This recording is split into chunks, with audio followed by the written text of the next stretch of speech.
Take it away, Gearless. Alright. So hello everyone, I'm Gearless Robot, and I'll be running Star Ocean 2. Anyway, take it away, Gearless. Excellent way to start out.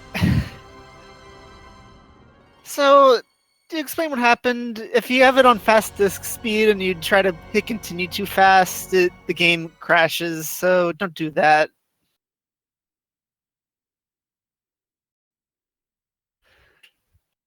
I was trying to go too fast, and that's what happened.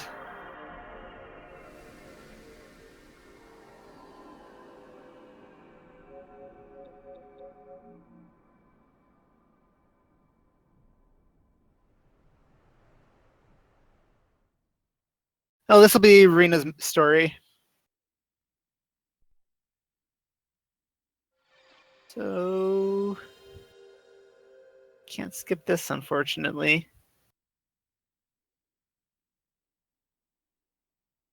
Okay. So, 3, 2, 1, go.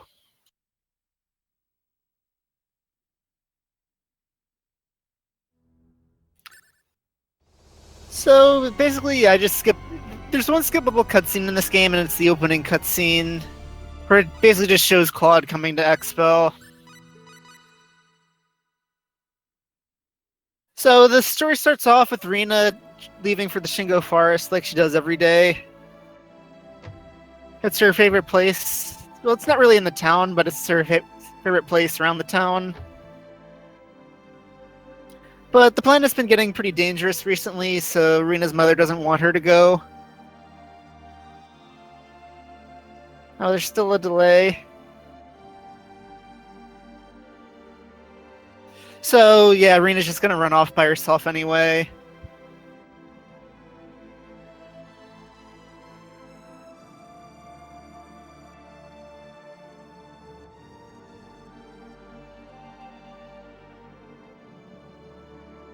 Want to just get that resurrection bottle for safety. Change a few settings here.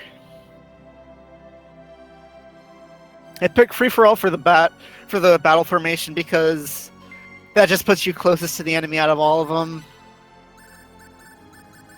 and it's fastest just to be closer to the enemy. So that's why I picked that one. And then the text speed just puts it to pretty much automatic. So, yeah. She goes to the Shingo Forest, and this time she gets attacked by this monkey.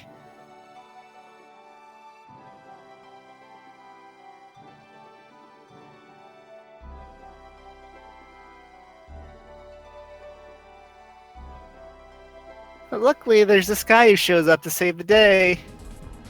Now, I don't have any control over this fight. He's completely controlled by the AI.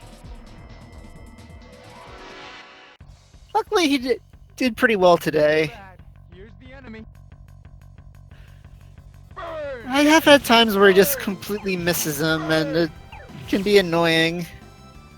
Because like I said, I have no control over what happens in that fight, so you just gotta hope the AI works.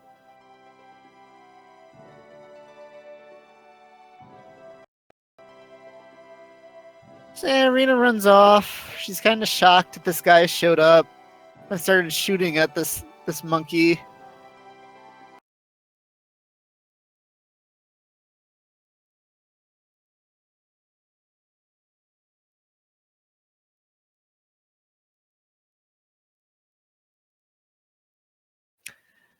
And she decided to stop and wait for Claude because it was kind of rude to run off like that.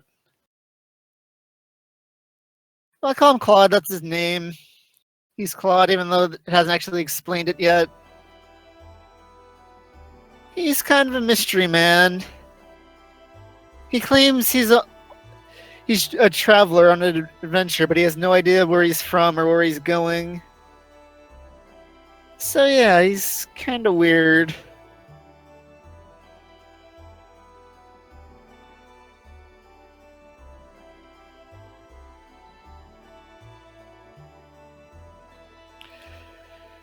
And then the text here is unskippable, so you get a chance to actually read it for once. He's from this mysterious place called Earth. Somewhere very, very far away.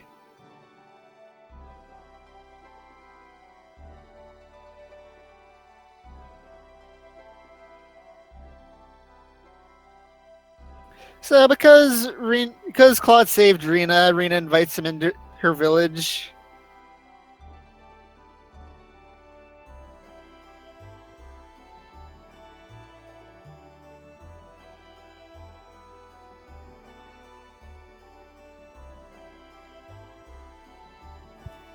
So this is Aurelia, Rena's hometown.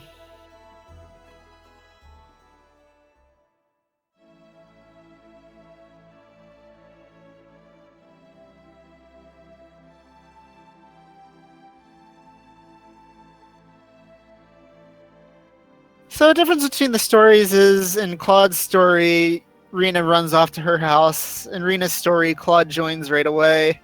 So let's check his talents. Ooh, nice. I don't even need to load the save file because that's exactly what I wanted. Hopefully that's a sign of good things to come. So basically I'll explain what I want for talents. The 3 talents he has, originality, dexterity, and sense of design. To learn them, you need to do item creation, which means you have to sit through, I think it's like a 5-second animation every time for a chance to learn the talents. While the 2 he doesn't have, sense of rhythm and pitch, you don't need to sit through an animation or anything, you just need to get the items and mash X until you learn it. And then refill your items if you run out.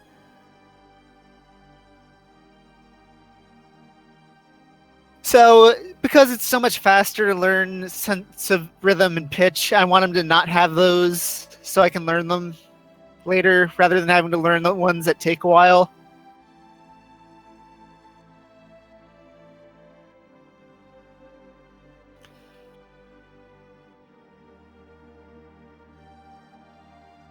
So, Rena tells her mom that the warrior has shown up, Claude being the warrior, because he's got alien clothes on, and he's used his sword of light to save Rena earlier.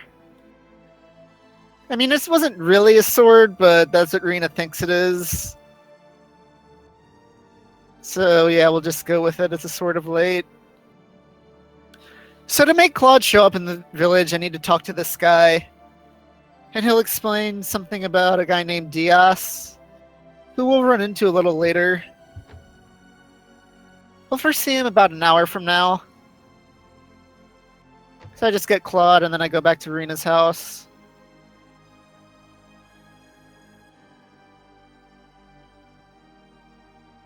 And bam, we got a feast going on.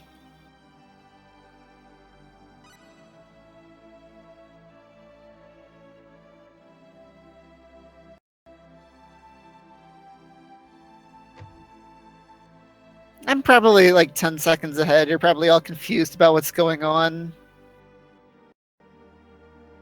Yeah. Not really thinking too much about that. Okay, you can probably see the feast now, so yeah, she made all that food in the short time that we went to go get Claude. Though seriously, with how item creation works in this game, that's not really that crazy. Because you can make a lot of food in a short amount of time in this game.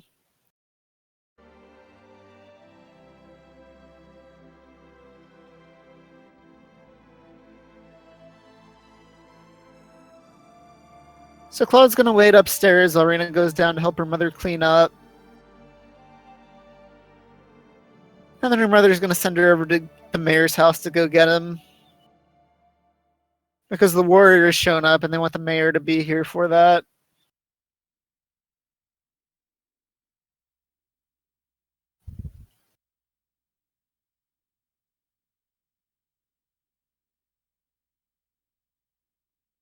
So here's the mayor, Regis.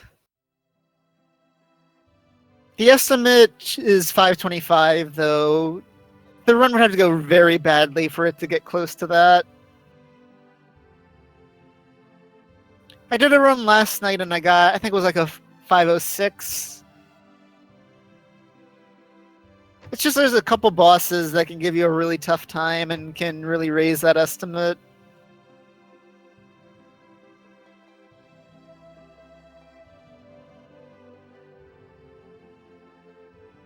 So the mayor's gonna come over to Rena's house.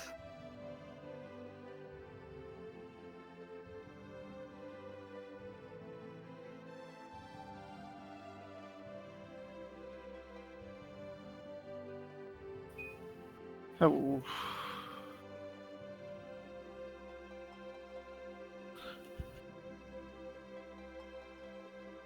So while we were away, Rena's mother kind of spilled the beans and called Claude the warrior. And he kind of reacted with confusion. He doesn't really know what the warrior is.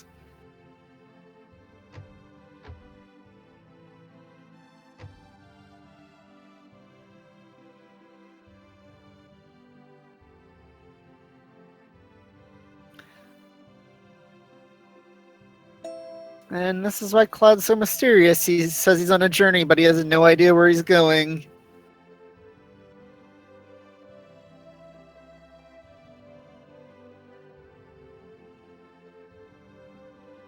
And this is why they believe he's no mere traveler. He's the warrior of legend.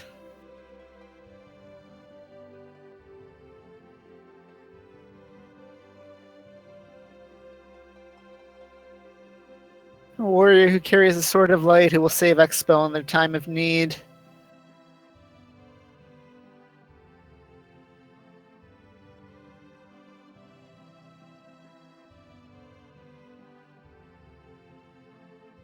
Now with the tournament with Auto Claude, I'm just going to load a save file if he loses. Just show off what I would do anyway, and then load the save file. Because the lead up to it is way too long. I would probably have to be like a 6-hour estimate just to be safe.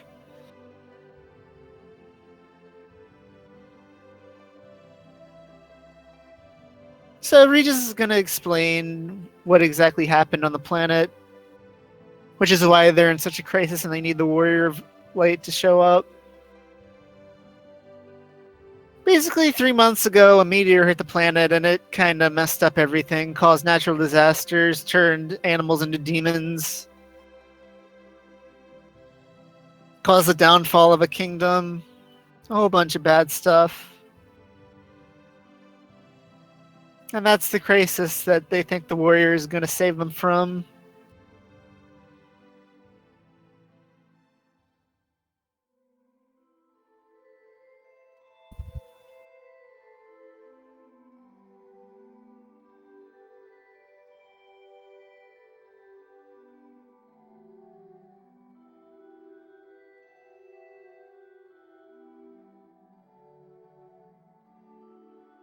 So Claude denies being any sort of warrior. After all, as far as he's concerned, he's just some normal guy who got whisked away to this planet.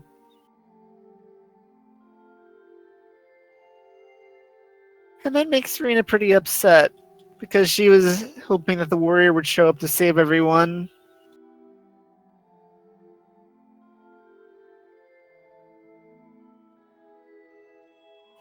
And everybody's just really disappointed that he's not the warrior.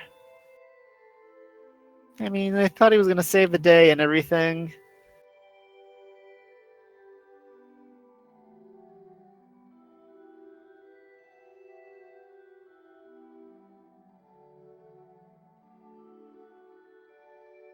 So Serena just runs off and she's all upset.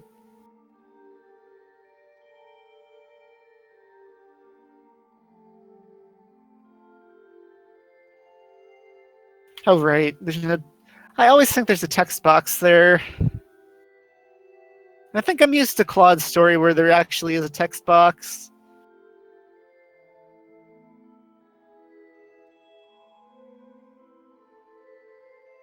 And like every day, Rena starts off by going to the Shingo Forest. And like I said, it's her favorite place to be, so of course she wants to go there.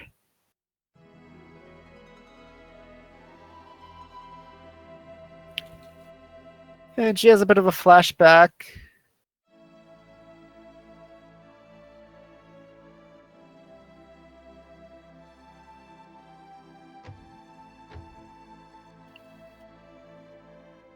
A flashback to when she found out that her mother actually isn't her real mother.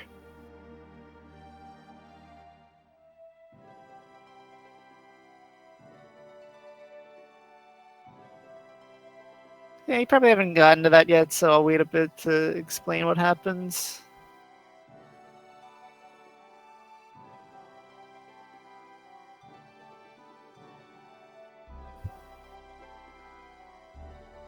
So yeah, she overhears her mother and the mayor talking. And her mother kind of lets it slip that she's not her real mother. And the only thing that Rena has of her real mother is her pendant.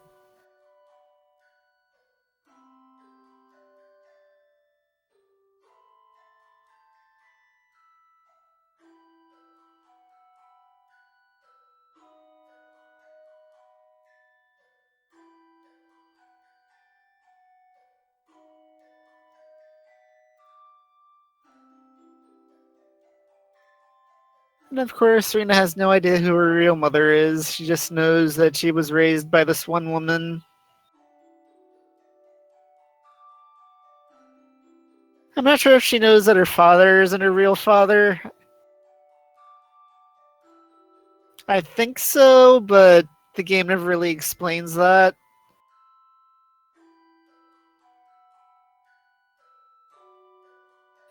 I mean, she figures it out later, but I'm not sure if she knows that right now.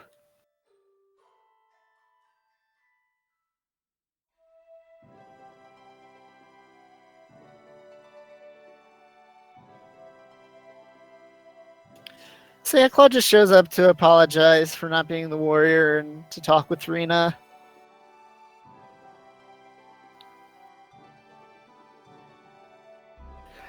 And you can see this cutscene in Claude's story. It's just completely skippable, so in the speedrun I skip it.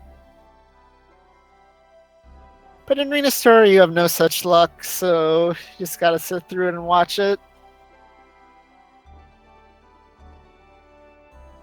So Rena decides to stay back for a little while longer and decides to go home. Luckily there wasn't another monkey that showed up today, because that would be bad. Since Claude's not there to save her this time. Hopefully she doesn't run into any trouble on the way back to town, because that would be terrible.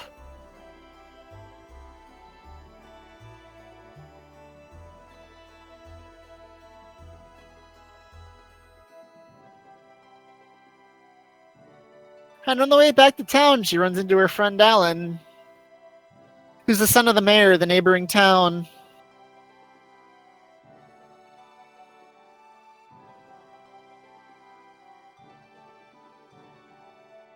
And then he just says the preparations are complete for something, and that something is their marriage ceremony. So yeah, he's gonna kind of force Serena to marry him.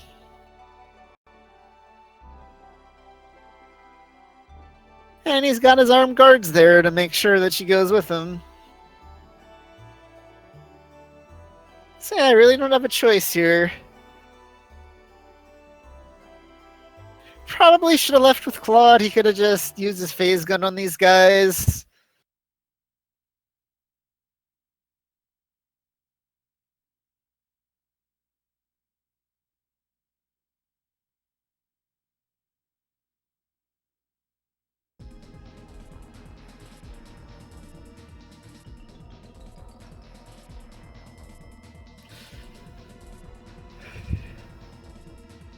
So that old man sees what's going on, and he gets the mayor and Rena's mother. And unfortunately, this is the best defense that Arlia has, so I wouldn't really expect them to stop him. But two old men, a priest, a middle-aged woman, and a young lady. Yeah, I don't think they're stopping three armed guards. So you don't really have a choice but to let Rena go.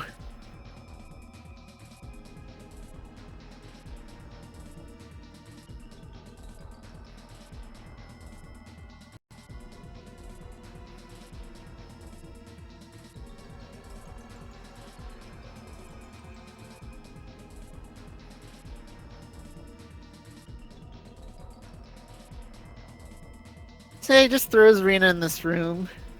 The good news is the rooms don't have doors, so I can just run around the whole mansion by myself. The bad news is there's still a front door, so I can't go out that way. So I gotta find another way out.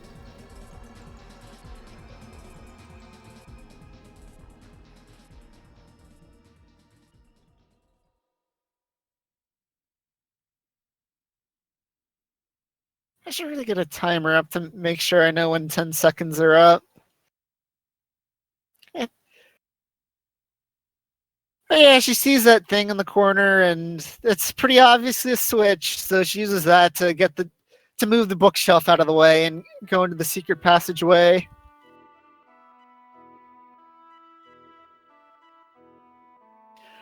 And then she comes across this guy,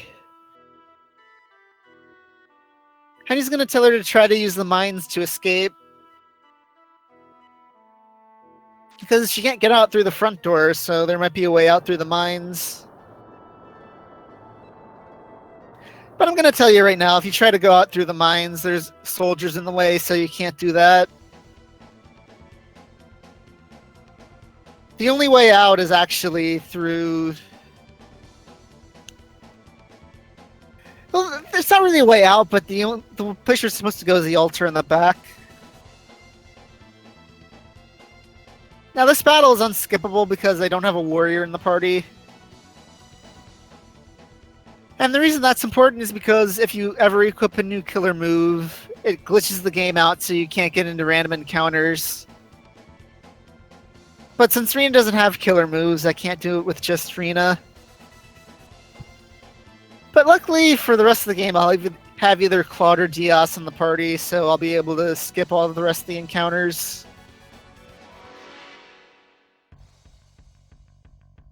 Heads up. Let's run. So yeah, she goes in the back into the altar, and apparently Alan was expecting her to do that. Because he's there waiting for her. And ties her up on the block in the center. Luckily, Claude shows up in the nick of time to save the day. Unfortunately, his Sword of Light kind of ran out of juice on his way here, so he doesn't have that anymore. Luckily, Alan's kind of weak, so we don't need it.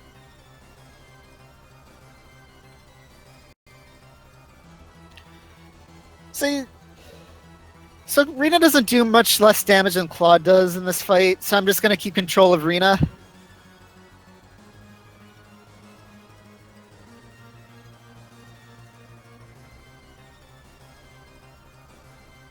And it's a pretty easy fight.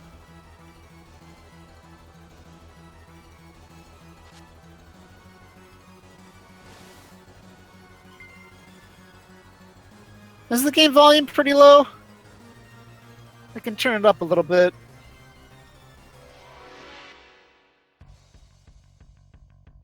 I won't lose. Stay focused.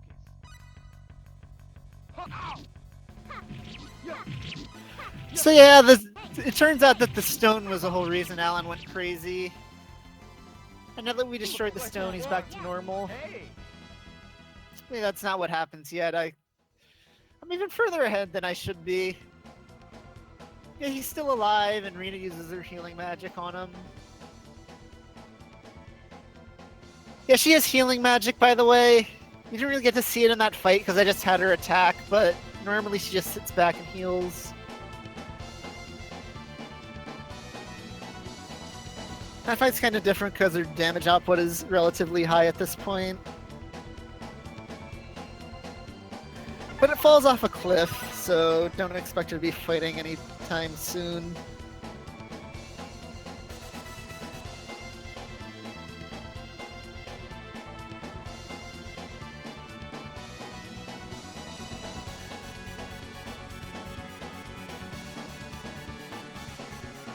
So Alan's back to normal, everybody's happy, it's time to go back to Arlia.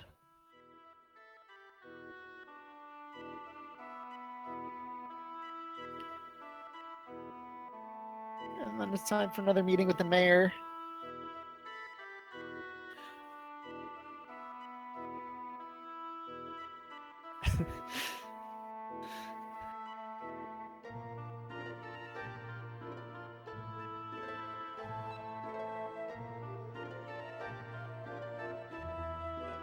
they're just going to talk about the day's events, about what happened with Alan and all that.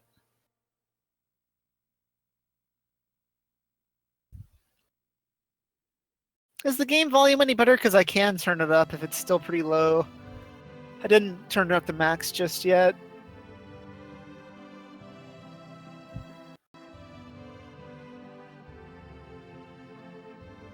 So they think that that rock had something to do with the sorcery globe. Which she probably did. They don't really go into too much more detail about it for the rest of the game. So I'll just take their word for it that it has something to do with the sorcery globe.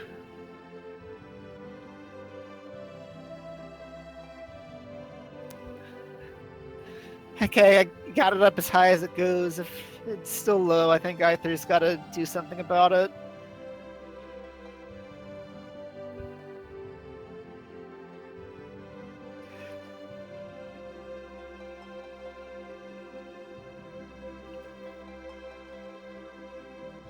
So Regis asks Claude to go investigate the sorcery globe.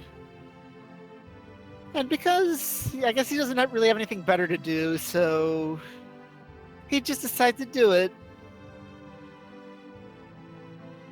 Plus, I think he's starting to warm up to the whole idea of being a warrior.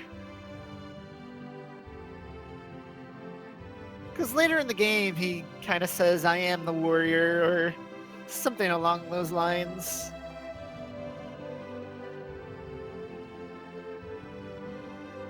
That's even one of his taunts. You think you can win over the hero of light? And then Rena asks to come along too. So Claude agrees, but only if she gets her mother's permission to come along.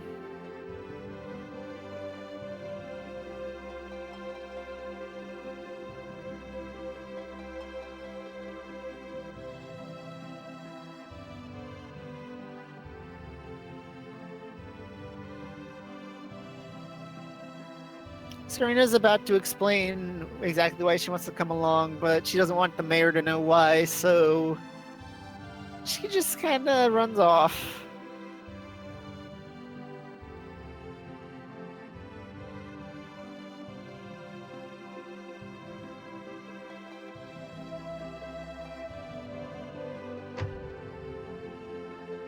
Well, I remember Claude saying something like, I'm the warrior, or something along those lines. And then Leon says something like, who believes in that old story? And Claude gets kind of upset. So I think he starts to actually believe that he's the warrior.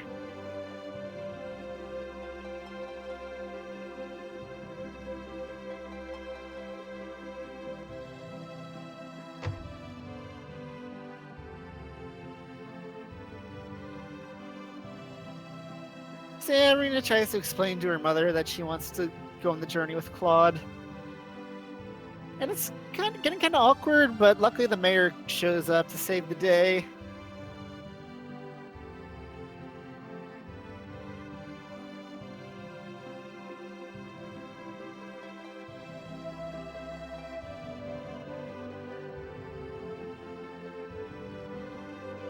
So to make Claude show up, you gotta try to go to the forest. Sure to say the forest is dangerous at night. That's the way to make him show up, so you gotta try to do it.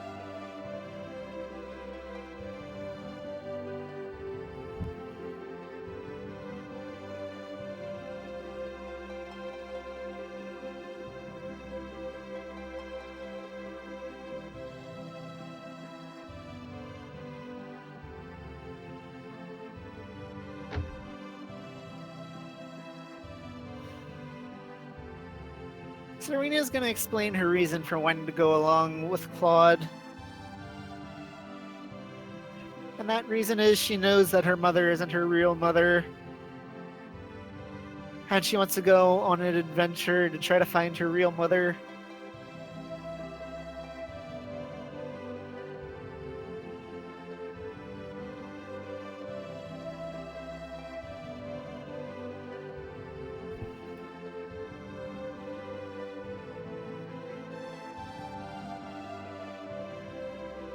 He basically just wants to find out why she has these powers and what happened to her real mother. And all that kind of stuff.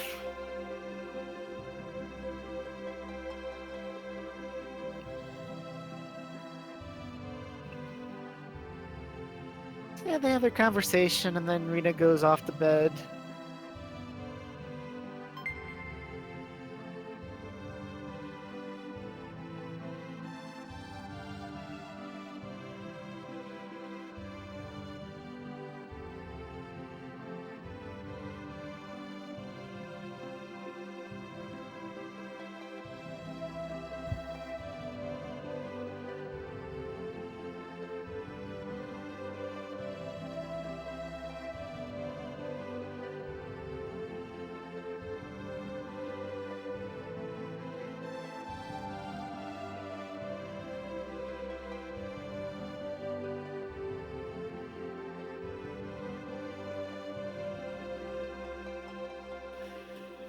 So the story now is we have to go to Cross Castle and get an audience with the king to find out what he knows about the sorcery globe, just to gain information.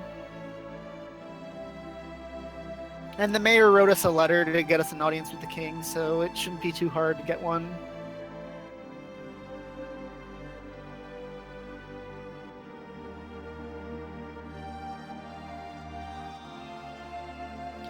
And that's the first instance of the encounter glitch.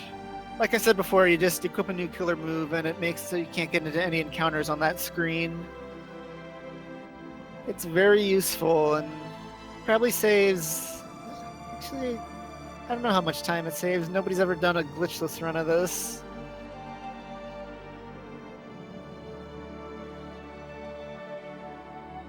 It saves a lot of time, we'll just go with that. And I realized I probably explained that before you actually got to see what it was. Not used to this 10-second delay.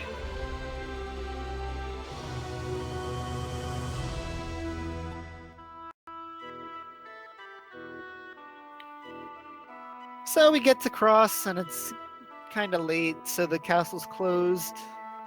So we just gotta stay at a hotel and wait till tomorrow.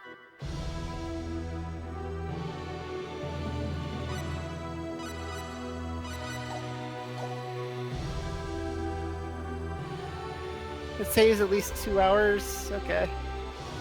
Is that the time on the PSP version then? Or is that how you know?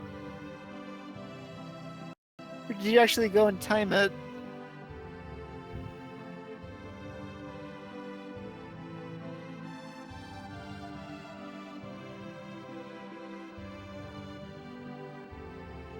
See, Irina knows the person who owns the hotel. So that means that she'll actually give us a night for free. Which is pretty nice, because then I don't have to spend any money on this.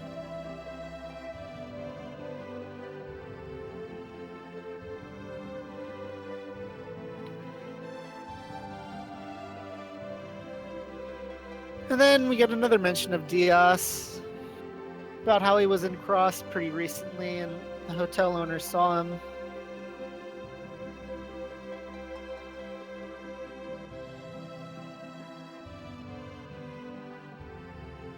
Yeah, I imagine it's rough with some of those monsters that you have to fight. Especially the Sanctuary of Linga. That would be a pain.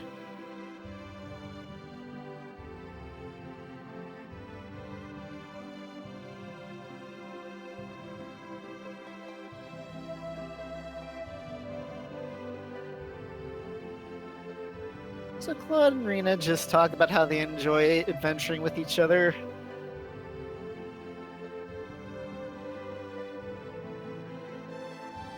And then they go to bed. This is Rena's story.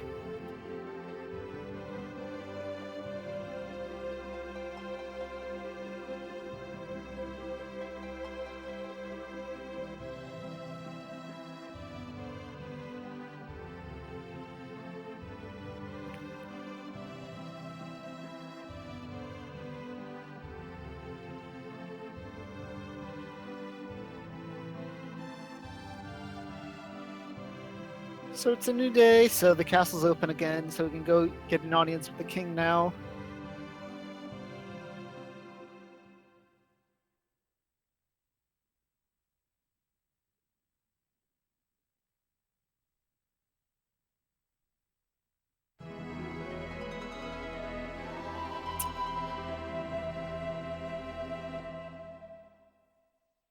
So you're gonna see me make a mistake in a couple seconds. I try to talk to the guy and then I just run too far up. So you have to talk to this guy on the left, and that'll get you set up with the meeting with the king. And then to advance the plot, you have to talk to two people. So I just talk to the two closest people. Which happens to be the other guy at the front desk, and that green-haired guy that you'll see me talk to in a couple seconds.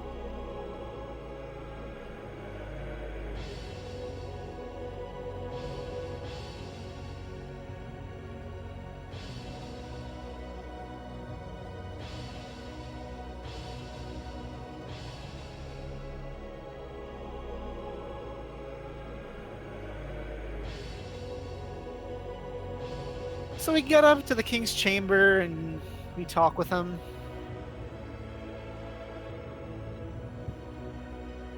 And we're gonna grill him on everything he knows about the sorcery globe.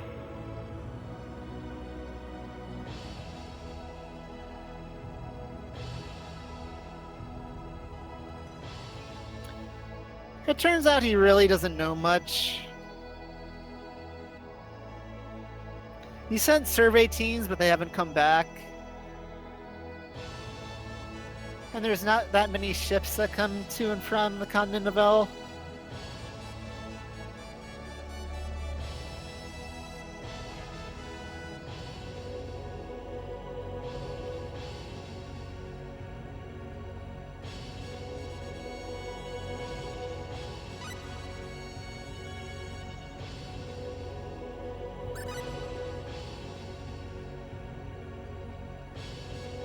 Well, the thing about the pickpocket is you can't directly pickpocket the weapon. You have to pickpocket an item that can give you the weapon.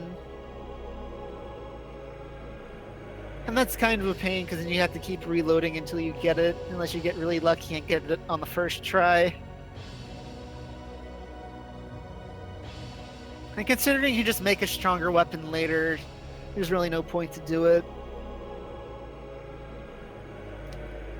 So the king gives us a passport and some money and tells us to go to the port town of Click, where we can get a ship to the continent of El.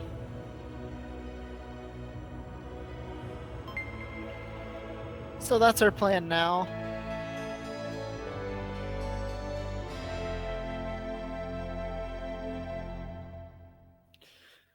But the best laid plans sometimes have something make them go wrong. Like now, for example, we run into something going on in the town square.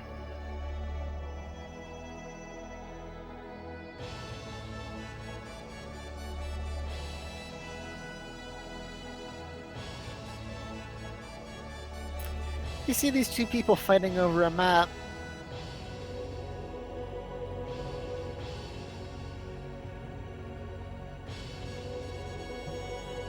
And Rena can't help but intervene.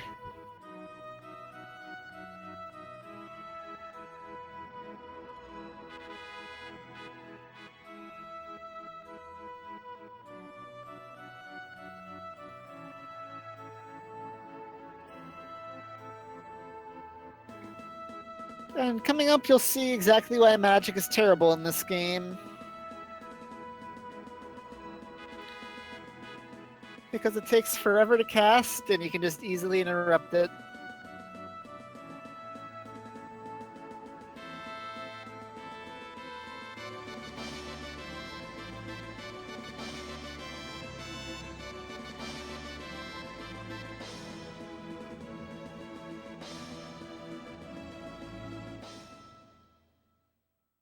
And personally, I like Claude's version of this cutscene better because I think it's more in his personality to intervene here than it is in Rena's.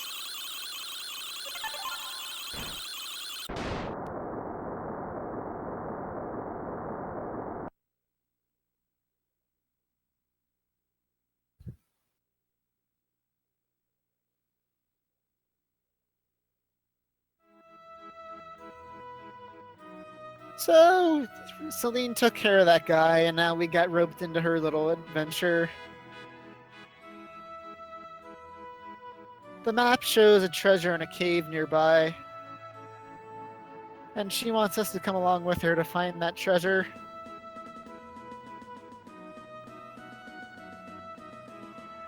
And you'll see an option coming up to reject it, but you can't actually say no. So I really have no choice but to accept.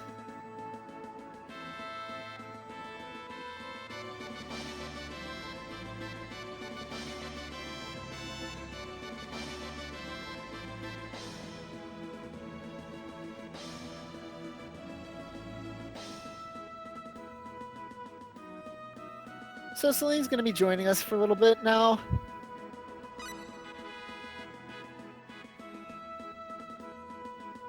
But before we go to the cave, I gotta go get some skills from the skill guild.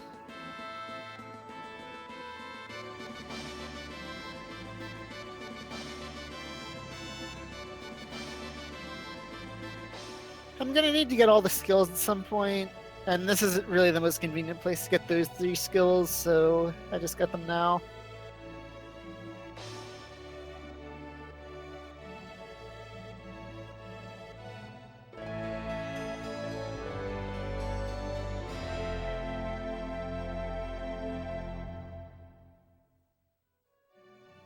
So Cross Cave is really just a short walk away. Not too far.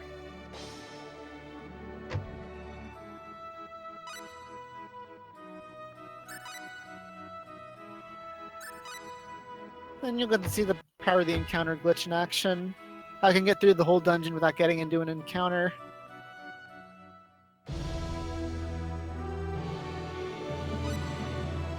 Though in some screens it's short enough that you don't need to do it.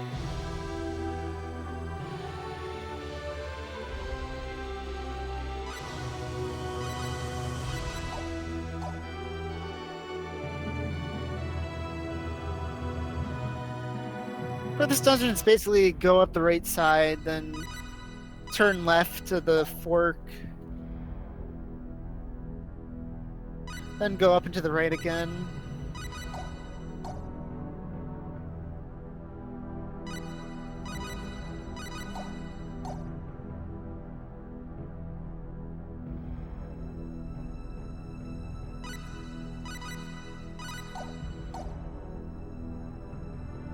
And then we get to the end and it's a dead end.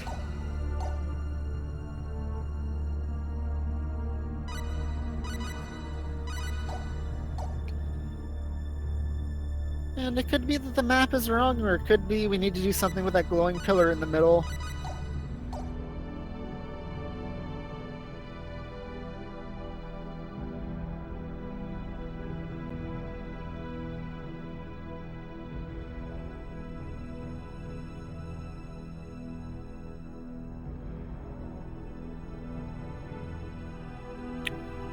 So Claude's going to look at the map and he's going to see something about a spell, and that's going to be what opens the door.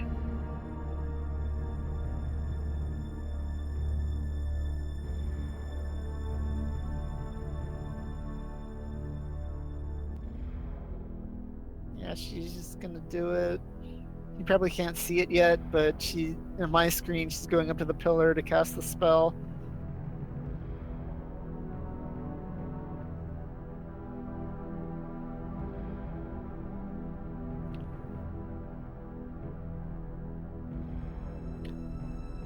And it opens up the pathway and we can go on.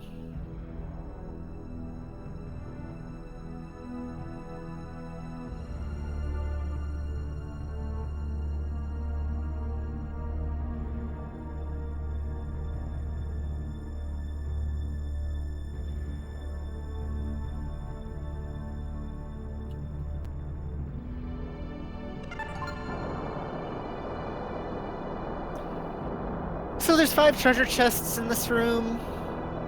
We're gonna open up this one because that's the one that has the item that we need. The 2 at the bottom and the 1 on the right have goodies in them. The one on the top has a boss fight in it, so you really don't want to open that one.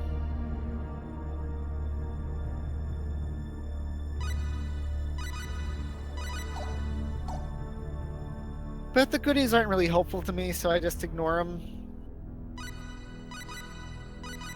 And then now that I've got the ancient writings, it's time to leave and just go back out the way I came.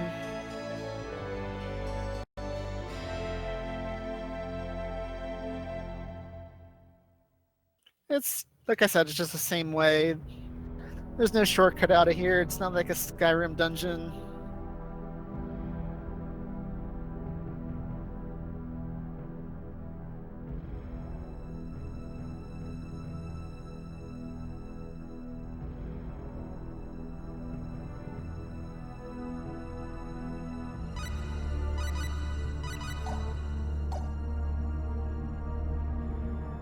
So coming up will be the option whether or not to have Celine join my party.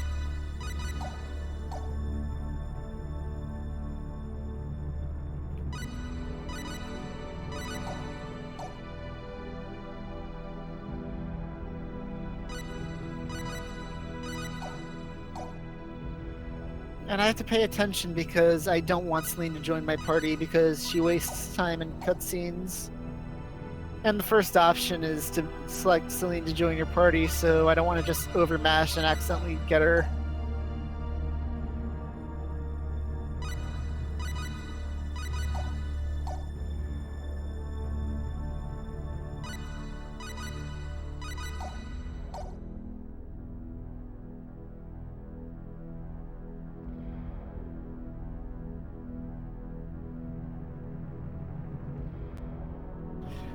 So I say no to Celine. Like I said, she wastes time. And she takes the ancient writings with her. But she's also nice enough to leave her accessories with me, which is nice so I can sell them later.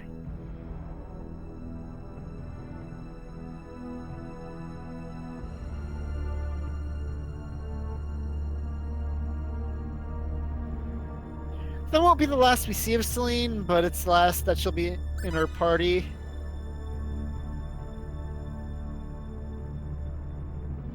So I hope you Celine fans aren't too heartbroken about that.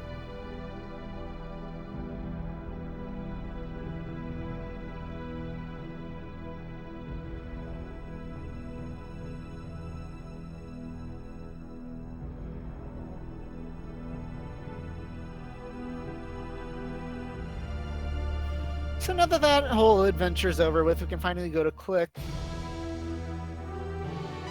which is the port town that'll take us to the continent of El, where the sorcery globe is.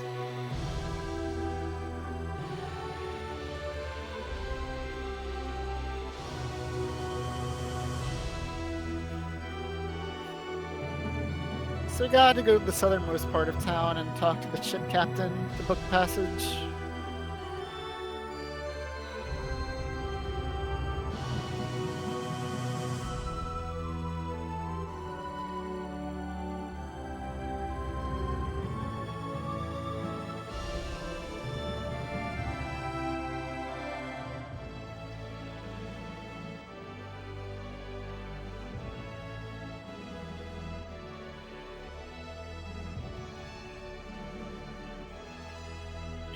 So the ship's not ready to leave yet, so we got to kill some time around town. And luckily there's a big juicy side quest about to hit us. And you'll see what happens very shortly.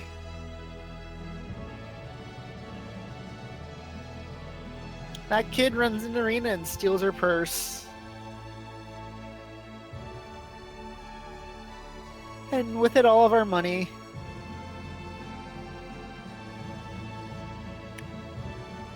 Yeah, Claude's story is a little bit faster. And another significant difference is you either have Leon or Diaz. Claude's run gets Leon, Rena's run gets Diaz. So we gotta go track that kid down now. And to do that, we gotta talk to the little girl on the southern screen. And she'll tell us that Kettle's at the warehouse, so Kettle is the blue-haired kid's name.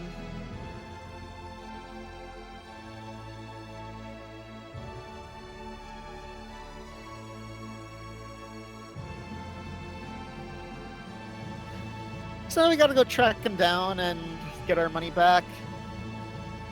Honestly, the money's not really that big a deal. I never get to the point where I need that last 300 full that he stole, but the game doesn't give you the option to just let the kid have the money. I mean, even to book passage on the ship, I could just sell one of Celine's accessories and get the money back. Because they sell for about 2,000 a pop, which is pretty nice money this early in the game.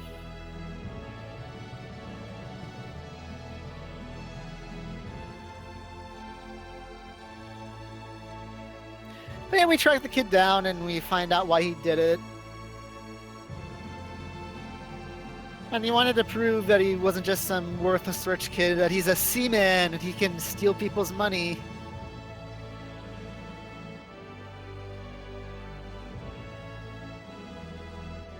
But we eventually get him to give it back to us.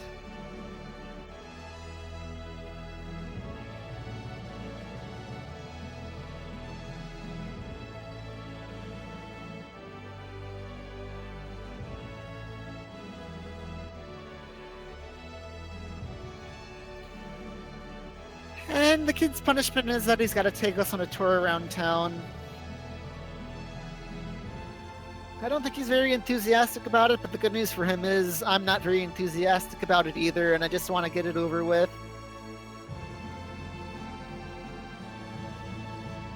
But yeah, you can go into all these buildings and can have cutscenes play.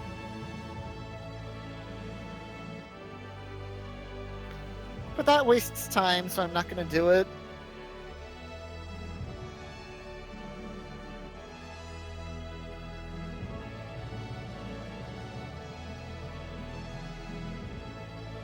So the way to get rid of this kid is to make him some new friends. And those friends happen to be in the southern screen again. It's those kids we talked to earlier to find out where he is.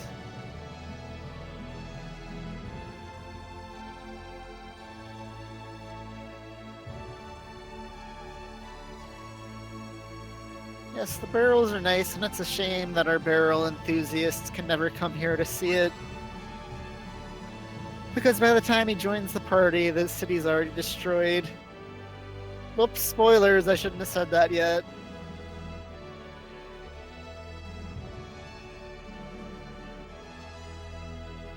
So Claude and Rena convince the kids that it's stupid to not play with him because he's a rich kid, so they make Kettle some new friends. Now we got our money back, we got rid of the kid, it's time to go.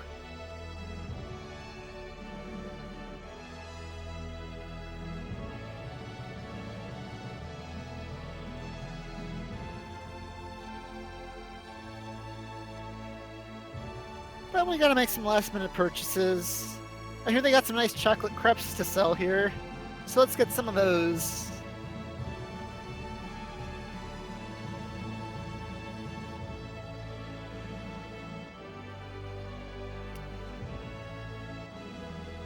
Well, it looks like we're not gonna get those chocolate crepes now. I guess you may not have seen the earthquake yet, but yeah, there's an earthquake now.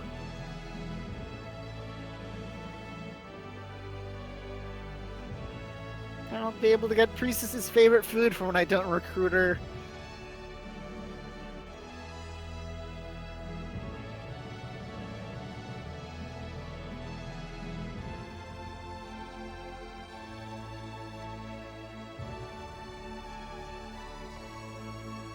So it's a pretty strong earthquake that completely destroys the city.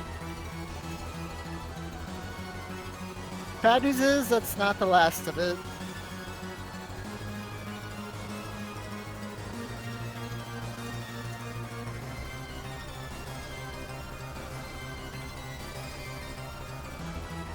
We'll see it in a couple seconds.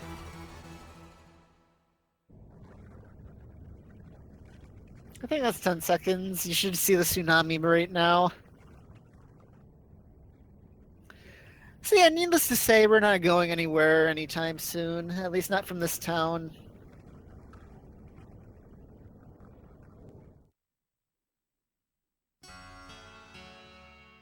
So, Good news is Kettle's okay.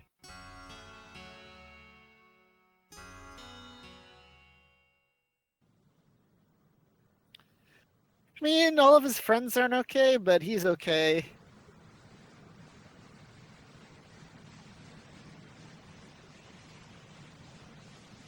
So I guess that's alright. I mean, the little girl didn't even have a name. And the ship captain's okay.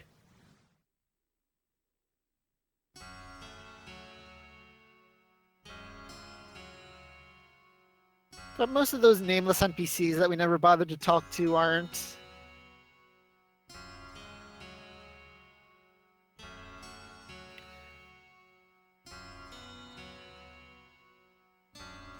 So the captain's gonna give us the passport back because he doesn't have a ship anymore, so he can't take us anywhere. And his plan now is for us to go to the core continent and take a ship from there to the continent of L. But he also says that we should stop off at Mars for supplies.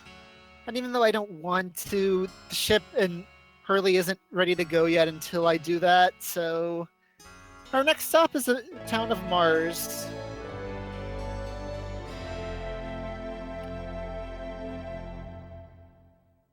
Which is a little bit away. But don't worry, thanks to the encounter glitch, I won't be getting into any fights on the way there.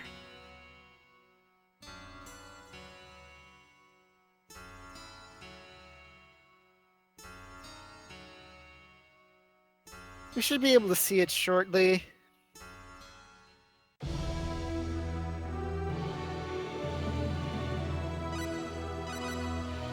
And then because I'm going to have an overpowered party member very shortly, I don't need to stop and get supplies or anything. I can just go straight into the house and trigger the next cutscene.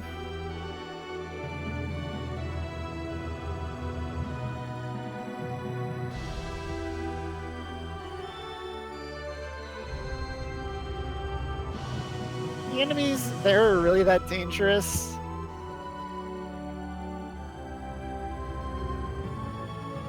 I guess Claude's level 4 and Rena's level 3, I guess.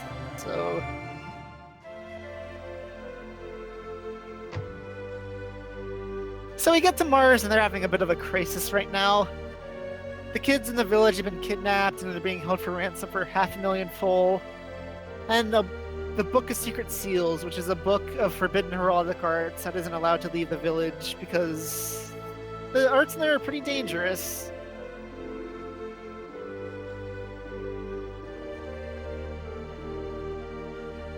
So they didn't know what to do, but luckily a swordsman was traveling through the village and they hired him to go rescue the kids.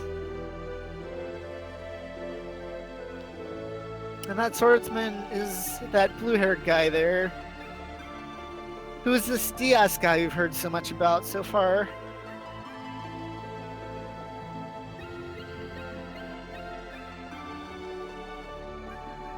The glitch that's being used to make it safe is the encounter glitch. Also, it could also call it the killer move glitch. Basically, if you equip a killer move, it makes it so that you can't get into encounters as long as you're on that screen or until the encounter table is reset. So because I did that, I can't get into any fights on the walk from Click to Mars. So it's completely safe.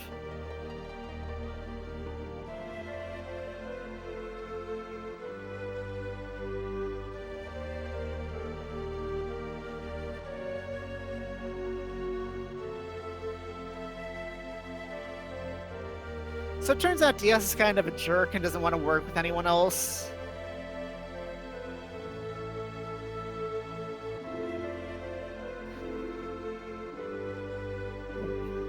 And then Celine's gonna recruit Claude and Rena into this fight.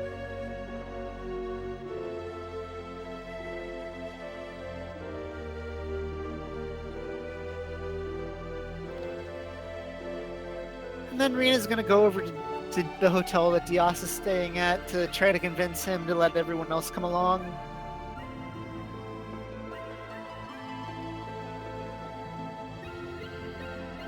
And Rena and Diaz kind of have a brother-sister relationship. So she's going to be pretty effective at convincing him to let the others come along.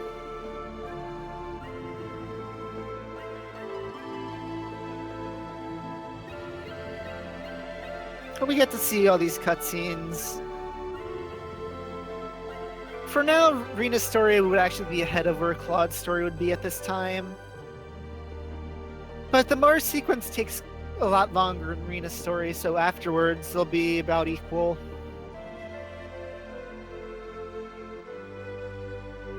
And then Rena's got another long cutscene coming up later that puts her behind.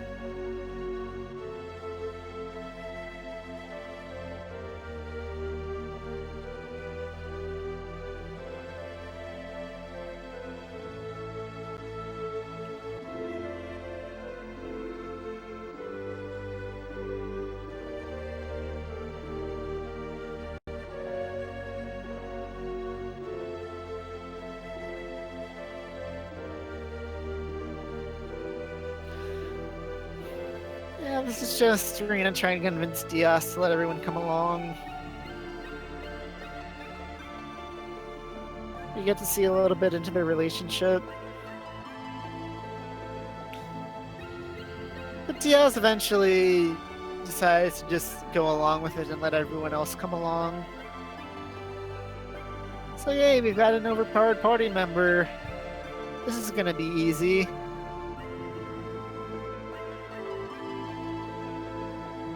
And so many chances to level up everyone else. This is gonna be great.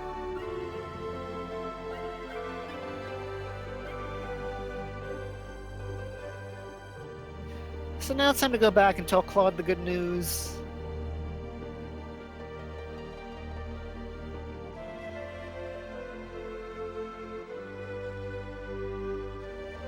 So we go back to Claude, and he says that he doesn't want to work alongside Diaz.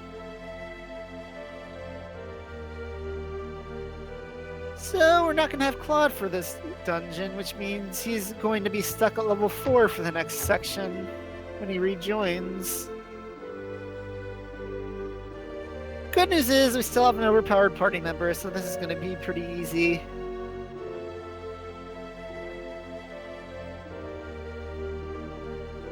And still a good chance to level up Rena, so that's good.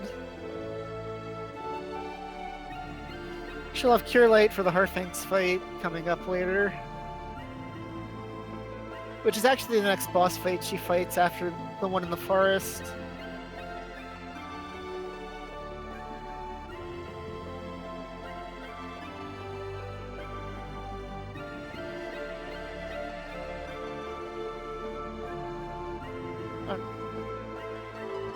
I don't know why I thought, or you'll see how I think is the second option. But yeah, you just talk to Diaz and tell him that you're ready to go, and then you go to bed.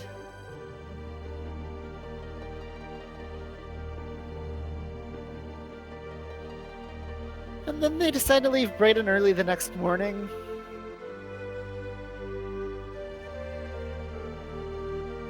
And Diaz is going to give Rena the mud boots, which are pretty much just a story plot thing.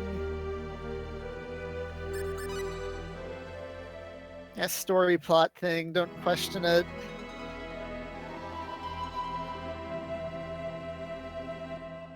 Basically, they let you get through the mud in the forest. Unfortunately, that's all they do. They don't even have a single point of defense. So I'm gonna equip him the Rena, and she's gonna have him for the rest of the game. Because Rena's defensive equipment really doesn't matter at all.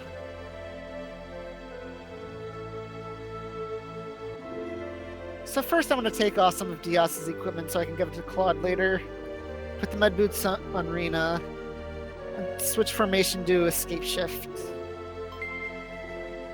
Because in the fights coming up, I want Rena and Diaz right next to each other.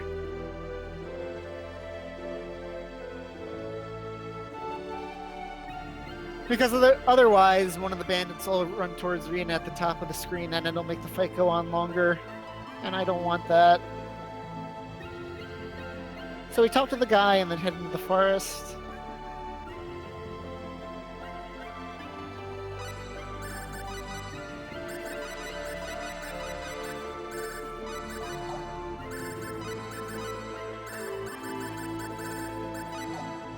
So basically the way the fight's gonna work is Rena doesn't do anything, Diaz just spams air slash till they die.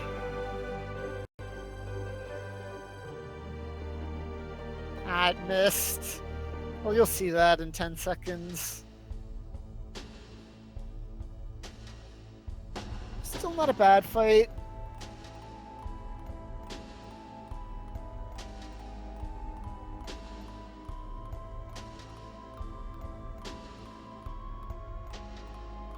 No, and Rena won't be level 3 for much longer.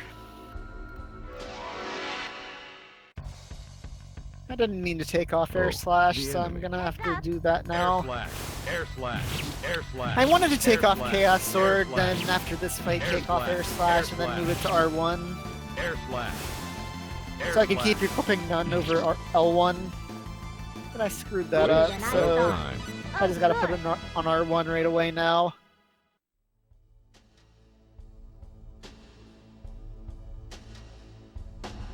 Okay.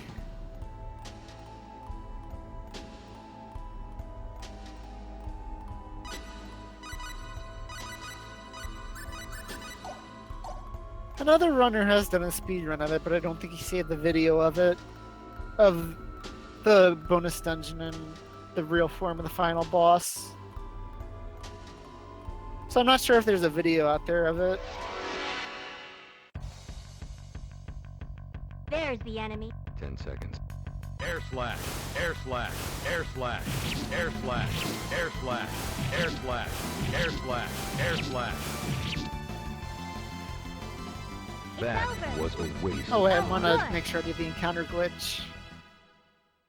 You'll see how I run way too far in a couple seconds. And then we get to the next fight. Which is the same as the first two fights. Just air slash them so they're dead.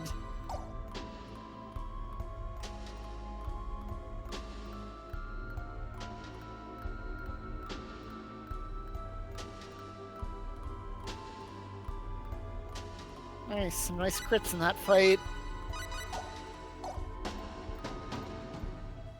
Okay, good. I thought I almost black screen there. I should probably save when I get the chance. Just in case that happens.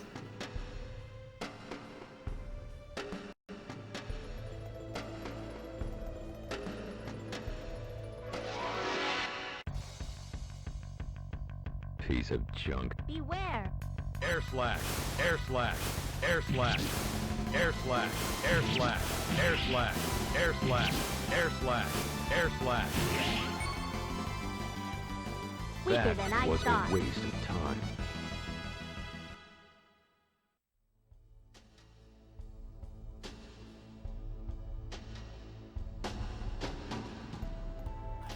In Claude's story, you just used flare bombs to kill the bandits. You run around and use a flare bomb when they're all around you.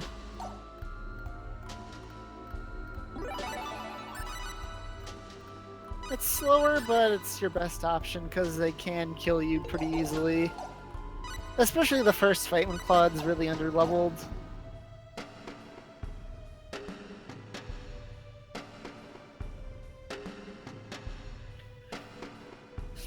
So yeah, the only difference between that fight was that there's only one bandit instead of 3. So it just goes a lot I'm quicker. coming. And Rena gets Air Cure slash, Light, which is air all she really slash. needs. So she can die in the next fight for all I care. Piece That's of all. cake. Oh, good. I want to go back to Free For All because I want Rena at the top for this upcoming boss fight, so all of the enemies don't rush Diaz.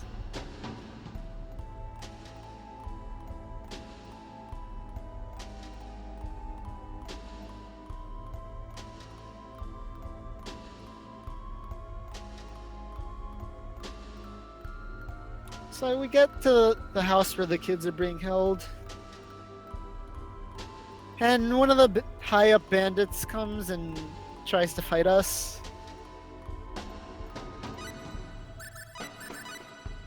And DS deduces that the true meaning for the kidnapping was to steal the Book of Secret Seals from the village. So for this guy, I just want to sit back and spam air slashes. Hopefully kill these guys before they come towards me. Okay, good, he's not targeting that one.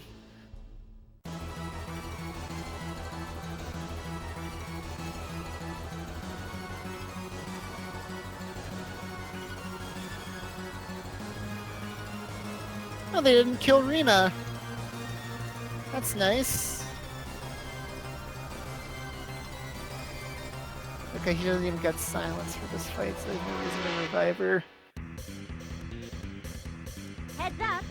Don't get in my way. Air slash, air slash, air slash, air slash, air slash, air slash, air slash, air slash, air slash. So we beat the boss, got Air the slash, key to air the slash, shack, air and now we slash, can free the air kids. slash, air slash, air slash, air slash, air slash, air slash, You'll have to ask guys here why Star Ocean 3 isn't on the schedule. air slash, air slash, air slash. That was Oh, good. So the kids are safe, and now it's time to head back to the village.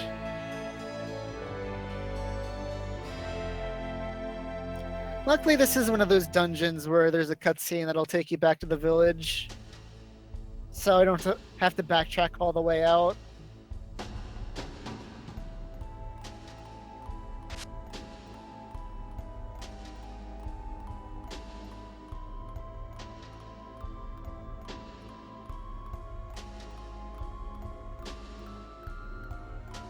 So yeah, this is the real boss of the bandits, and Claude and Celine killed him. Unfortunately, Claude doesn't get the experience for this fight in Rena's story, so he's still level 4, and that's going to make the Tournament of Arms really difficult.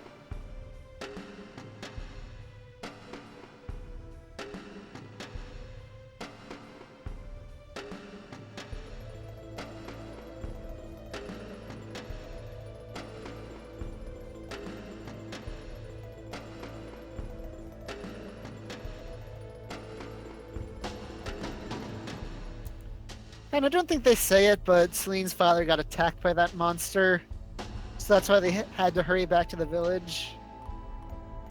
But luckily, thanks to Rena's healing magic, he's okay.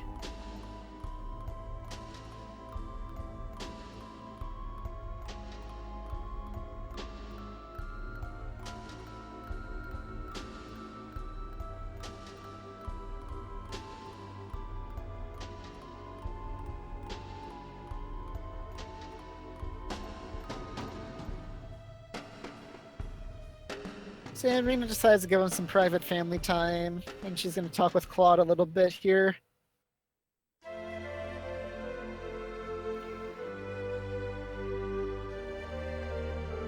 just going to talk about what happened.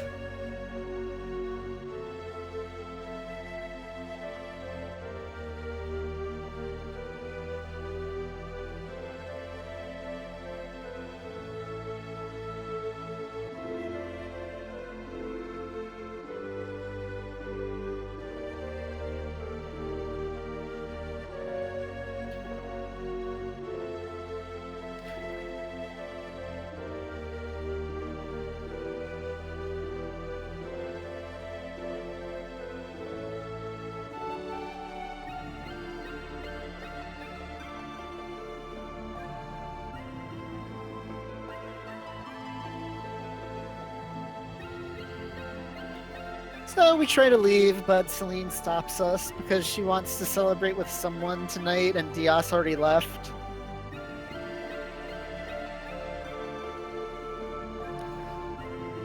So we're gonna stay the night in Mars tonight.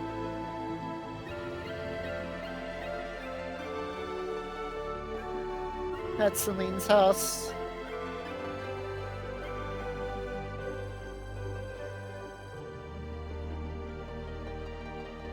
And then they're just gonna talk about the sorcery globe and stuff.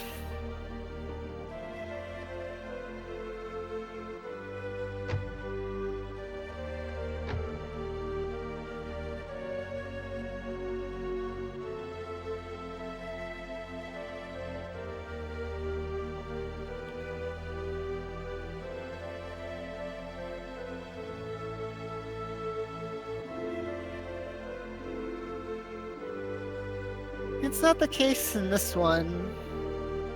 I mean, Bellman is helpful, and I am playing as Rena right now, but Claude does most of the damage in fights. Or Diaz in a couple of the fights. This speedrun's all about the sword characters.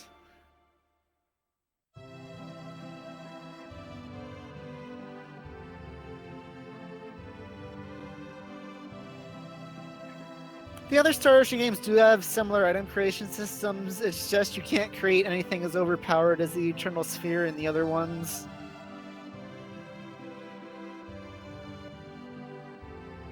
I mean, you can get some pretty strong equipment, it's just the Eternal Sphere is on a whole another level of overpowered than equipment that's meant for the endgame that you have in the first hour.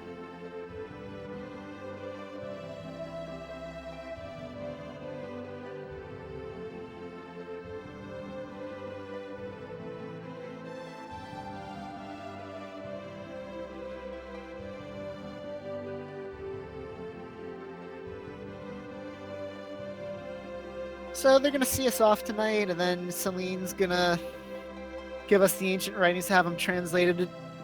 Because since we're going to the Lacour continent, there's a town on the continent called Linga, where a bunch of linguists live, and one of them can probably translate the ancient writings for us.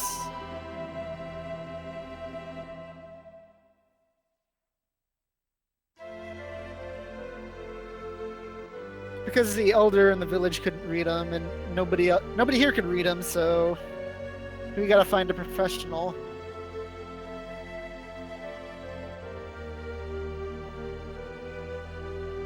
And I also gotta switch Claude back to the first spot. Claude level 4, Arena level 11.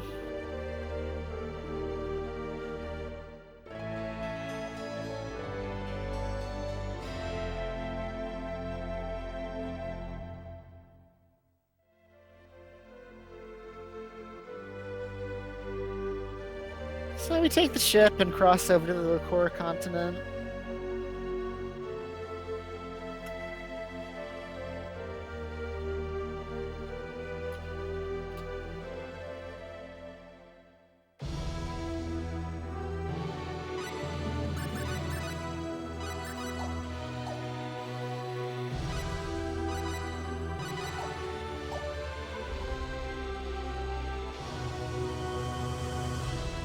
Yeah, it's just a slow boat ride. Not the longest boat ride in the game, but you don't have any control over it either. You just sit back and watch it. So I need to get some skill packs in Hilden. I need them before I come back to Hilden, or else I just get them on my second trip there. It would be more convenient because I'm going that way anyway the second time. It's just I need them before then, so I gotta get them now.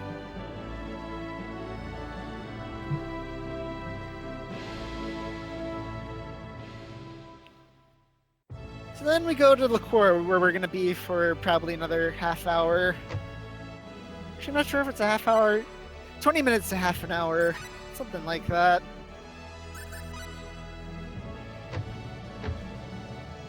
Green as the core sequence takes forever, so get used to this place. We'll be seeing it a lot.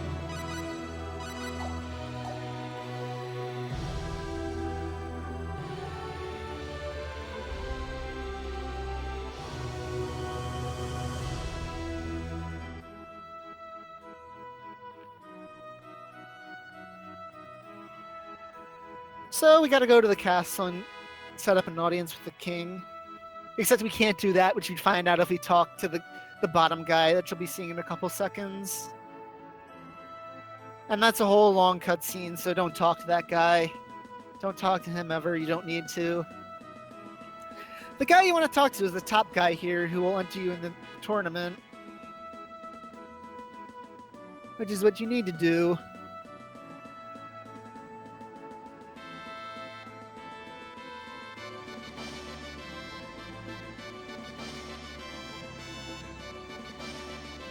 So now Claude needs to find a weapon shop to sponsor him in the tournament.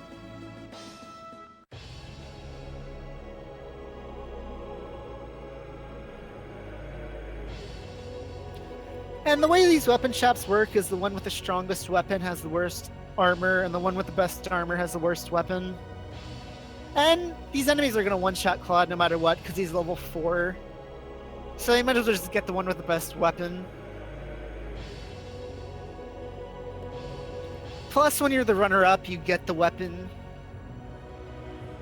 for free, so that means you want to just get that. You want that weapon anyway, so it saves a little bit of time there anyway. Oh, I need to equip all the good stuff on Claude. No. 10 mandrakes. And a couple attack vials. I thought my controller broke for a second because it wasn't entering. I need to equip that on Claude now because if I don't, Diaz will get it back when he rejoins. And I want to have the better defensive equipment for the Harfanks later. So I want to make sure Claude has it equipped now so he keeps it.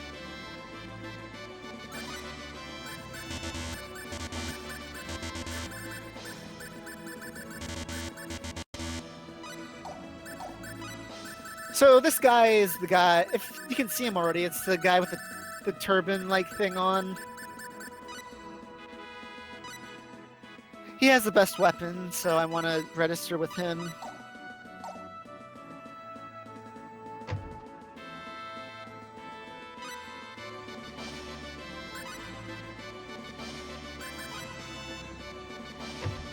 And his weapon is the long edge, which hits twice. It hits once for full damage, and then once again for a quarter of the damage, I think. I'm not exactly sure what the fraction is. I don't think it's half. I think it's 25%, but don't quote me on that.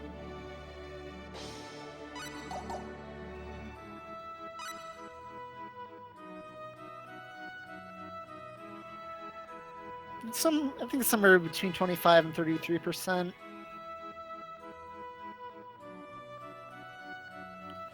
And that also happens to be the strongest weapon you can get right now.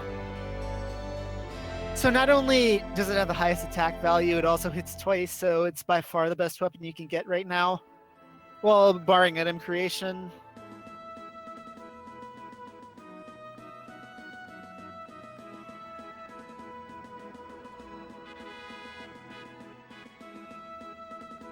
Is it half?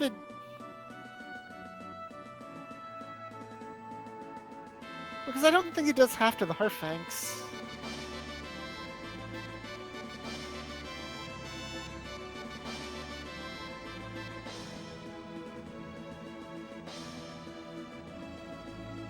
Yeah, you can watch the VOD on Twitch, or they'll upload it to the RPG Limit Breaks YouTube channel later.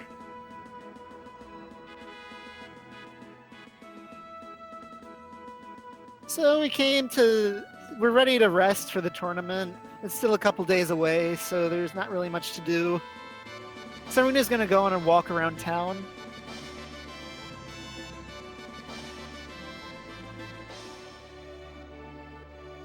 She's just gonna look around town, but I know where she has to go, so we're just gonna go straight there.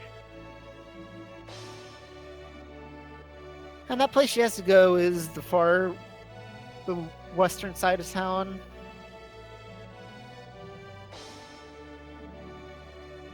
Where a swordsmith lives, and with his granddaughter.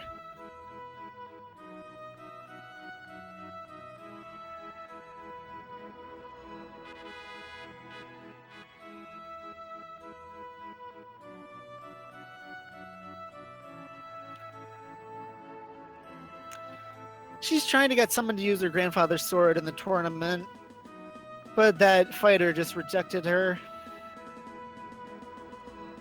But Rena overhears it, and she decides she's going to help Sophia find someone who can use her grandfather's weapon in the tournament.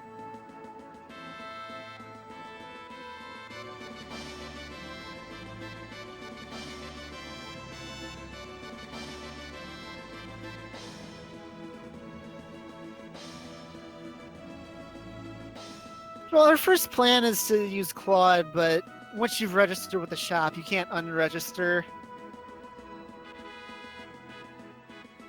Which is a shame, because I think this guy would also have a good weapon and good equipment. At least Diaz doesn't take any damage when... Oop, spoilers. Yeah, she gets Diaz to use the weapon. So the plan is to go to a bar to find someone to use the weapon. But taking a 7-year-old girl to a bar is a very smart idea.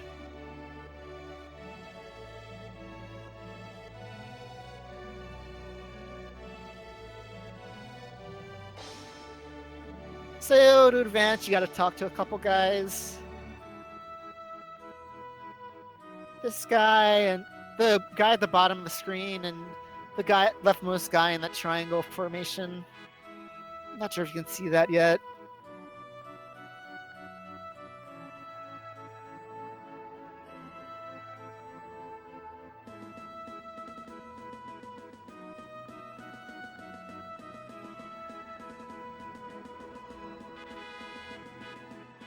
So yeah, Diaz shows up in the bar. And just in the nick of time too, because Sophia gets into a fight with those 3 guys at the top of the screen.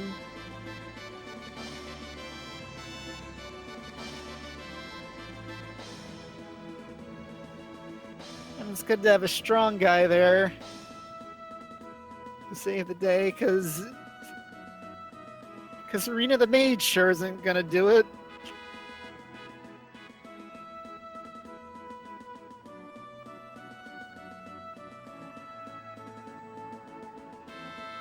Oh, there actually is an Overwatch speedrun.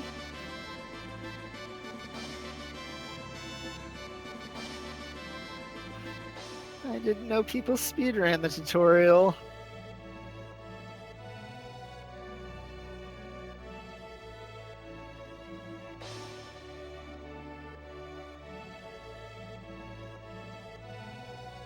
So Diaz is interested in this weapon, and he's going to go talk with Gamgee and see what it's like.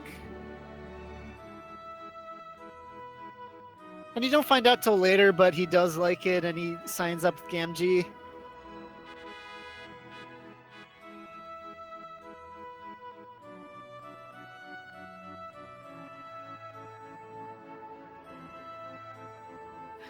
I guess you can speedrun pretty much anything. I mean, I've speedrun getting married in Harvest Moon games, so yeah. You can speedrun anything.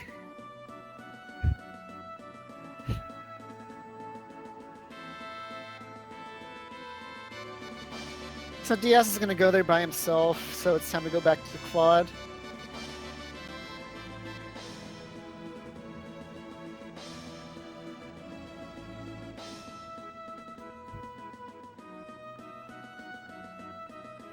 I miss the days when SRL had the goofy races, like get clean and go get food.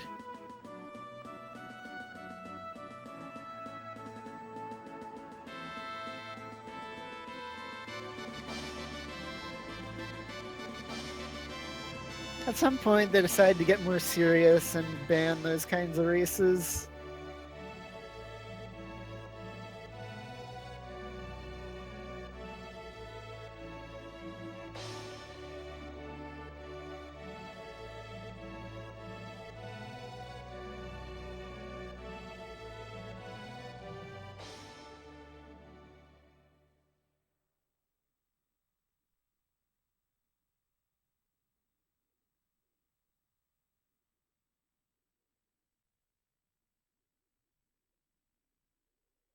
So it's the day of the tournament.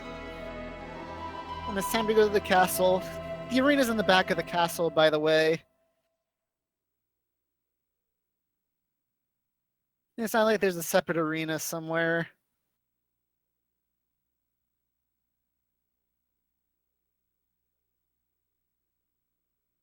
And it looks very similar to another certain arena that we'll be seeing later in the game. Very similar.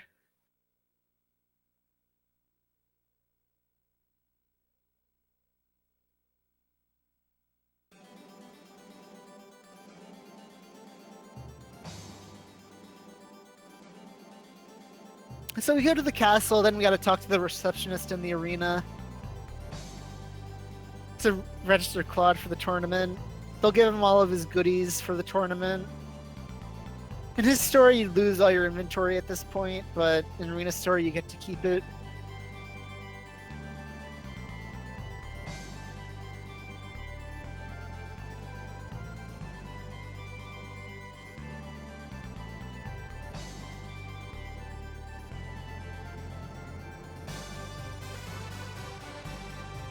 And then Diaz is going to show up, and his weapon hasn't shown up yet. So something's fishy here.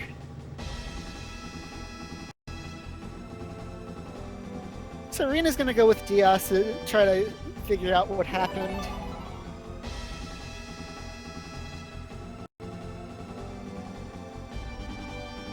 Now honestly, it would probably be for the best for Diaz to not get in the tournament. Because then Claude can win, and then we can get our audience with the king and go to the Conde Nivelle.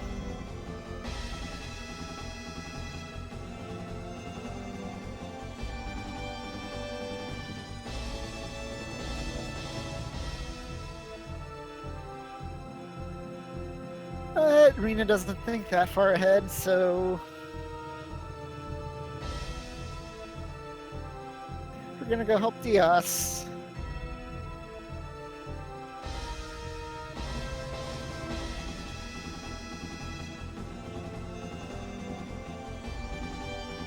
So basically, the way Diaz's SP works is he starts with 200, and then you can use it however much you want, and when he rejoins at the front lines, he gets that 200 back, whether you used 1 SP or all of it.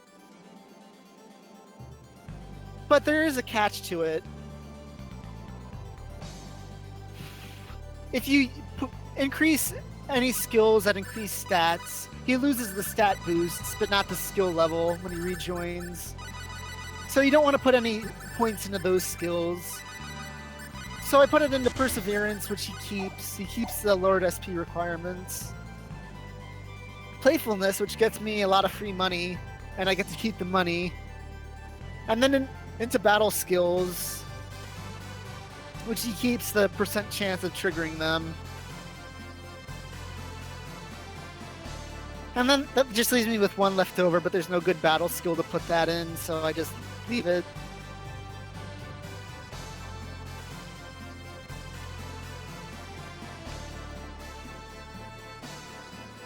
So Gamgee's not at his house, so Diaz surmises that he's at the tavern. So that's where we gotta go now.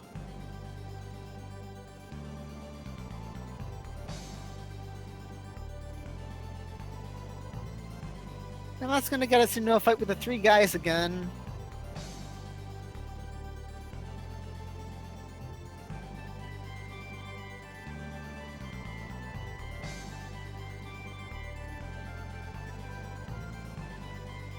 So I want to switch Rena onto manual so she won't run around and make it hard to air slash one of them.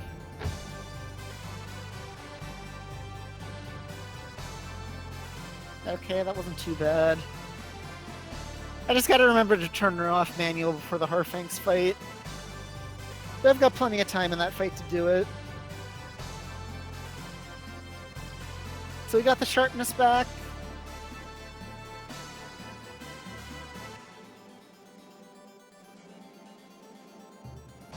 Even if you take it off Diaz, you can't keep this weapon, so enjoy it while you have it for these next 2 minutes. Piece of junk. I'm coming. Air slash. Air slash. Air slash. In fact, when you get air it again slash. later, it's called the Sharp Edge, so I don't know That's why there's all. two different weapons. I mean, I don't think Diaz could have turned it into the Eternal Sphere. Or maybe the sharpness isn't customizable, while the Sharp Edge is. I don't know. I never tried to customize it. I should try to do that sometime, see what happens.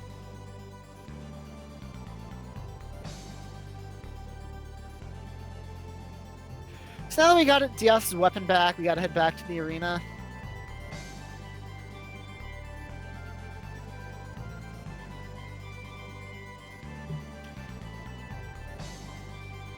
And we make it just in time for Diaz's match. Arena can't actually one-shot those guys. I tried it once before. It's like a 3 or 4 shot.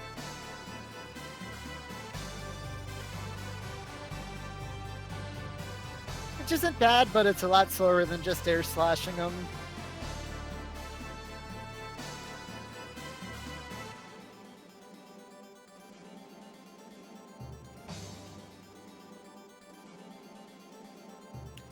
So while we were away, Claude won his first round match, which is good because his AI is kind of dumb, and if he had to win another match, it would be a real pain.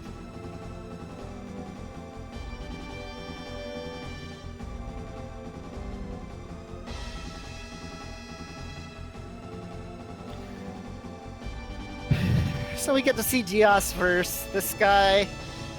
I can't remember his name off the top of my head. Nelson.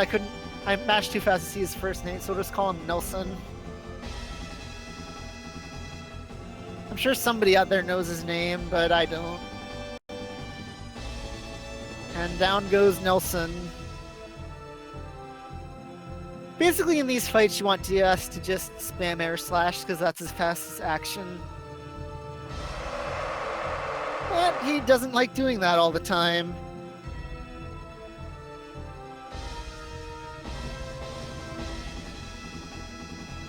But that fight went well. Sometimes the guy can attack him while Nelson can attack him while Diaz is trying to attack him, and Nelson's attack is faster than Diaz's. Piece of So he can get stuck trying to Air attack slash. for a while. Thomas Nelson. Okay. waste of time.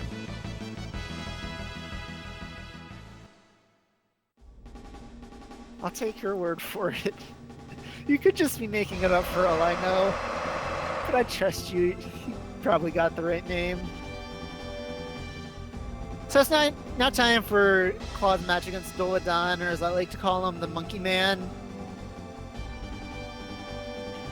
And this is one he's not expected to win, though he can win it.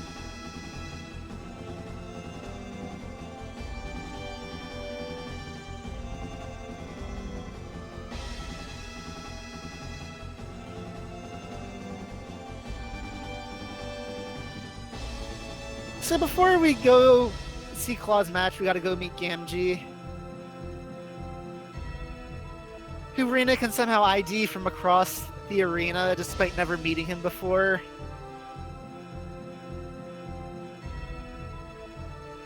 I think they forgot that Rena never actually met him when they wrote that. Then you gotta go back up here.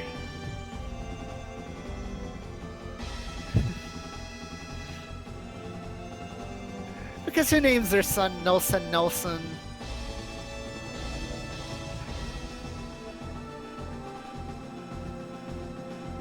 So I have no control over this fight coming up. It's completely up to the AI, so let's see what happens. I'll try not to spoil it for you guys.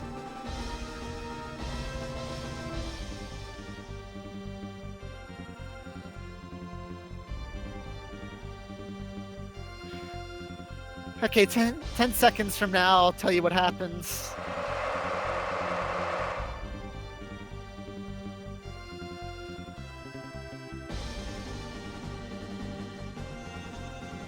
Well, that's good he won. I was so concerned when he was just standing there that he was gonna lose. That concerned me a lot, by the way. So since Claude won that one, he automatically gets through to the finals. Oh, I'm not used to winning this one, so I don't know what to do. You gotta go back and come up here. We have a full score with this. Hey!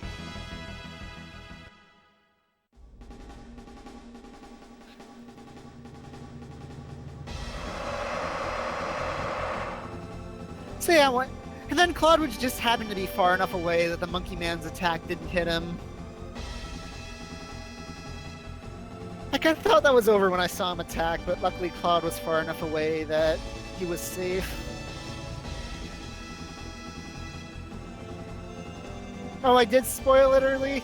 Sorry. I counted to 10 seconds, I guess I must have counted fast.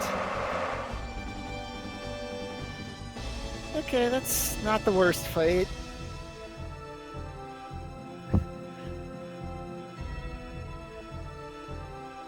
So that's good. That means this run's actually eligible for a PB if I'm lucky enough to get that to happen.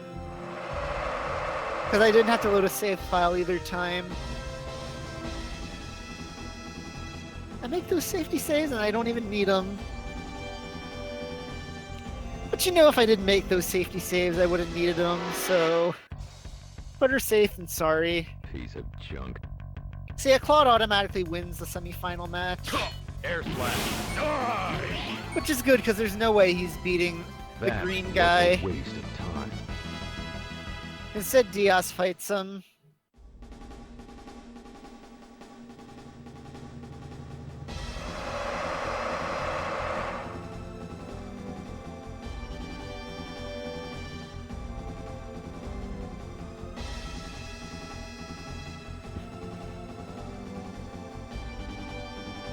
Hey, Sakura DRL.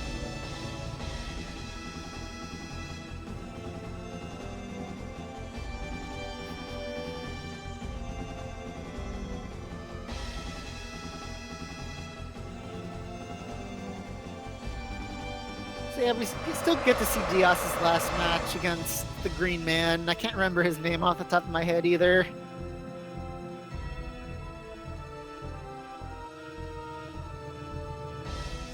That guy, or you can't see him just yet. But you'll see why I call him the green guy.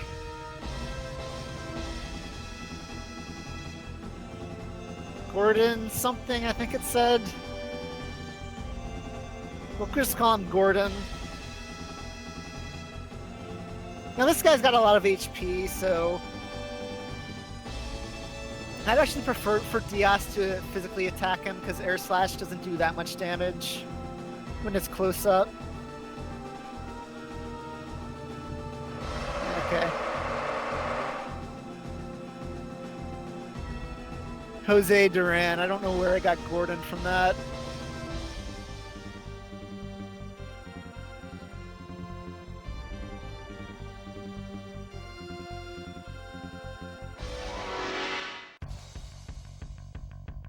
You're in the way. Ha! Air slash. Air slash. I guess they both have O's in the as a second letter. Air slash. Gah! Ha! That's all. So now Claude has to go back to the waiting room.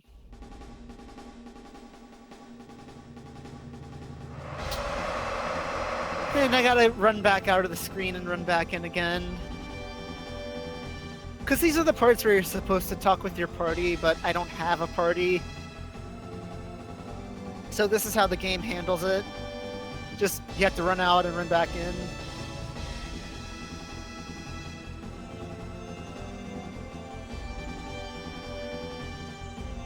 Hi, Edward 505.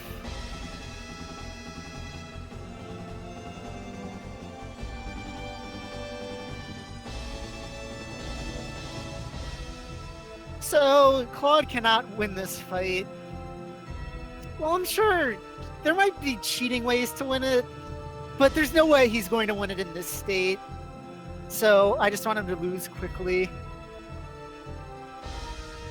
I've also heard you can win it in the remake if you grind into a high enough level. Someone do something, please. You'll see that. They were both just standing there for like 5 seconds. Not 5, like 3 seconds.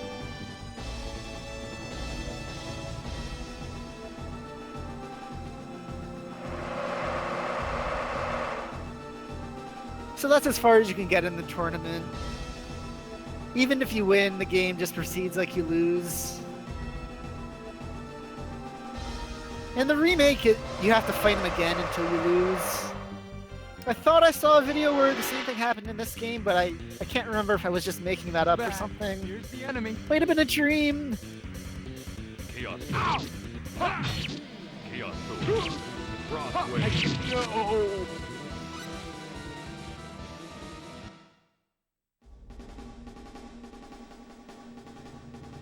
Yeah, there might be a way to get an instant kill item through compounding with the familiar glitch. Basically, that glitch is if you use familiar before you trade your weapons away. And you trade your weapons away, then the bird comes and brings everything you ordered. And if you can get something through that you can compound into an instant kill item, you could kill Diaz. Though I don't know if you can actually do that. That's just a theory.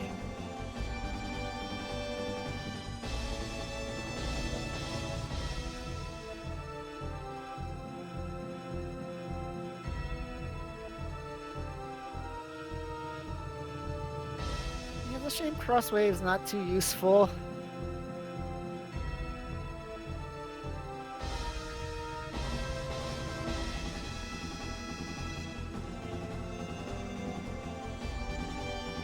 So Diaz is starting to respect Claude a little bit more now.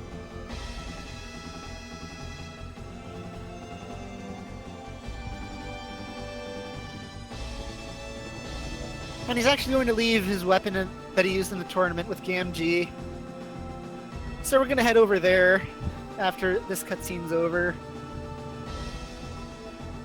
And we're also going to head to the weapon shop that sponsored Claude because he's going to give him the weapon that he used in the tournament with Long Edge, which is the best weapon you can get right now without item creation.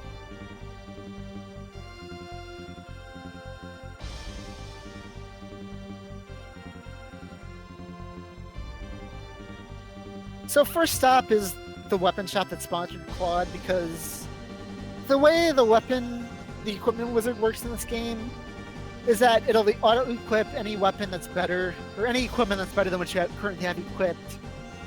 So if I go to Gamgee first, it'll equip the sharp edge, then when I go get the long edge, it'll equip that. But if I go get the long edge first, it'll equip that, but it won't equip the sharp edge, so it saves a little bit of time. Just a tiny bit of optimization.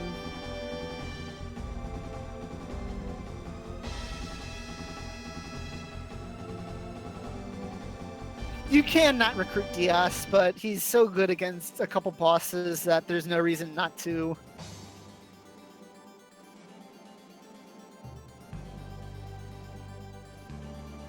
He makes things a lot better against Shin and the Synard.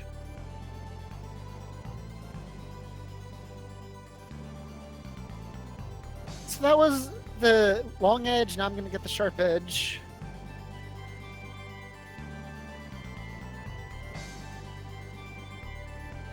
Well, I refuse Celine because she wastes time in cutscenes.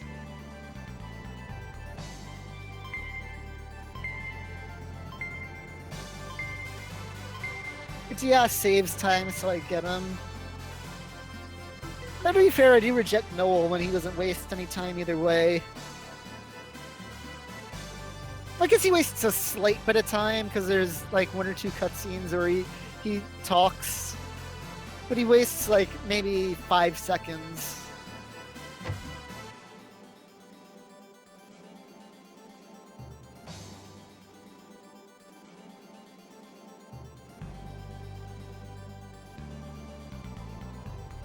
So there's the sharp edge. Well, I guess you'll see it in 10 seconds. I keep forgetting that it's not live. Or that my commentary is not live. It's delayed by 10 seconds.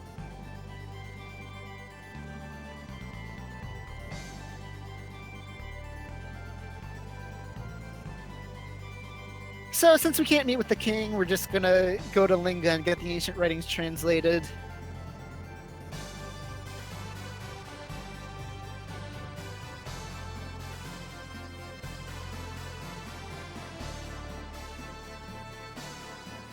Because there's nothing else to do right now other than get the ancient writings translated.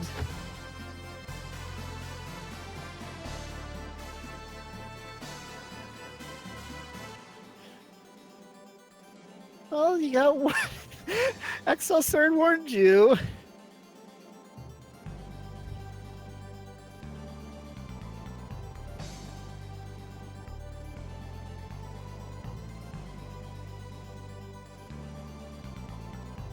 So, in a couple seconds, you're going to see Priestess for the first time. This cutscene is the only time that we actually get to see her. The cutscenes to recruit her take around 10 minutes, so it's pretty obvious that we're not going to be recruiting her.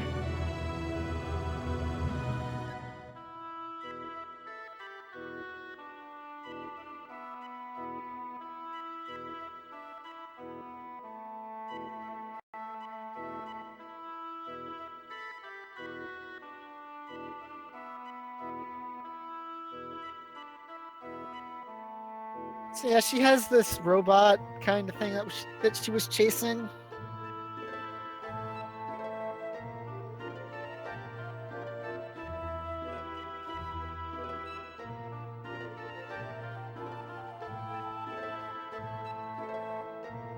It shows that the technology on this planet might be slightly more advanced than Claude thought it was.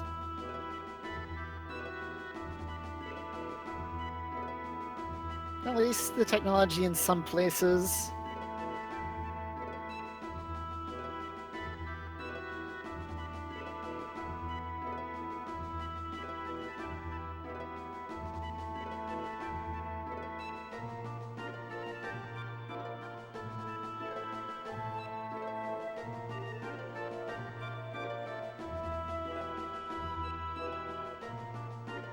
So yeah, just Bruce's fans take it all in right now, because in a couple seconds, or probably like 20 seconds, we're not going to be seeing her anymore.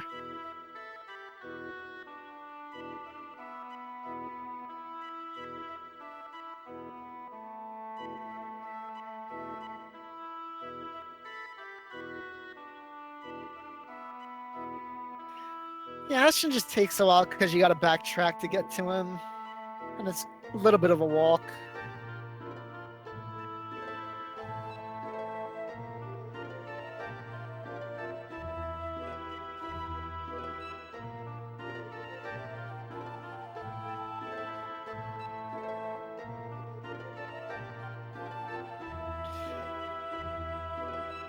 So we need an appointment to meet with the linguist, but he's so busy that we won't be able to meet with him for another month. And we really can't afford to wait that long to get these ancient writings translated. So we gotta come up with an alternate plan to get to meet with this guy.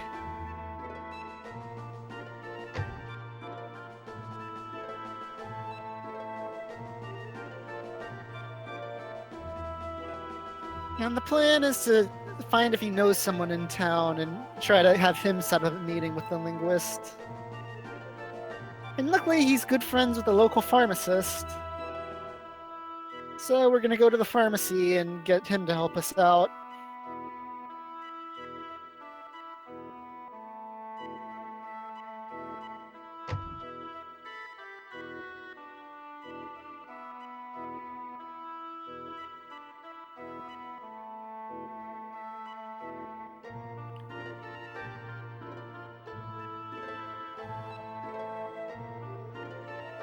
So he's willing to help us, but he wants us to prove that we were tough enough to go deep into Cross Cave to get the ancient writings. So he wants us to go into the sanctuary of Linga and find an herb that hasn't been discovered yet. And even though he says that, he'll just accept something that's rare enough that proves he went deep enough in. Which is nice of him, so that means we don't have to fight the boss.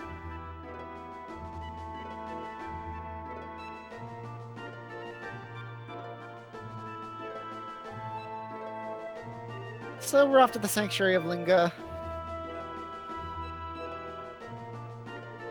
But first, we gotta go get some skills. Knowledge 3 and Technique 3.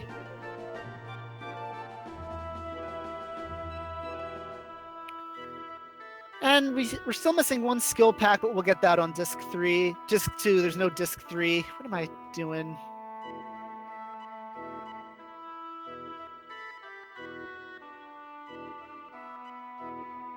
It's Combat 3, that's what tripped me up. Combat 3 on disc 2. So first off, I'm gonna go get the Might Chain in here, which increases strength by 30%. A pretty nice thing to have.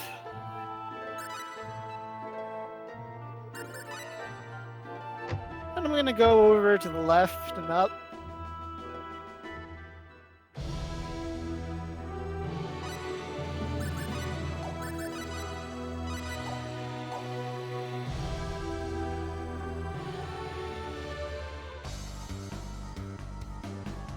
And then I'm gonna go get the Clarisage and the Rainbow Diamond, which is in the treasure chest just north of the Clarisage.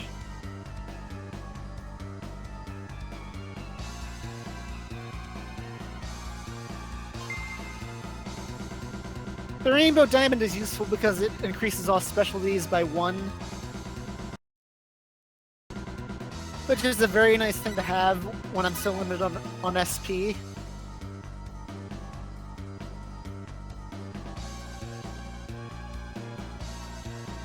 Like, the difference between level 6 and level 7 is pretty big in metalwork. So I want to get up to level 7 when it's possible.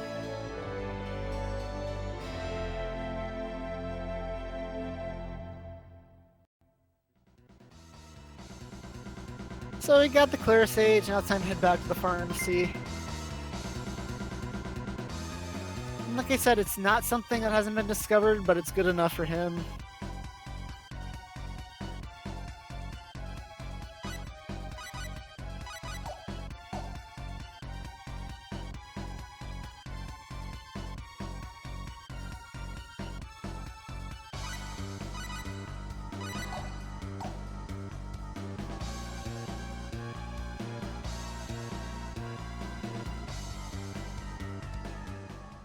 So yeah, he's gonna help us out now.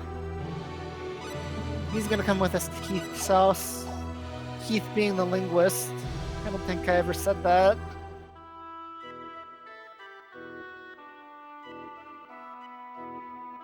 No, he doesn't actually join the party just yet. If you open the menu, he's not actually in the party.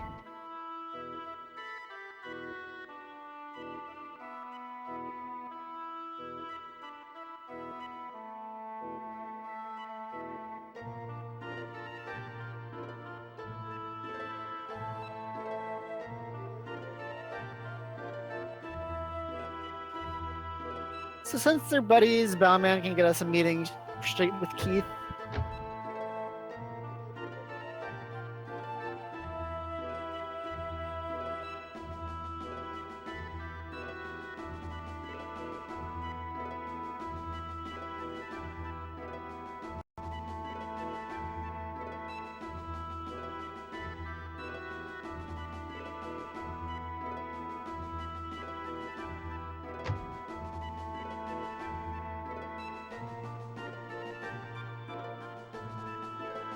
Is the mobile game actually out in America? I thought it was Japan only.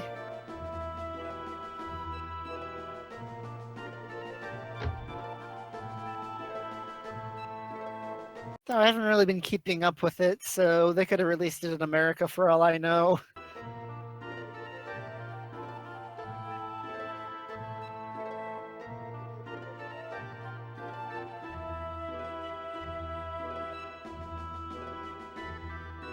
So we got a meeting with Keith, and he's very excited to start translating these ancient writings. And because this is Arena Run and Diaz hates other people and doesn't get an ending with them, we'll actually get Bellman's solo ending, and we'll see what the ancient writings say.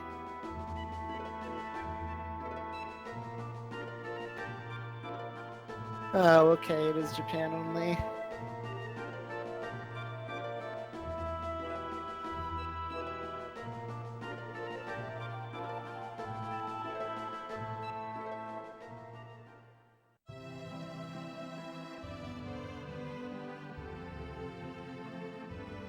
So this is where we're going to get our first party member, Balman. Having another warrior is always useful, and we need someone to distract the second Harfanx.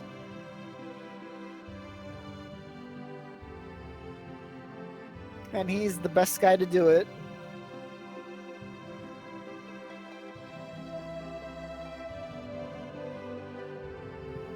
So he's gonna come with us.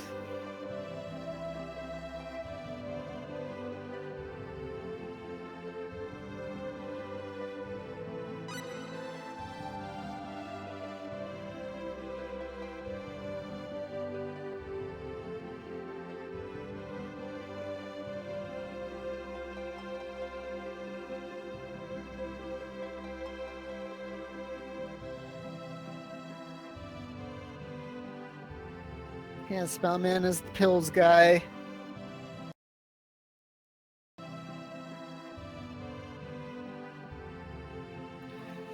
Unfortunately, he doesn't use it nearly enough for it to get to its maximum potency.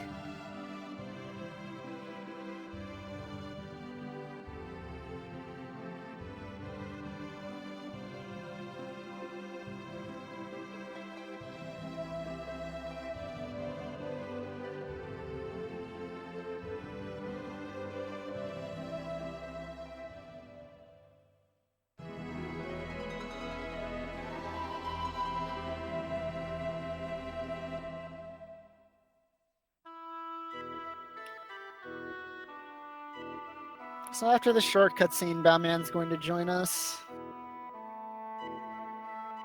And then before I leave, I'm going to stop at the University Co-op to get some pet food. Look, there's something interesting about one of Balman's talents. He has a 0% chance to start with Love of Animals, but a 25% chance to learn it whenever you try to use Familiar. So I can use that to get 100 free SP on him, which is very nice, and I can use that to get even more money.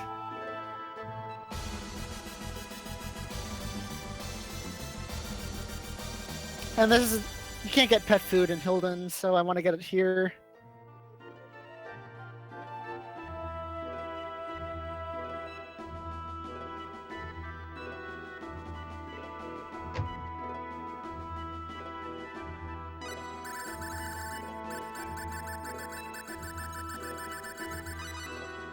And then I want to max playfulness.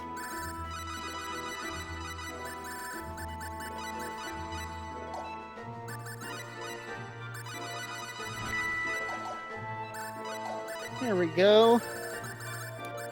Turned out perfectly.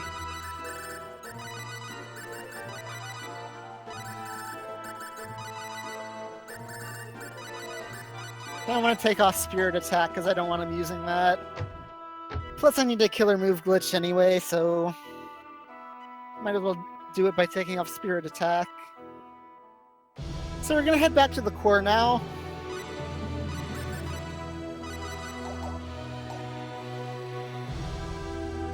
And by the time we get there, we find out that it's under attack by monsters, and everybody's taking refuge in the castle.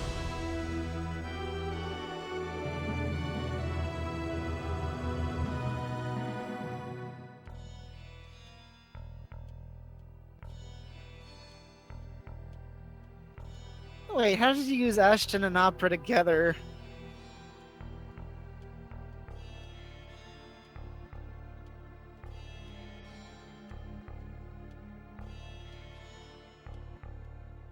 Oh right, you gotta talk to them. Boy.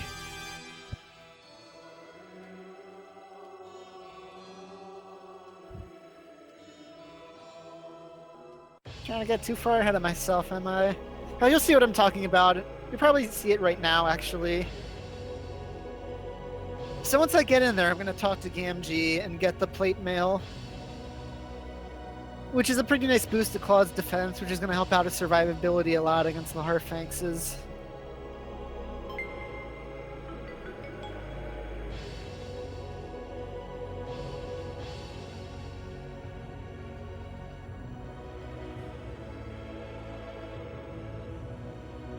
Yeah, the best reason to get Ernest was to pickpocket the battle suits from him.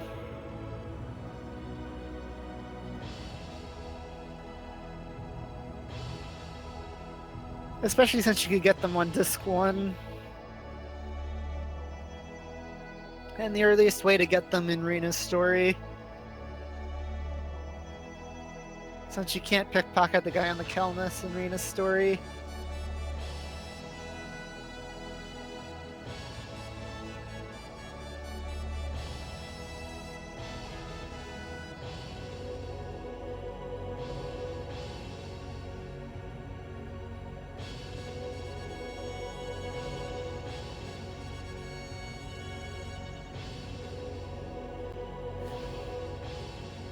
So we get caught eavesdropping on their private conversation about their super weapon, which is called the Lacour Hope, which is basically a giant laser cannon,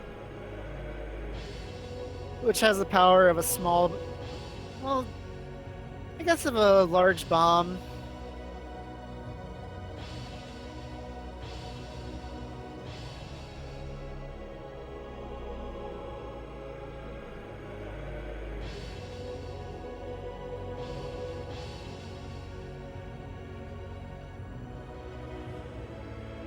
And we need Leon to. They need Leon to go to a place called the Hoffman Ruins to get the energy stone they need to power the Lacour Hope. However, they don't have the soldiers to spare because of the crisis going on right now. So Bellman suggests that as our punishment, we escort Leon to the Hoffman Ruins.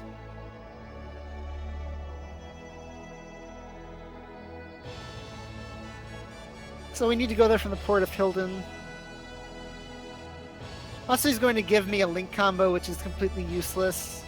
You can't even sell the thing.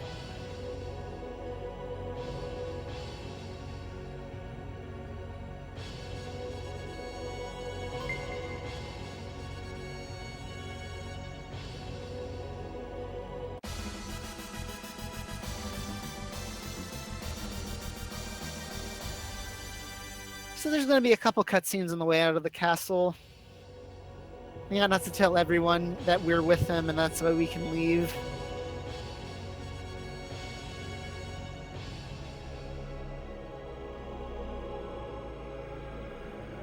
Oh, what am I doing?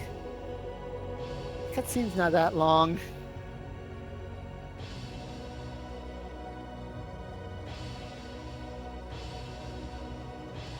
I really gotta stop getting lost in the mashing.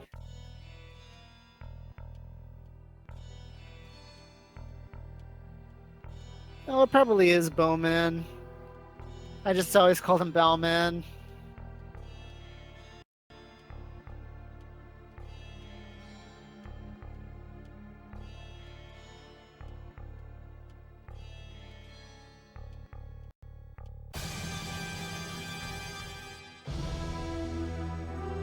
So before we go to the Hoffman Ruins, I gotta do some item creation.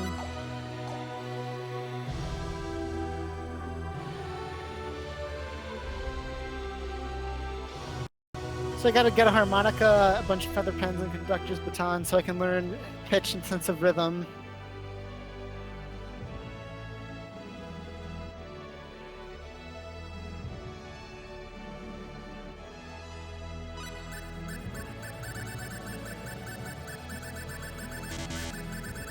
Put the rainbow diamond.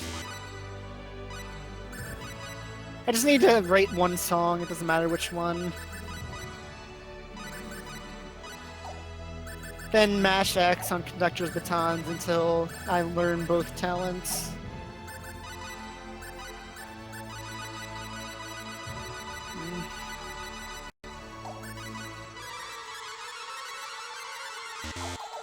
And this music's gonna get pretty bad, so yeah, I have no control over that. Just hope he learns how to play music pretty quickly. Then you don't have to hear as much of it.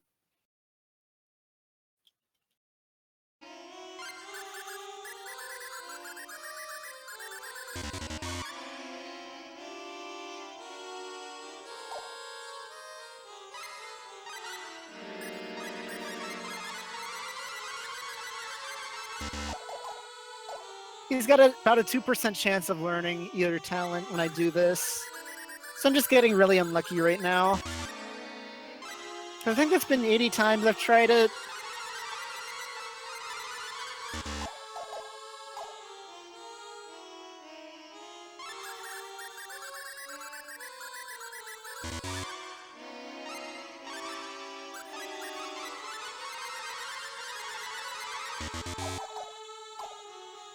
Okay, there's one.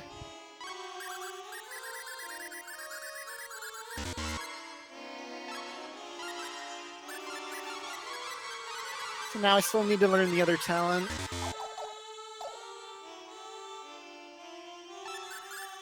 This is some really bad luck I'm having.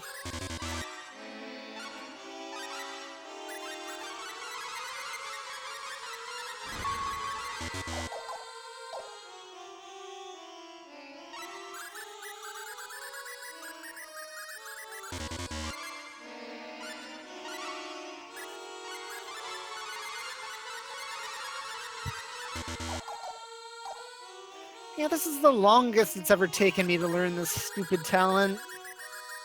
I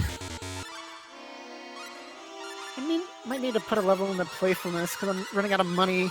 I'm not really running out of money, but...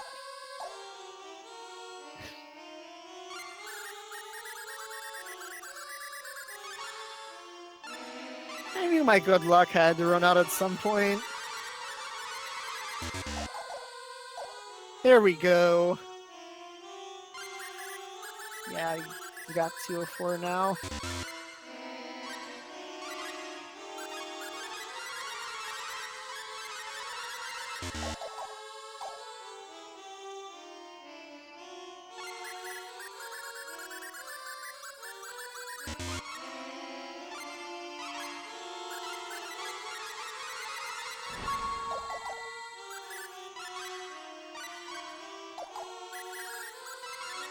Oh, I need to buy rubies, right?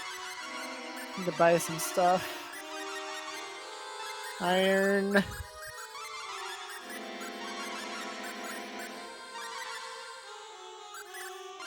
Blackberry, blueberry. Ruby. Bandit's gloves. Resurrection bottles. I got plenty of money. Cure paralysis, cure stone.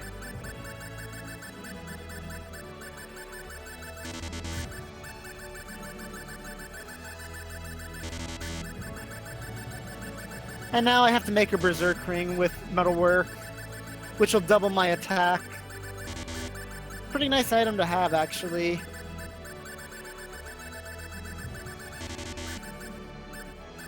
When you see the goldish ring with the red ruby on it, that's the berserk ring. If you see it and I don't make it, that means I failed to make it. Okay, I made it. Oops, spoilers. Okay, that wasn't too bad. Night chain, berserk ring.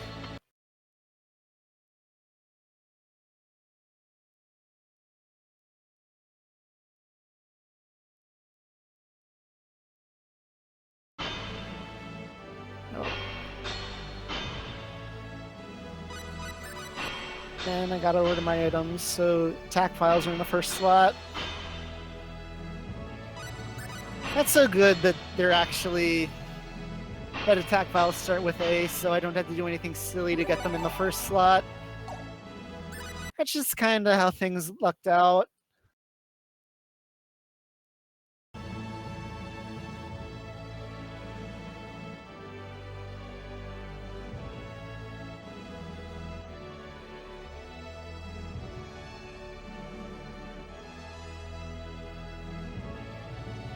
My voice is off, I know that much, because of how the restream's working.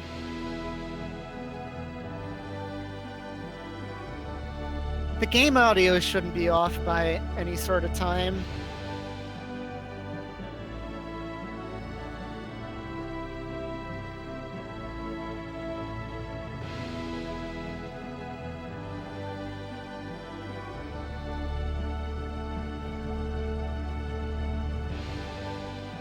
The Berserk Ring is basically like the Atlas Ring, but it doesn't actually make you weak to everything.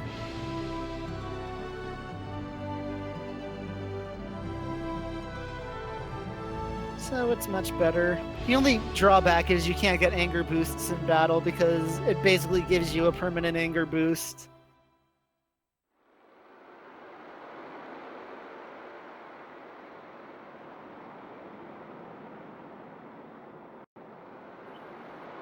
So we take the ship and we go to the Hoffman Ruins.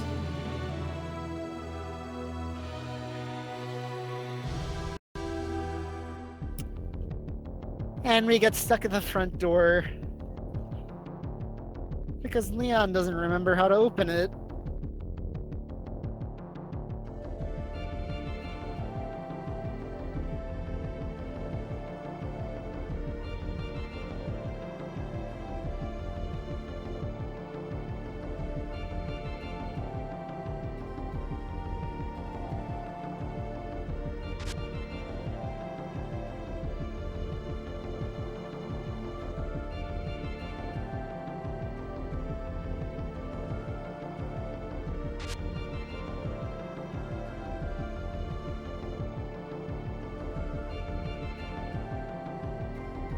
So yeah, he finally figures out that the way to open the door is to have somebody hit the other switch at the same time he hits the one switch. So then we open the door and we go in.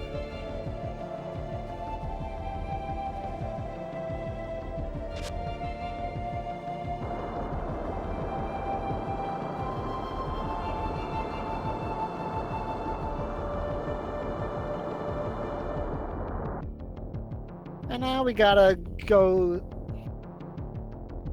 It's kind of like you go down and then loop around up, like kind of like a U-shape kind of in this dungeon.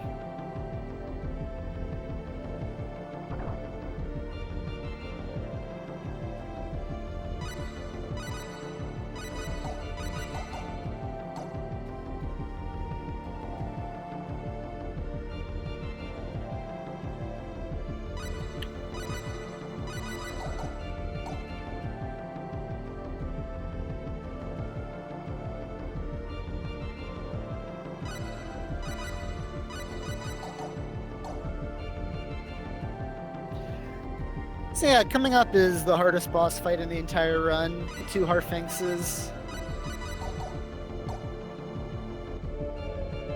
They hit hard, and then they can also use Thunderstorm, which will kill Claude and Rena, and if Leon and Balman are under full health, it'll kill them too.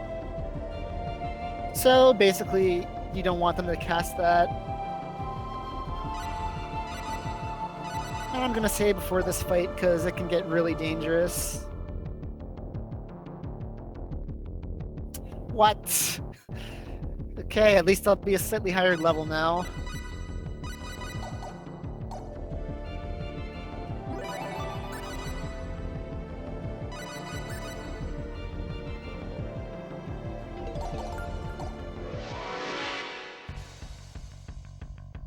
Here it comes.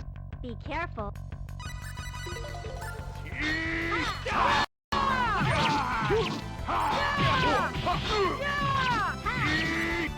Okay, that was bad.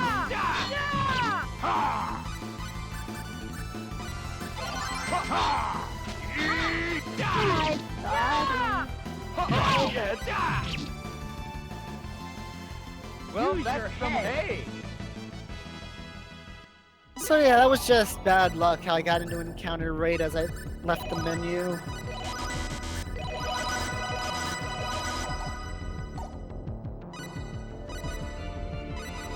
But luckily that gave Claude a couple more levels for this fight, which will help out. That's why I didn't just reload the save file, because I figured the levels will help out Claude in this fight.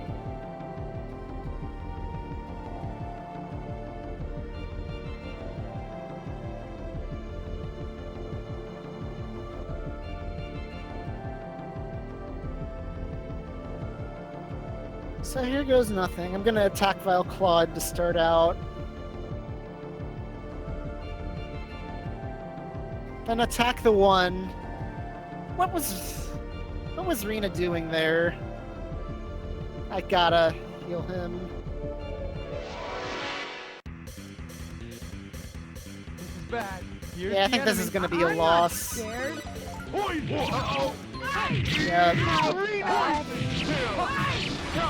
I don't know how Rena got into that trouble. Did I put her on attack? Did I do that?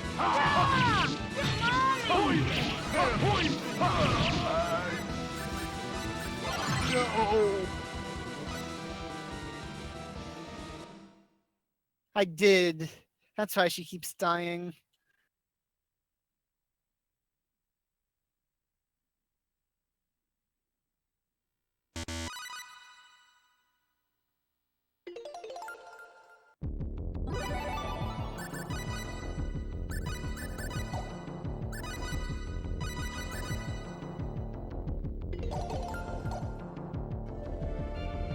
So yeah, time for attempt number 2.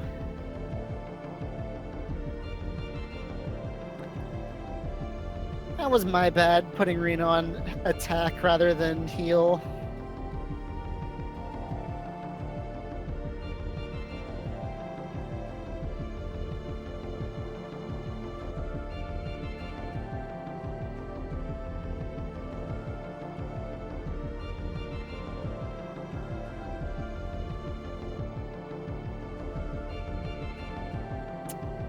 I don't know why Bowman attacked that one, but that's why I lost. This is bad. Here's the enemy. Do it with spirit. Poison! Hey! Yeah, this fight can be difficult. You can expect to die a lot against this guy. Like, you're kind of at the mercy of the AI for this fight. Hey! Hey! Because like you saw there, if Bowman decides he's going to attack the same one everyone else is, the other one's going to cast Thunderstorm, and that's pretty much GG. So you gotta hope that doesn't happen.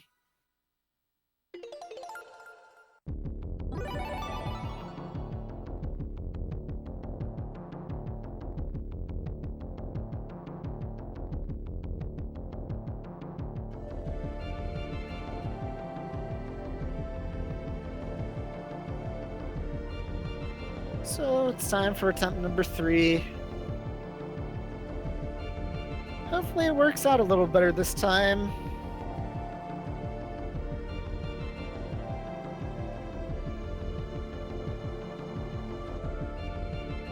Okay, everybody's doing what they're supposed to. Good start.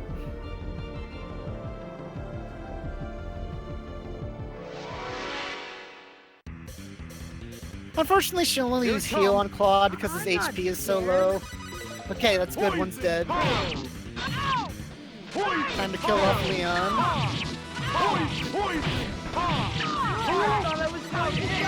Can't go further. Sorry.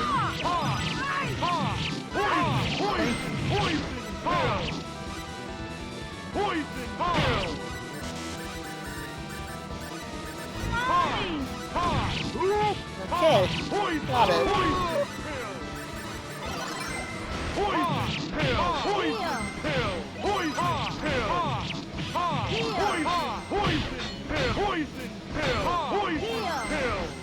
So yeah, I kill off Leon in that fight because I want more experience than everyone else. And he's not going to be fighting with us anymore after this battle, so there's no reason for him to get any experience anyway. So nothing against Leon, he just needs to die for the good of everyone else.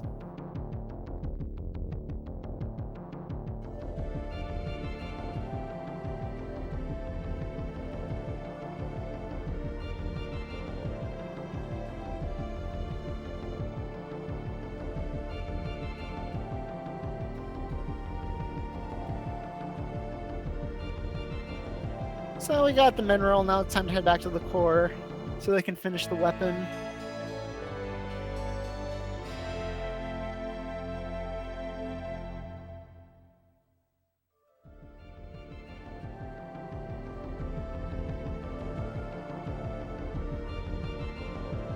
So we gotta head back. No quick ways out of this dungeon either.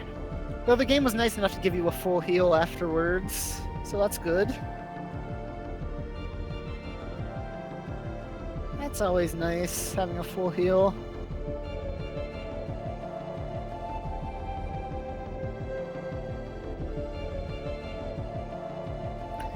So we just head back the same way we came in. I don't think there's even another path in this dungeon. This is the one way to go.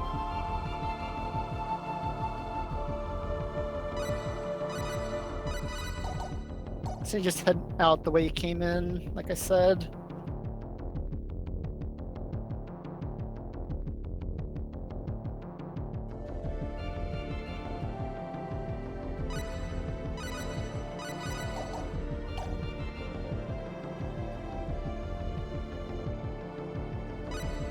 So yeah, I think now you all understand why the Harfangs is the toughest fight in the speed run. Well, that first time was really my fault.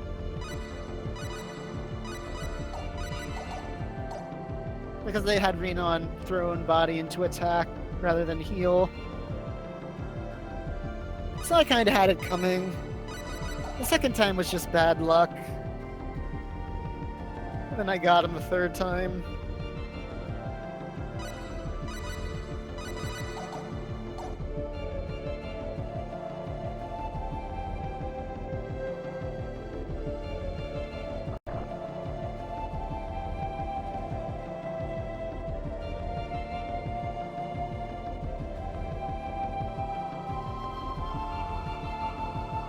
You don't need to do the encounter glitch there. I just kind of did it because I was just in the habit of doing it.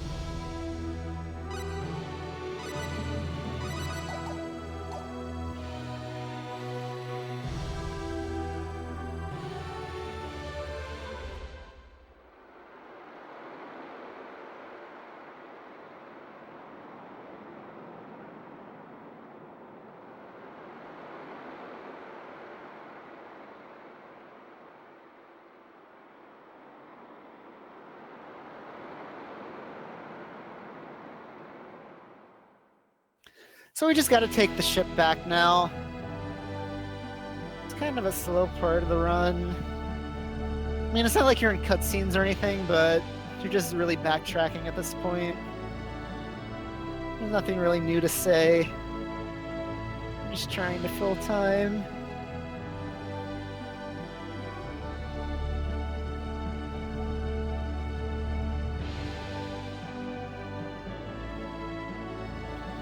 So you get back, and then you gotta go back to Lacour.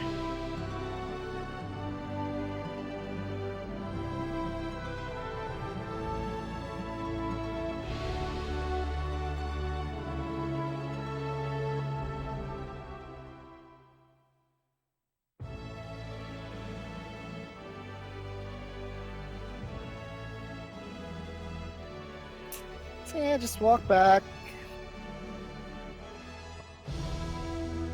I guess one thing to point out is Leon is getting kind of annoyed at everyone calling him Master Leon.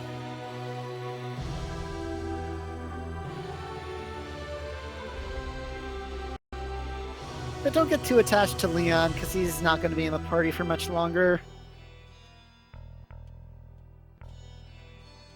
He's going to leave once we get to the throne room.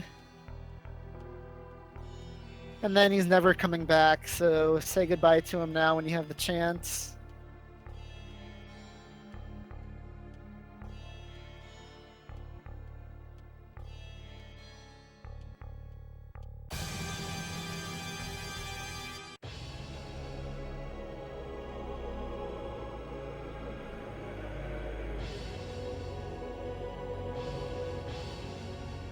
Yes, Leon is Claude only.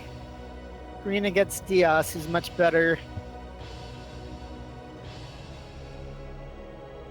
Though Claude speedrun still gets Leon, because it's really he saves a little bit of time, and he's good for a boss strat against Shin. So I get him in Claude speedrun. But is it, other than like the 6 seconds Leon saves, there's really no difference between him and Noel, other than the Shin boss fight strat. So if I mess up and overmash and don't get Leon, I can just get Noel and not really miss much.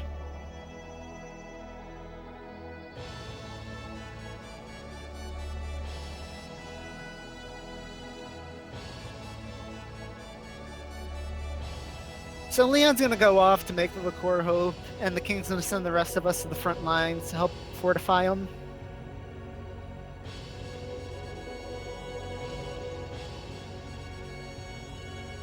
And when we get there, when we're going to meet our last party member.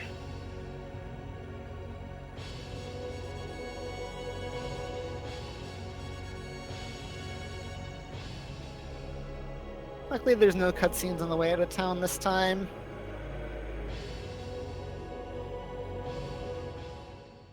So the front lines are to the north of the city.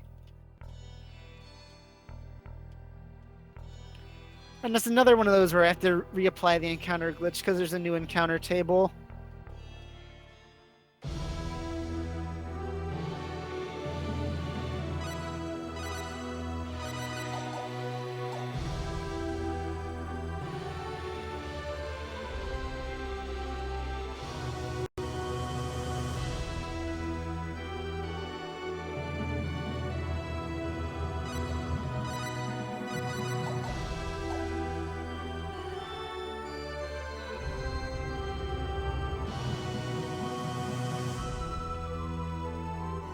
So, in the front lines, we have to head to the commander's office, where we'll be meeting Diaz again. And then the commander will tell us what we have to do.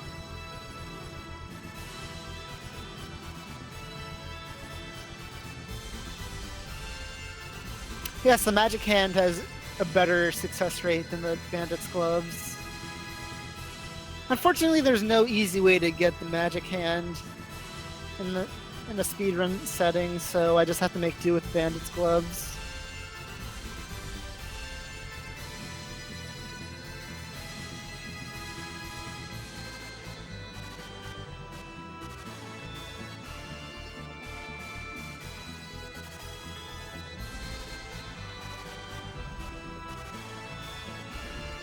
So here we're finally going to find out what happened to Diaz, his family.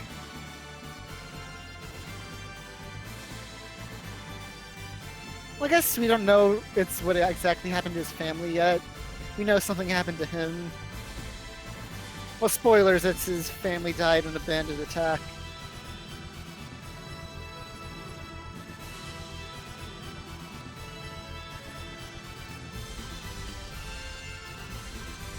I know you can steal one from the skill guild guy on arm lock, but I think that's an even smaller chance than stealing the bunny shoes, so it's not worth it. Yes, I can see chat. I have it open.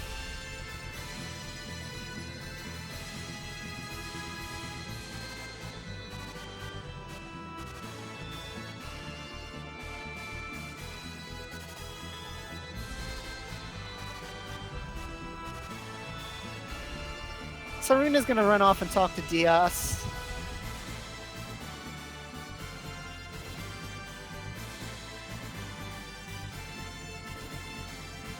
And she's gonna get him to join the party.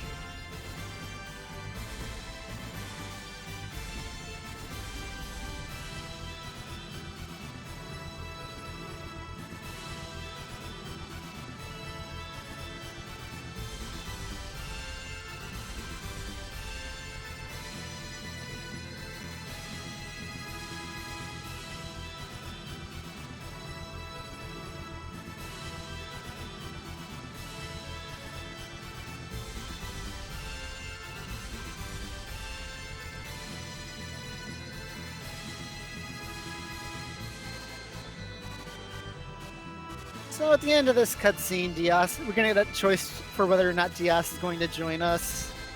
And like I said before, he's very helpful against Shin and the Cyanards, so I'm going to have him join me.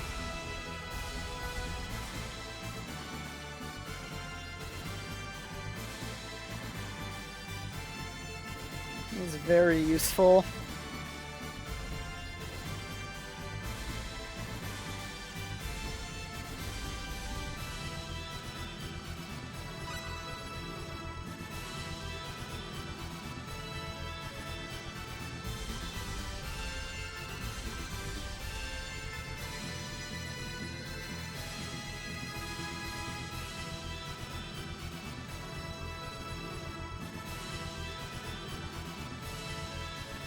And apparently you can show a girl getting brutally murdered in an E-rated game. Like, I'm pretty sure the ESRB never saw this scene, or else they would have bumped up the rating to T. I still don't know how this game got an E rating.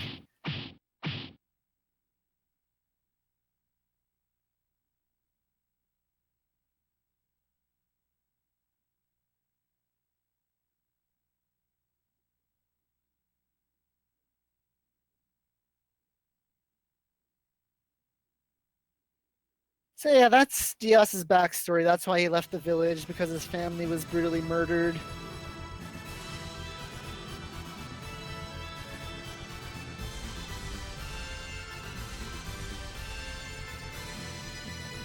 Yeah, they removed it in the PSP version, that would make sense.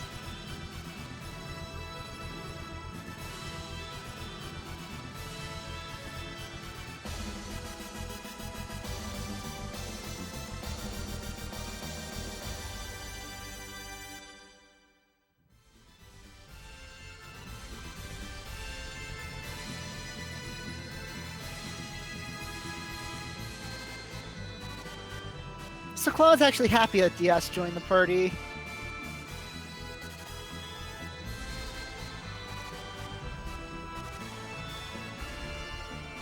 So we've got our final party now.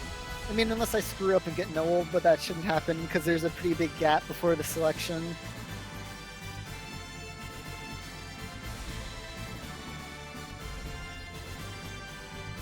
I need to turn off Cure All.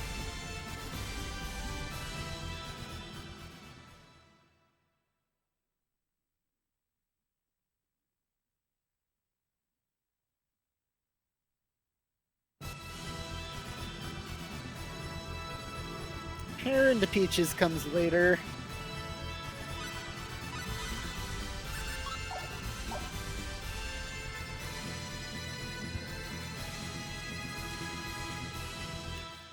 So Shin 1, I should say. You just have to survive a certain amount of time.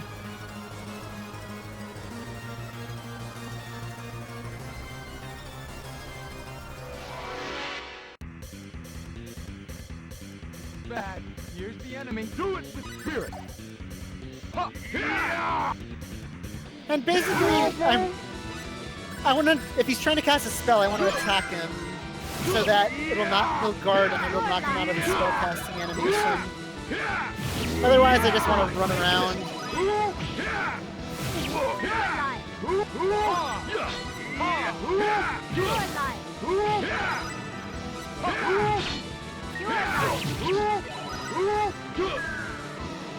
Sorry. This isn't a good spot. Okay.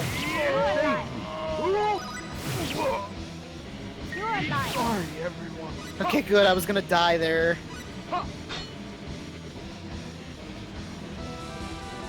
Okay, good. I managed to avoid Fane. Thank you. I don't know what I would have done if I had died there. I got so lucky that I blocked him just in the nick of time.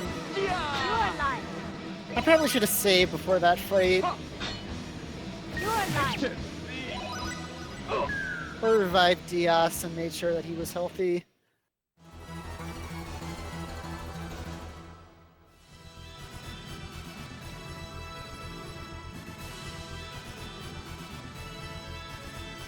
So that's the end of day 2.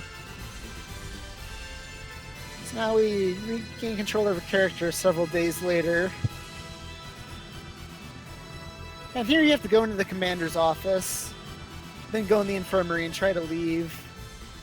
It's odd, but that's what sets the event flags.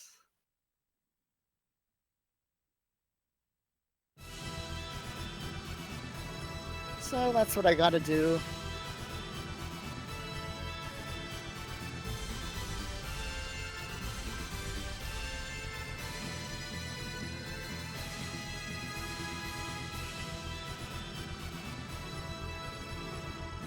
So there's a horde of monsters showing up.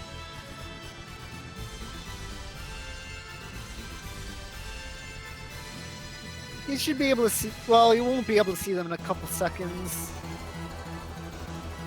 I'll be able to see them in a couple seconds. You'll have to wait until it actually catches up.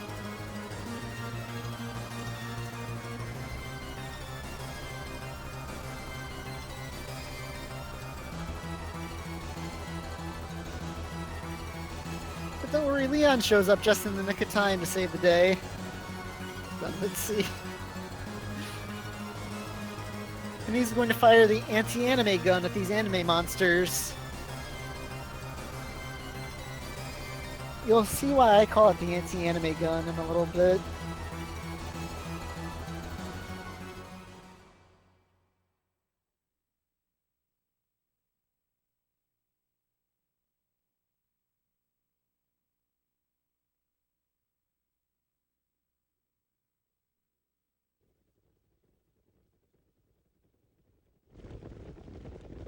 So yeah, it's going to kill all those poor anime monsters.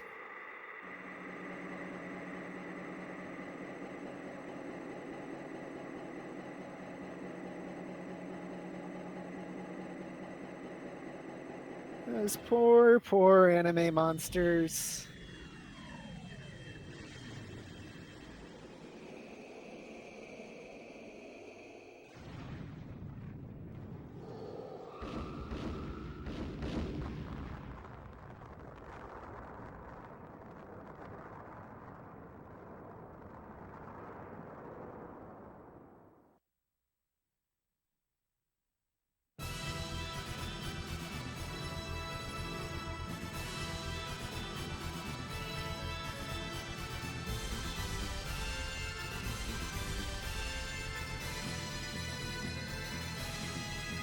So now that the weapon's complete, we're going to use it to take the fight to Illyria.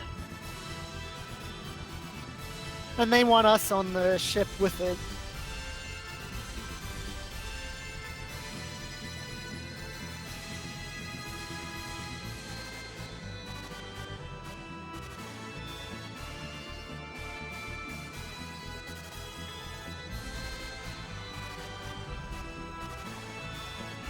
They're going to take us to Hilden, where we're going to board a ship to go to Illyria.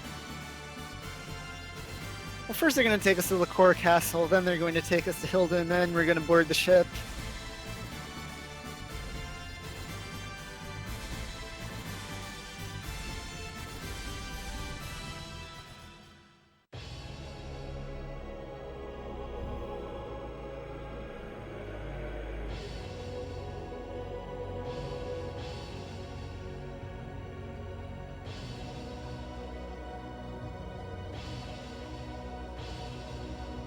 So yeah, we just meet with the king. We have a planning session here, and then now we go to Hilden and we just start preparing.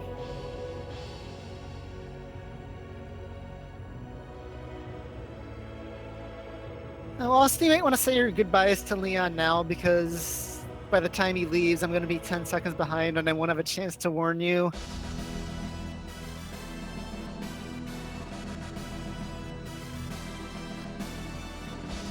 So do it now while you've got a chance. Because he won't be joining us after this ship ride.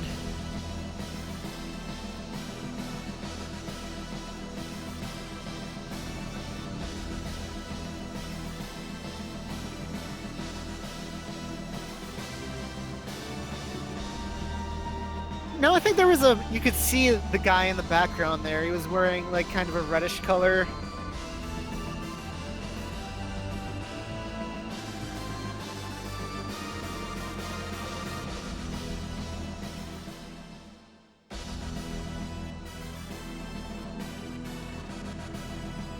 So pretty soon you're going to find out why I call it the anti-anime gun.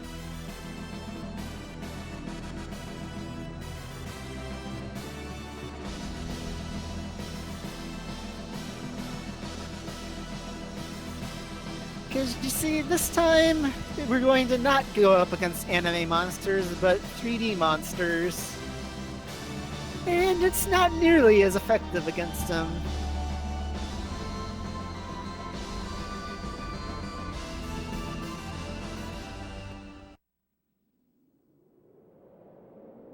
That is to say, not effective at all.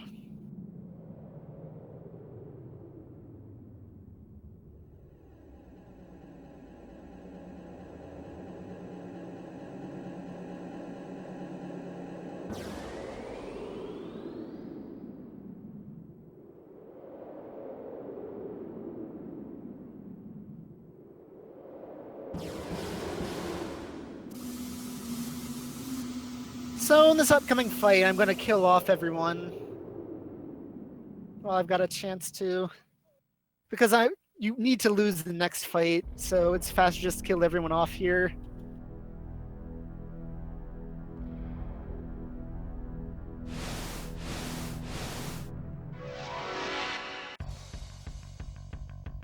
I won't lose. Here I go. I was hoping Claude wouldn't kill him so I could kill off Rena. You're alive.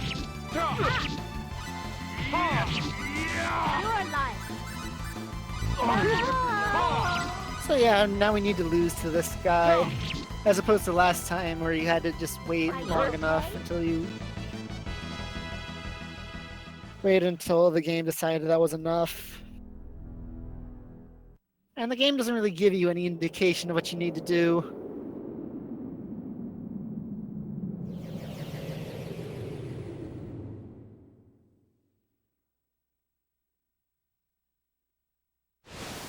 Don't do that. Bad. Here's the enemy. Okay. Be careful. And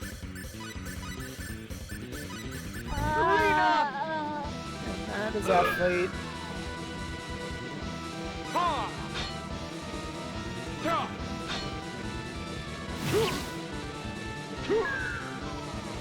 Rena.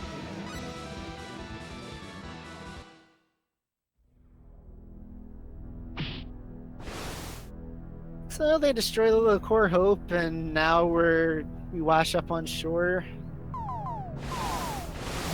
At least the party washes up on shore. The rest of those people we never see again.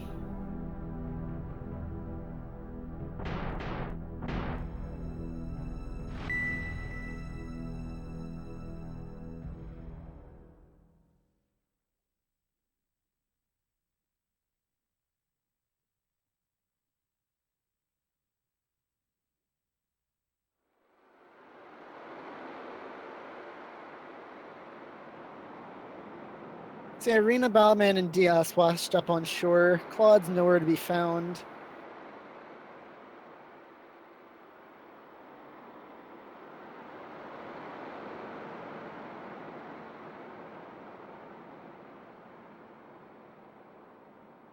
Yeah, and Leon's solo ending. Leon's parents are in his solo ending, so somehow they survived.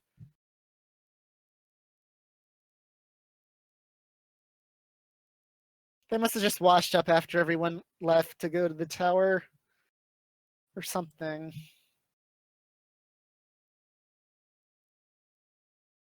But technically, if you leave the tower, you don't find them, so... I don't know.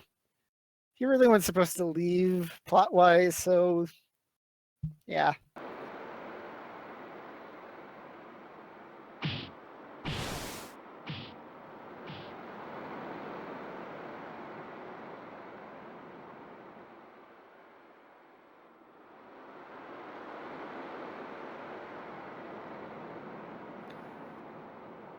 So we're gonna look for a refugee colony or something.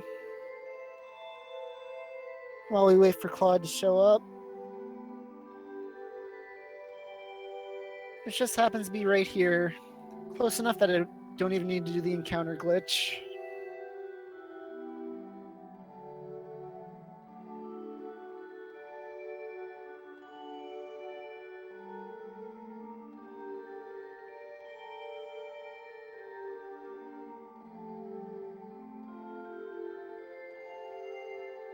So Claude hasn't beaten us here or anything, but don't worry, he'll show up later. Leon is the one that's never going to show up again.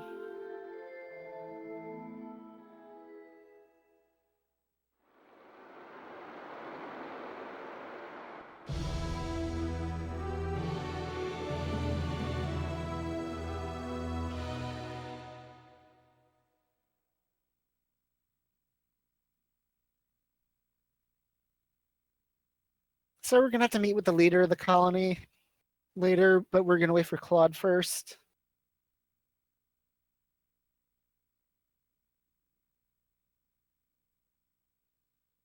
And they're just going to wait here for Claude to show up. Nina's going to walk back and forth.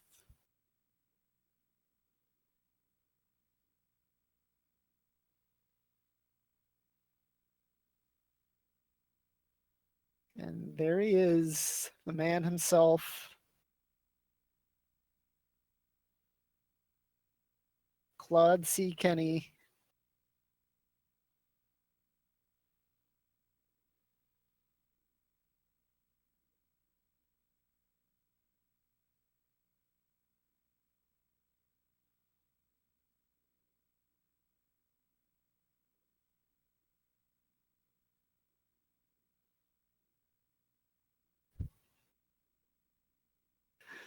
Well, to be fair, she thought that he was dead.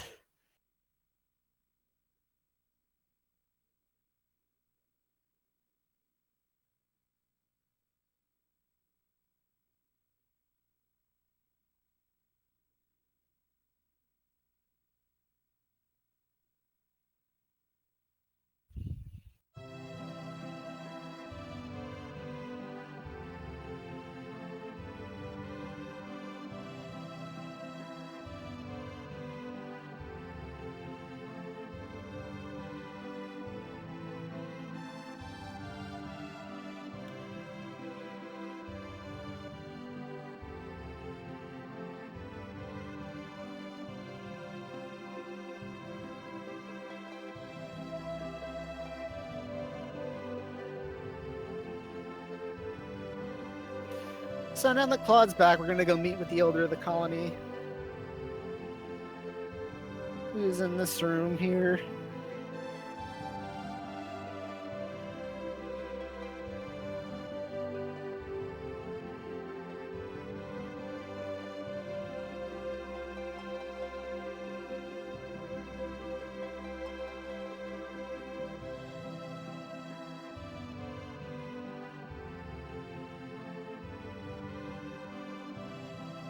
Well, Claude didn't have any siblings, or at least no siblings that we knew about. So if he's a Kenny, that means he's got to be descended from Claude.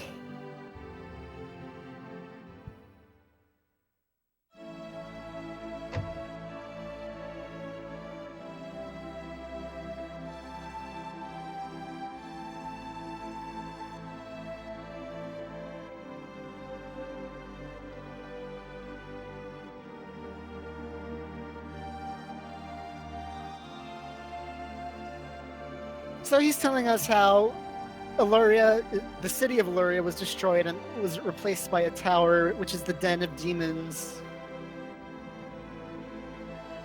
So that's where we need to go if we want to destroy all the monsters.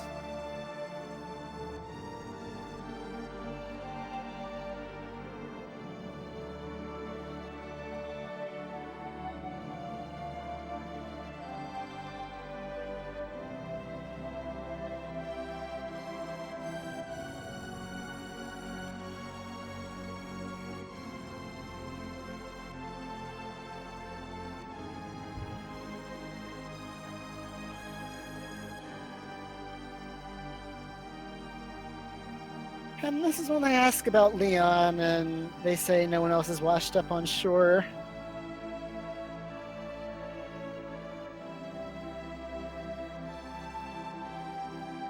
But if his parents are okay, he's probably okay. We just won't see him again.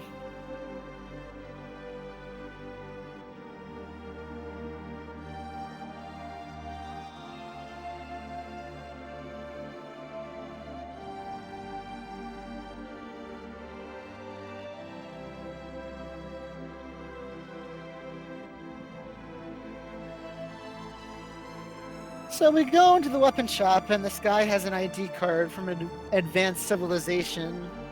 And that just happens to be the ID card that'll get us into Illyria Tower. So that's nice.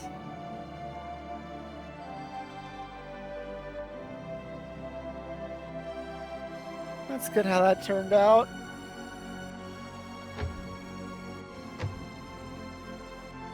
There's also a bunch of weapons in here, but I don't need any of them, so I'm just going to leave them there.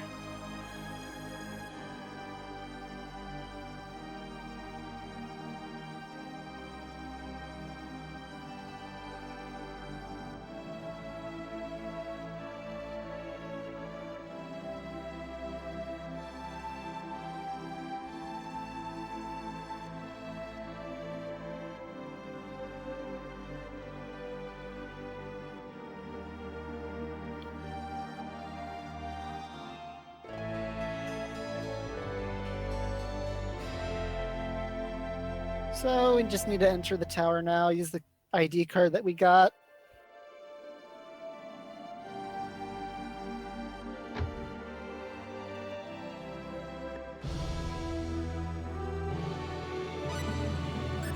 And then on the first floor, there's a couple items we need to get.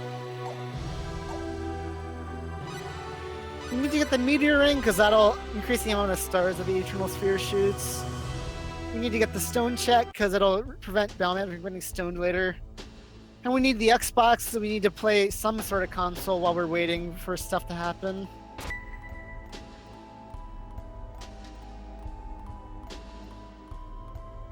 And then in here, we're going to get the Crest Jigger Guard, which is one of the best shields in the game. And the musical software, which is going to help me make music later.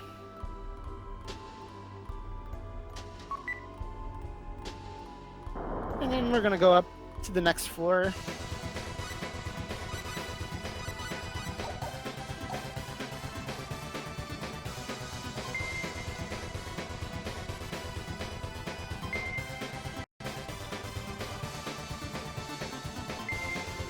So you're supposed to talk to these stone statues in here.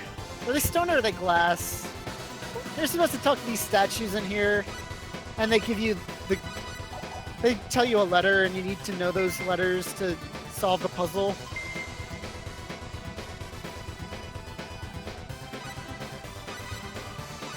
And the solution is Apaka, which is short for apocalypse.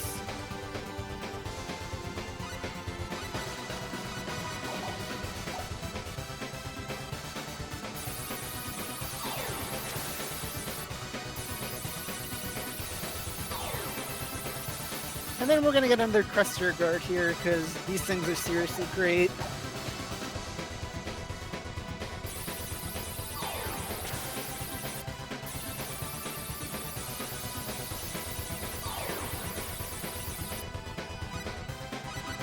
And then we're going to go up to where we need to use that key card that we just got.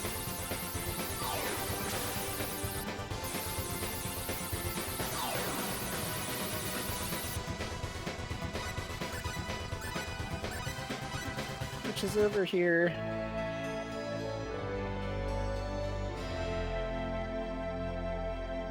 And then we start the cutscene where Claude gets beamed up back to the Calnus.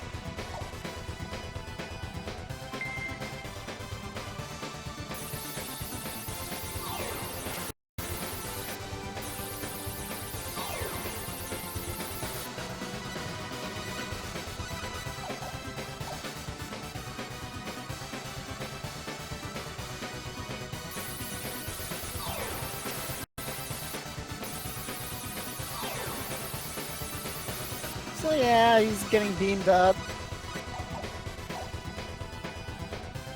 He's going to be away for a little while.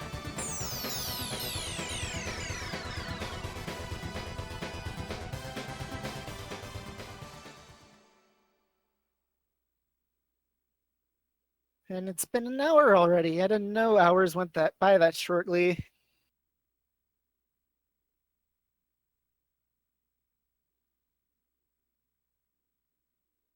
Yeah, when you're up there, you can steal a pretty nice set of armor. Unfortunately, he won't do that on his own.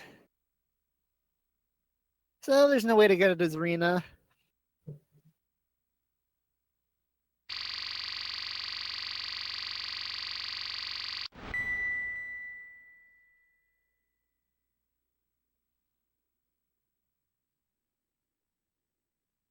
So Claude's gonna do the whole leave your communicator behind, because that's what they're locking onto trick to escape them.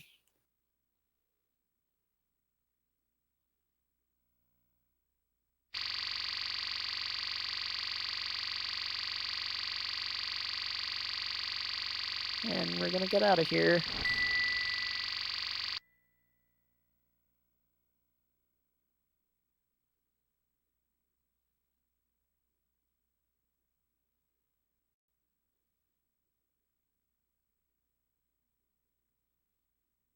And then we're gonna go up the elevator on the other side.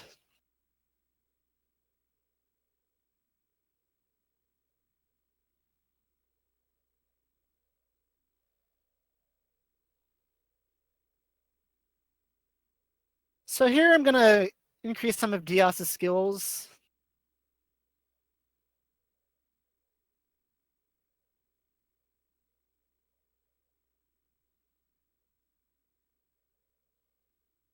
And then I'm gonna give the Berserk Ring and Might Chain to him.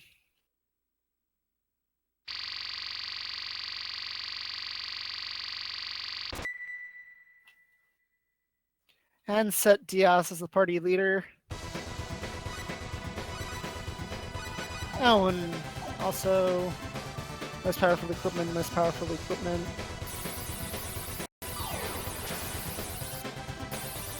And make sure Air Slash is on. That would be bad if it wasn't. Yes, I beat Monkey Man today. So I'm gonna Air Slash everyone.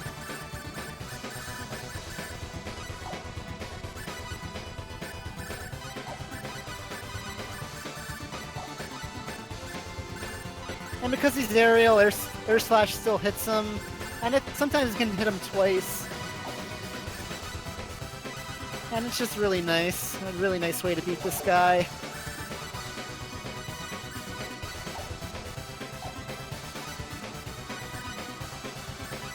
Okay, good fight.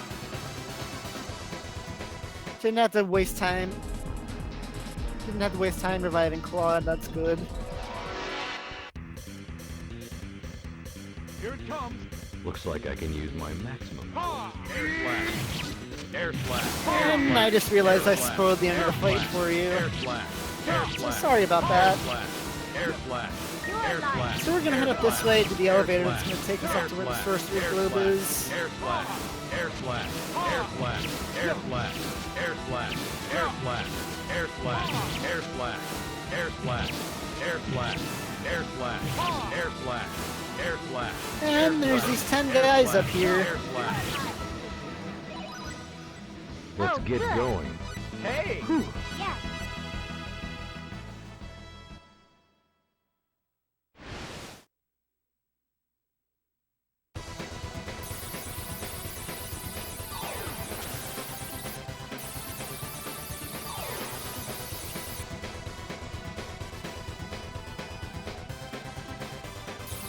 Yes, I was using Air Slash, which hits aerial enemies and comes out pretty quickly.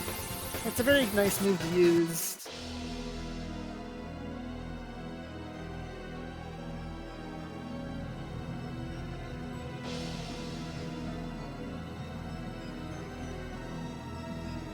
So these guys are from another planet, and they're saying that Claude's a guy from a planet called Earth, and Rena's from a place called Nede.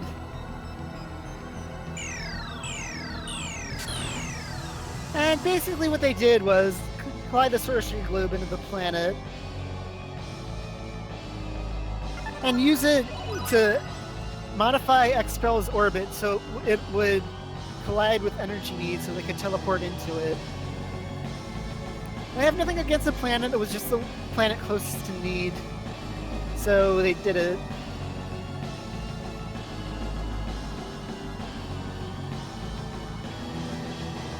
Just kind of bad luck for Expel. So we're gonna try to stop them.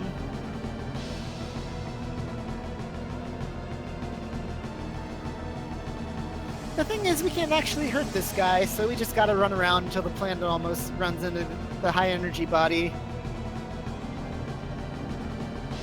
And we gotta sit through Dispel, unfortunately.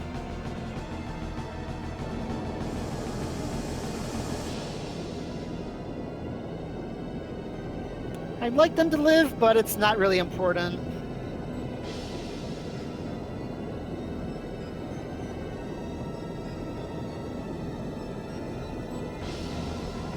So I'm just gonna have him chase me around a ring here.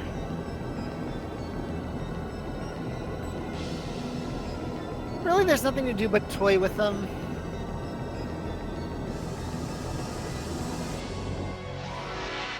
Since you move faster when you move diagonally, you can actually outrun him. Back. And then you can just have him chase you around the ring. Dispel. You can also run side by side with him. shouldn't do that. That could have gotten me hit. Okay. Out of time. Thanks. So I gotta get disc 2 ready right now. So yeah, the plan. Expel collides with a high energy body and everybody dies. The end. It's a pretty depressing game, actually. How the bad guys win in the end and all. There's just a disc 2 to see how they conquered the universe. That's what it is. It's just a giant FMV of them laughing maniacally at how they've conquered the universe. So I want you to see that, so we're going to show that off next.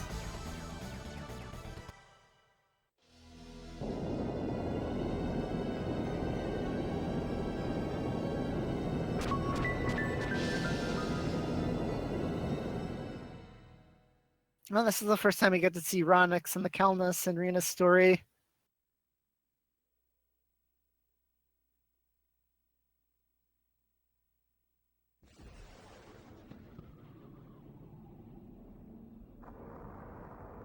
Okay.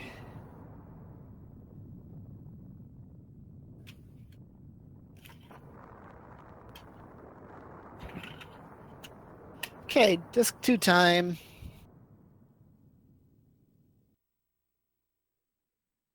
Spoilers, we actually lived. They teleported us along with them when they teleported into Nede.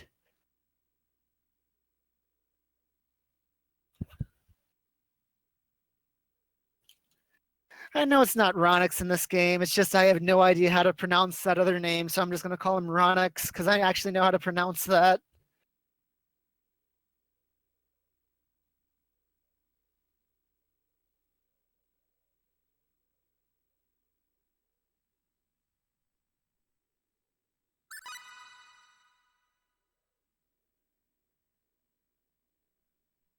So yeah, we're all okay.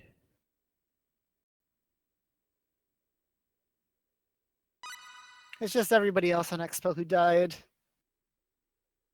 Like Celine, we left her behind, unfortunately. Maybe if she didn't want to die, she should have kept her mouth shut on the later cutscenes.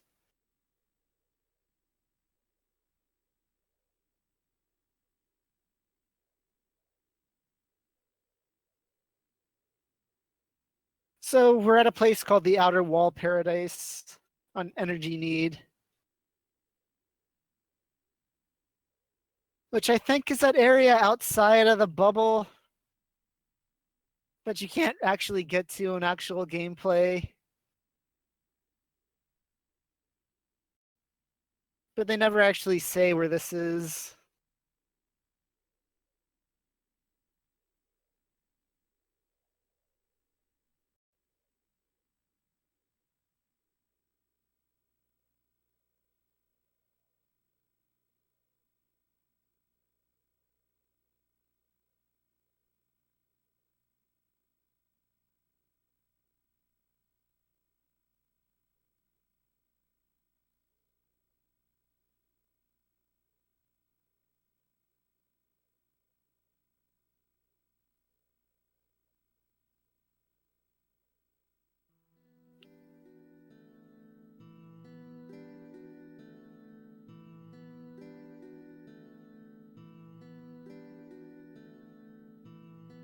So yeah, they're just talking about everything they found out recently.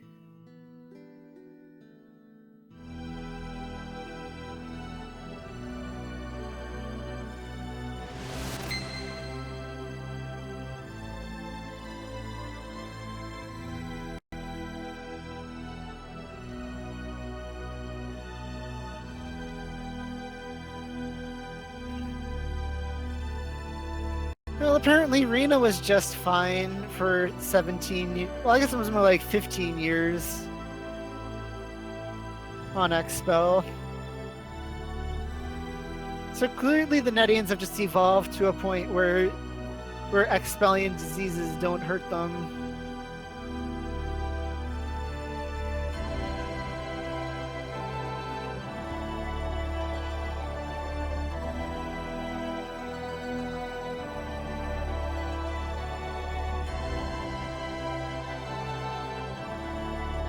So there's a mysterious voice coming out of the teleporter telling us to go through. And Rena's saying that we should go through it because he seems trustworthy. We should go with him.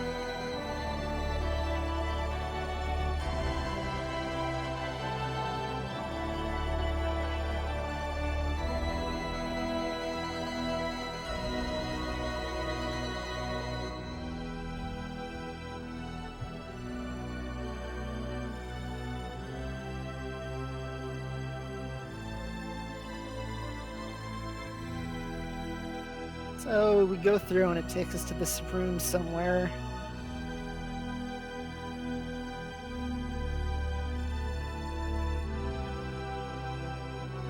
And outside that room is some guy's office.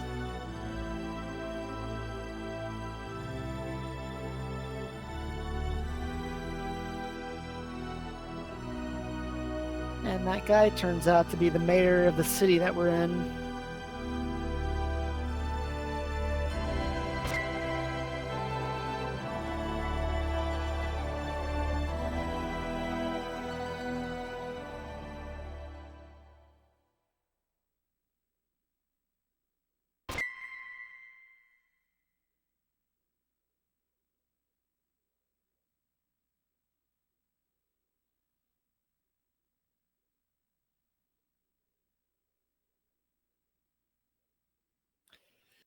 So he's going to tell us a story that's not exactly the whole truth, but he's going to tell us enough that he thinks we need to know. Basically, 3.7 billion years ago, Nede was its own planet, and it was pretty much the head of a galactic empire that was peaceful.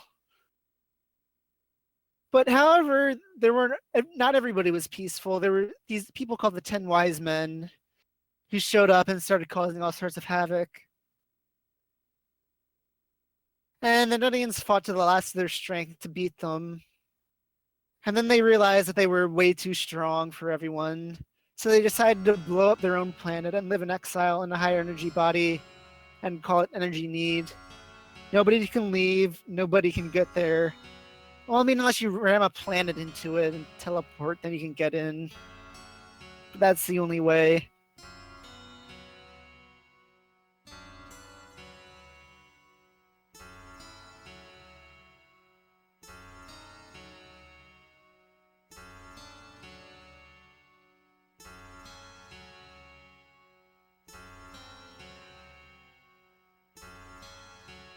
So now that he's told us who they are, and that that we need to destroy the 10 Wise Men, he says he needs our help, and we decide to help him. Yeah, sometimes they go by God's 10 Wise Men, sometimes they're just the 10 Wise Men. They aren't really consistent about it.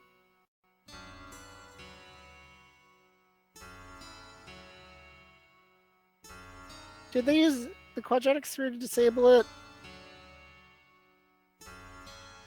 I thought they just kind of got close enough that they could teleport to it. That's why they needed to ram Expel into the high energy body.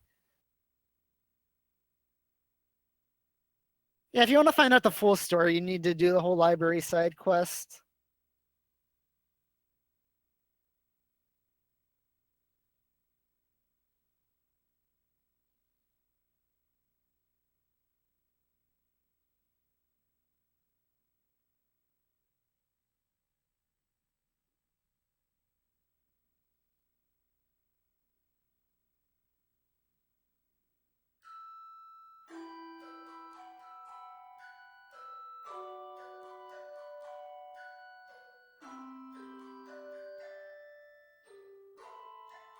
And they also got their original Japanese names back in the PSP remake.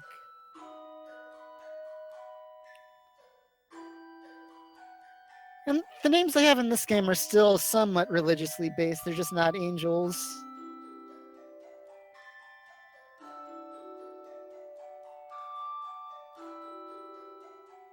I think they're more named after saints in this game than angels.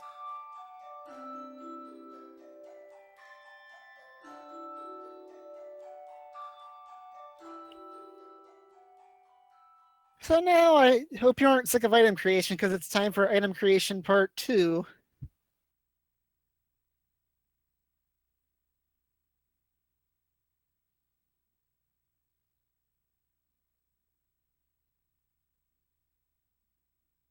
So I want the Lizard Flask, attack vials, violin, feather pens, conductor's batons, couple spectacles, and I gotta sell some stuff.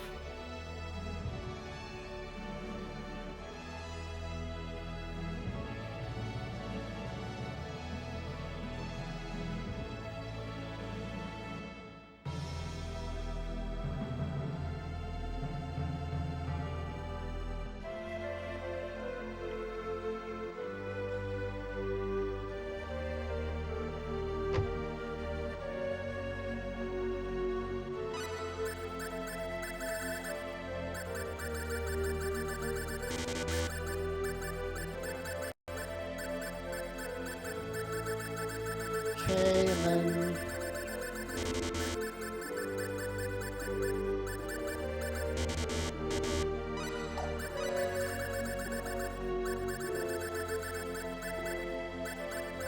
okay, and that's all for her.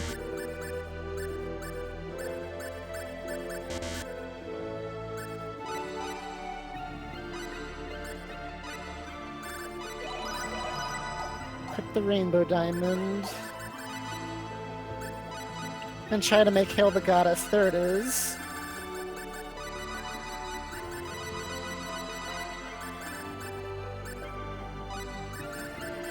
Then try to make 2 mithril with alchemy.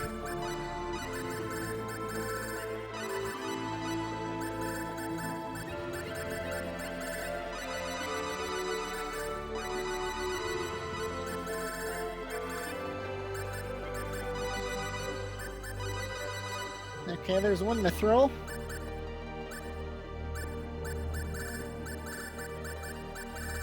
There's 2 mithril. Alright! Very nice. That's all we need for now.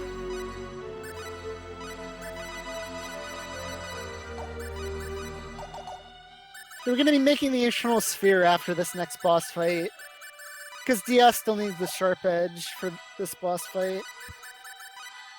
It's faster to just keep it on him than to go get another weapon for him.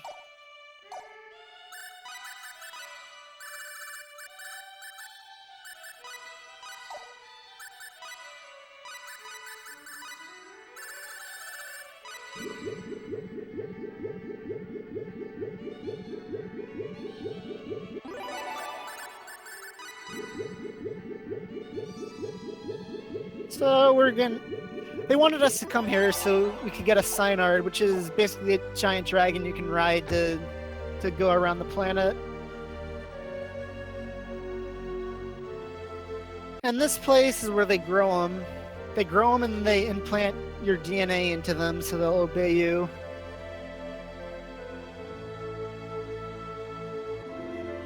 You can, but you have to go out of your way for that, I thought.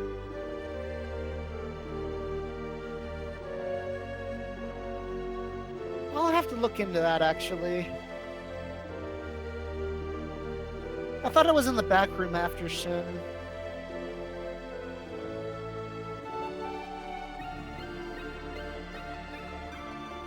I'm a minute behind now.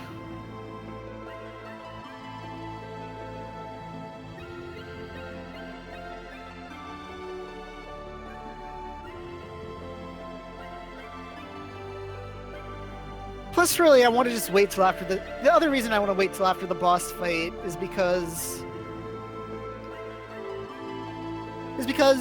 I want to save before I make the Eternal Sphere just in case he fails at making it. And the only choices are leave and go back to the world map or do it after the fight.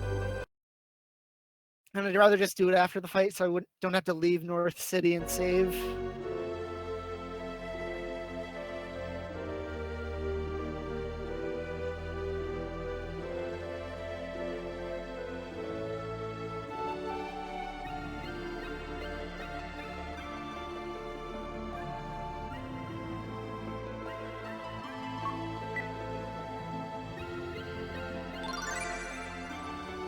So Claude gets his data inputted, and now it's Serena's turn. For whatever reason, they don't need the rest of the party members, just the two main ones.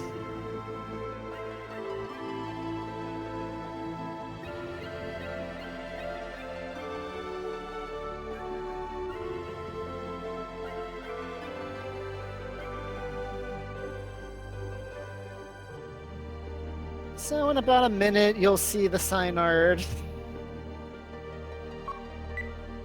You'll see how that goes berserk because it's not designed to have a human's DNA inputted into it.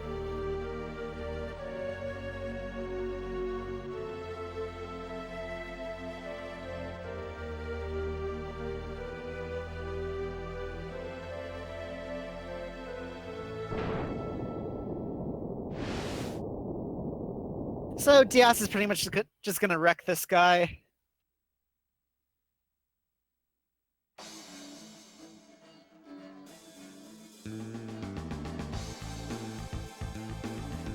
I want Claude alive because he needs the experience. Here it comes. Looks like I can use my maximum force. Air slash. Air slash. You're Air alive. slash. You can see how it's hitting him like 3 or 4 times. You're alive. An easy fight. Air slash. Air slash. Air slash. You're alive. I want Claude to be level 38 with the field of intelligence. That's why he needs to Air live. slash. You're alive. Air slash. Air slash. Air slash.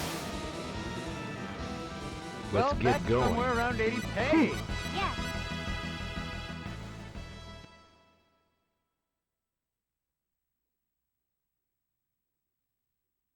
Otherwise, I'd be totally okay with him dying because it saves time.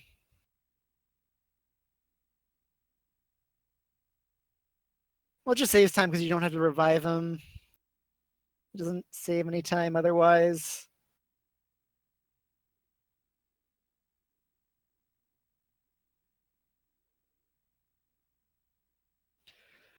So, getting a Cyanide from the lab isn't going to be an option, but there is one other thing we can do.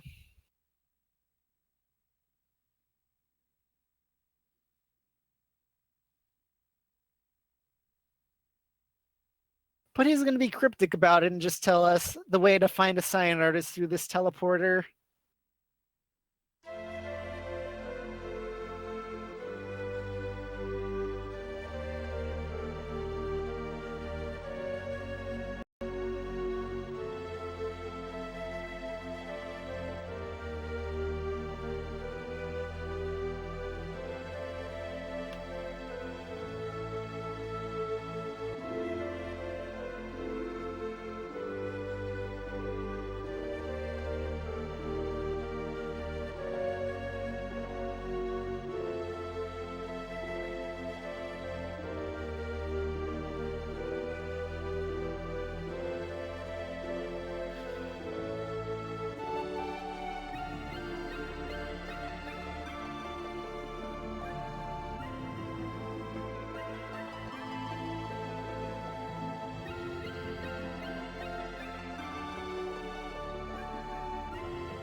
So this teleporter takes us to this guy's house.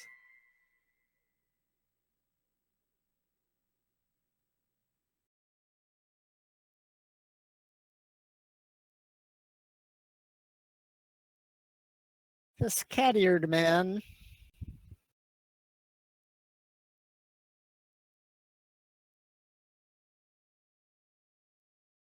And he happens to be the director of zoology for the Nede Animal Preserve. I can't remember exactly what they call it, so we'll just call it the Nede Animal Preserve.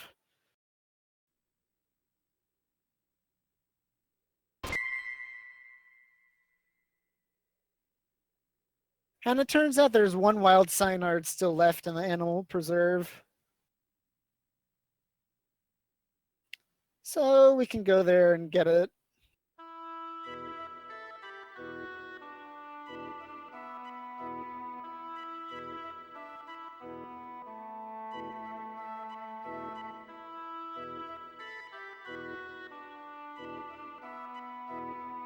And apparently a Synard only... A wild Synard will only let a person ride it who shows that they're superior to it. So we gotta fight it.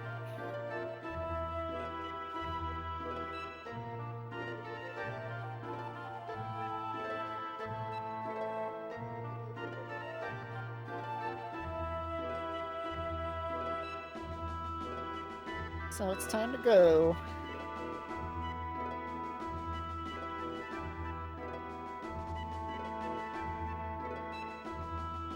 So now it's time to make the Eternal Sphere.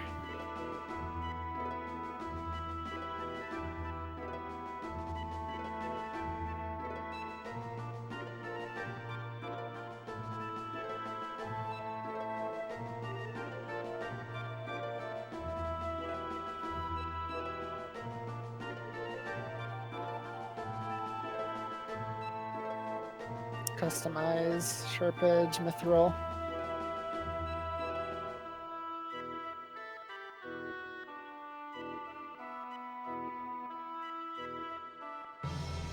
And there it is. The most overpowered weapon in the game. Now time to give the Might Chain and Berserk Ring back to Claude.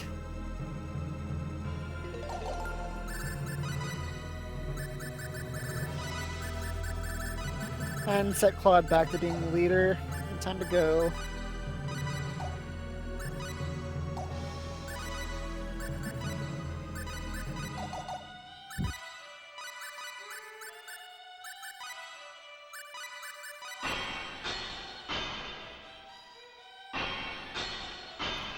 So there's an evil aura in the air right now.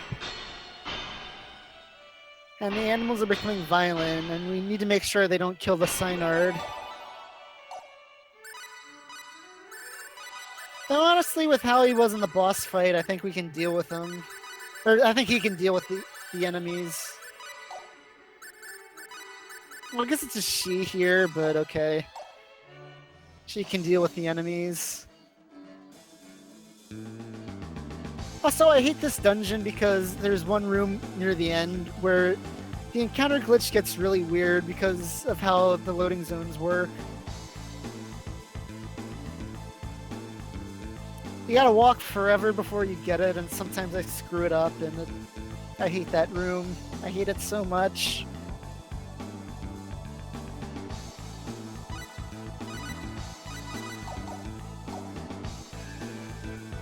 It's this room, if you can see it already. It's the really long room with the pink floor on the bottom.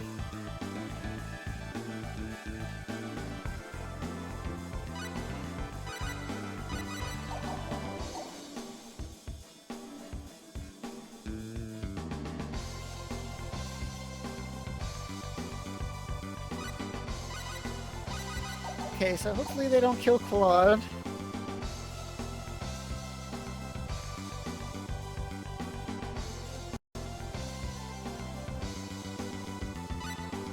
Okay, good fight. Very good fight.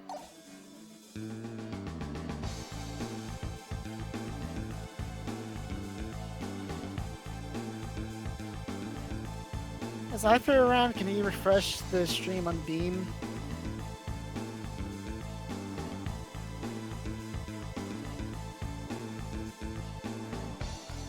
Now we'll be seeing it pair into Peaches very shortly.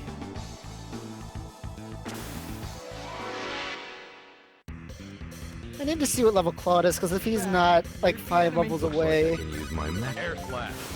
then level 38, I need to go to the Field of Courage first. Air slash. Air slash. It was okay.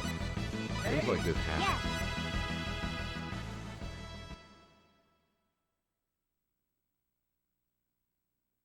So yeah, Claude doesn't have it in it to kill a Synard that just gave birth. But that was a good enough show of strength for it, so it's going to help us.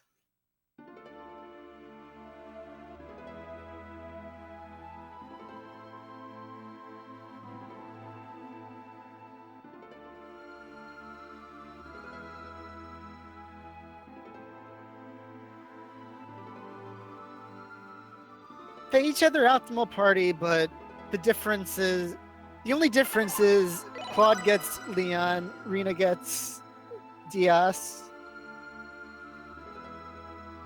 And Rena can't get Leon and Claude can't get Diaz. So if Claude could get Diaz, the optimal party would be this. Claude, Rena, Bauman, Diaz.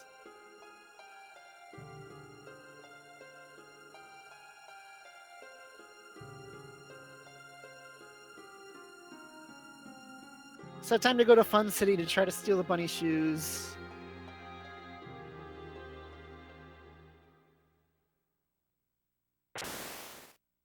Okay. 33, yeah, he's close enough. Rainbow Diamond, Bandit's Gloves. Pickpocketing to 10.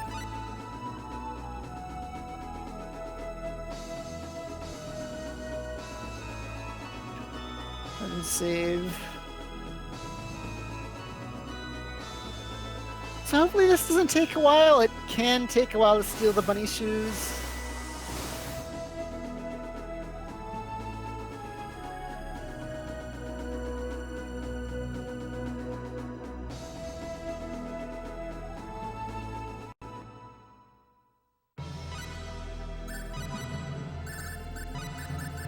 Okay, I'm not gonna let you know what just happened. I might have gotten them, I might not have. You'll find out when the stream catches up.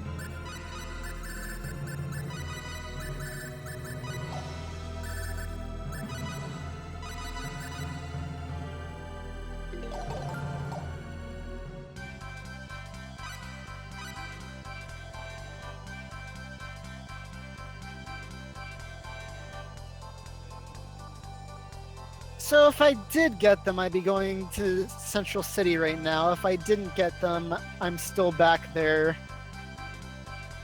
You'll find out which one it is.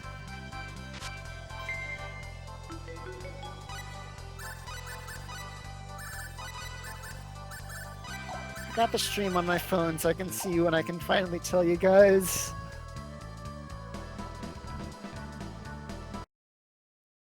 Okay, I got him, yeah. You just saw it.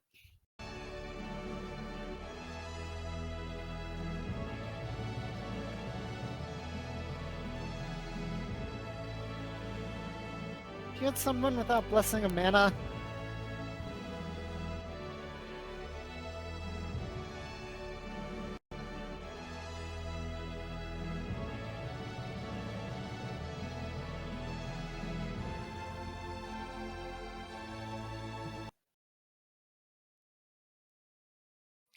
so what Nora wants now is for us to go to the 4 fields to increase our power so we can defeat the 10 wise men.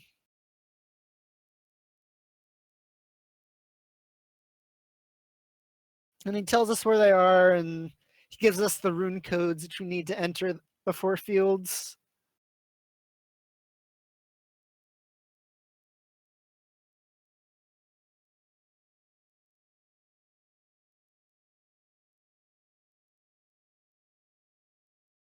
Oh yeah, I can see what's going on in the... since I got the stream on my phone.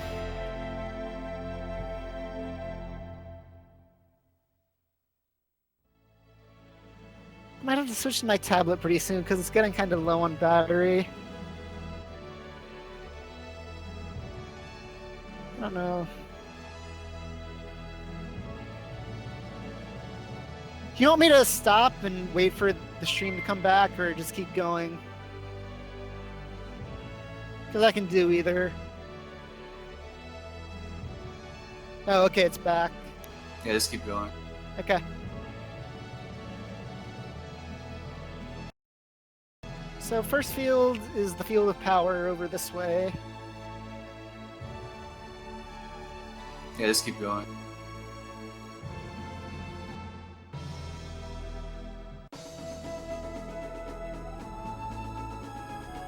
This is the longest of the 4 fields, basically climbing an entire mountain.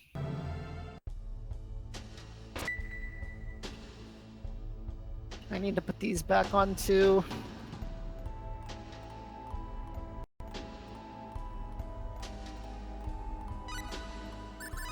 really don't want to forget that, because then I'm not doing nearly as much damage as I can.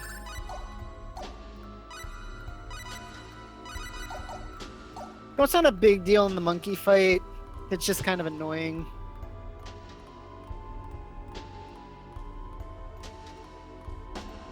I really don't think where you are matters, because I think it's the same amount of time regardless.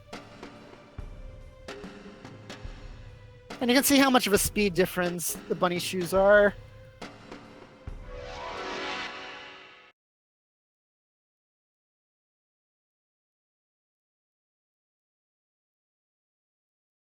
Unfortunately, it doesn't increase your speed on the overworld, but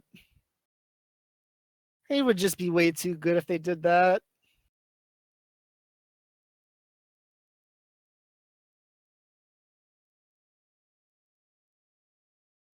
So really, you just climb up the mountain, avoid all the encounters.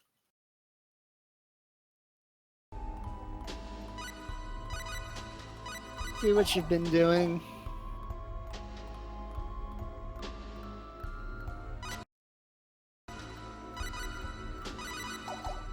Just a fairly long dungeon. The other ones aren't nearly as long, but they got like quirks to them or puzzles. This one's just pretty much a straight up climb the mountain. I guess it's got ladders. This is the only mandatory dungeon where you have to climb up a ladder.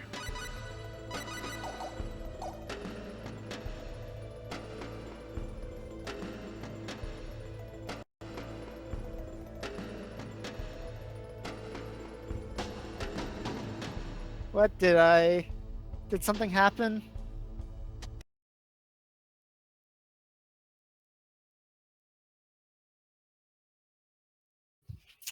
Waited too long.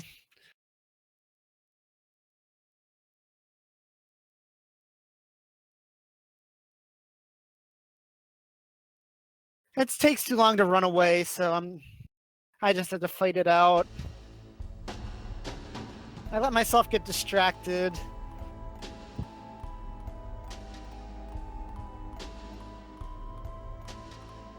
I shouldn't have let myself get distracted that the stream might have been down.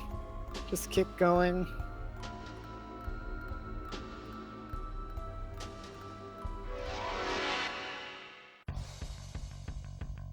You can't? This is bad. Looks like I can use my max. Air splash. Air splash. My OBS says 0 drop frames. Air splash. Air splash. Air splash. Air splash. Okay, so for this guy, you want to get behind him and just wail on him till he's dead. And you want to kill off Bellman because Claude needs to get to level 38 after this fight. Easy peasy. And there's Ripper Blast. Or as everybody knows it as, Pear into Peaches.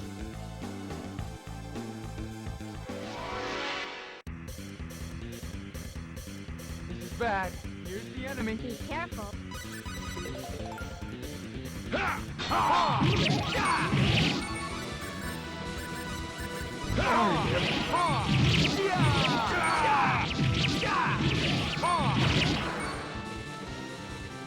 We have a full So after every one of the 4 fields, you get to see a vision which represents whatever the field represents.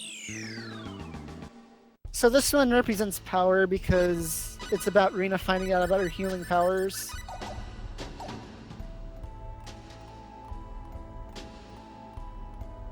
If you want to see the avalanche, we can do the avalanche. It's slower, but not by it enough that if you guys want to see it, I'll do it.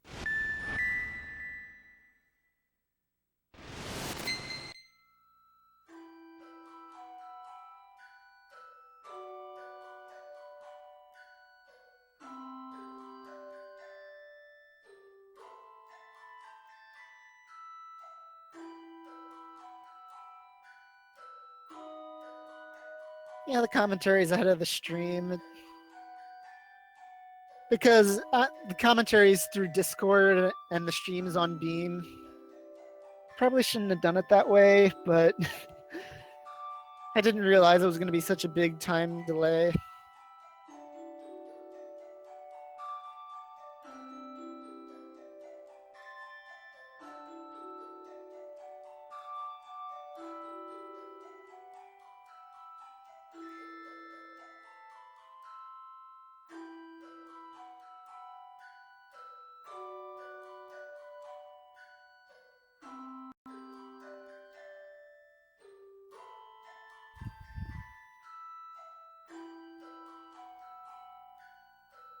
So time to go to the next field.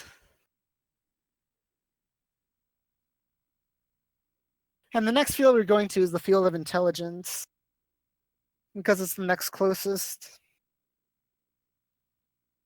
Well, the field of love might be closer, but then we'd have to go out of our way to go to the field of intelligence. So it's better to do it this way.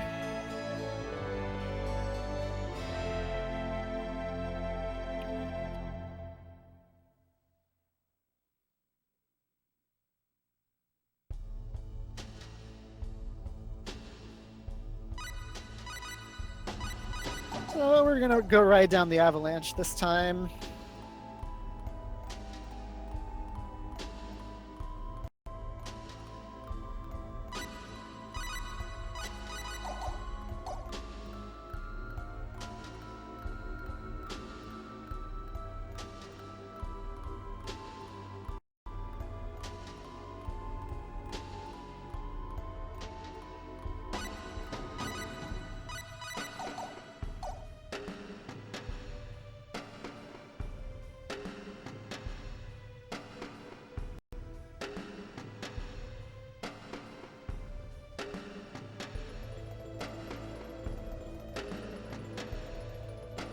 So the avalanche is on this screen.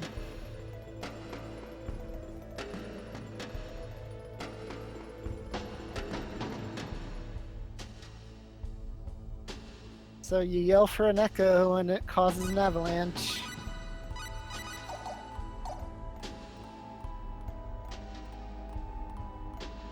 Now there's a video on Warla's channel where he tests it out and he finds out that the avalanche is slower.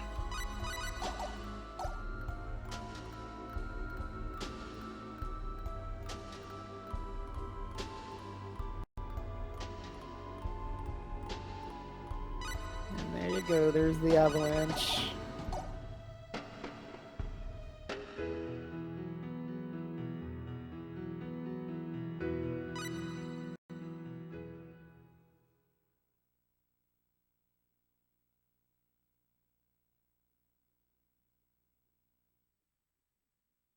So the way the field of intelligence works is that there's these 6 switches that you have to hit to make the teleporter in the middle show up. And you have to go all around the field to do that.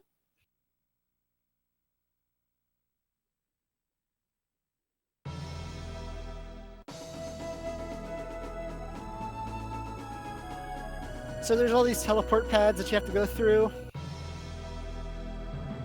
And those... The thing that I just hit that you probably didn't just see is the switch. See, there are these teacup-looking things in the center of these rooms that I'm teleporting into.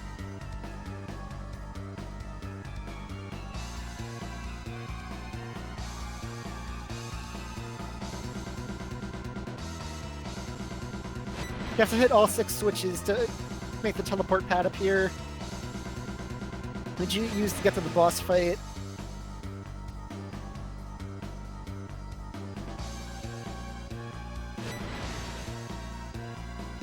Then you have to go through a mirror in the center of the room to get to the last 2.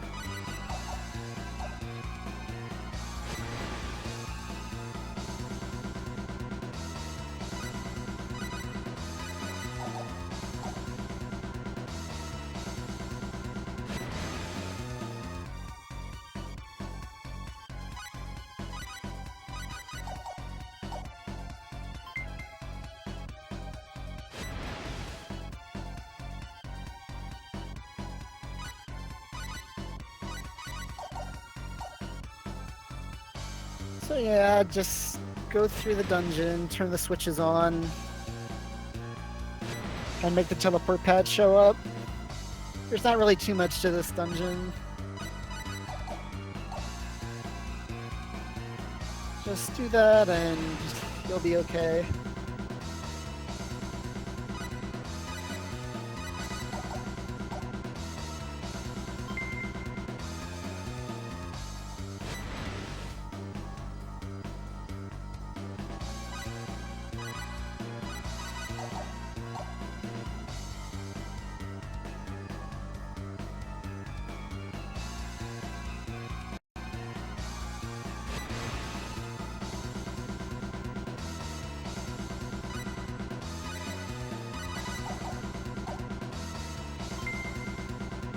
Can't hit the switch. Okay, there we go. It can be kind of frustrating sometimes.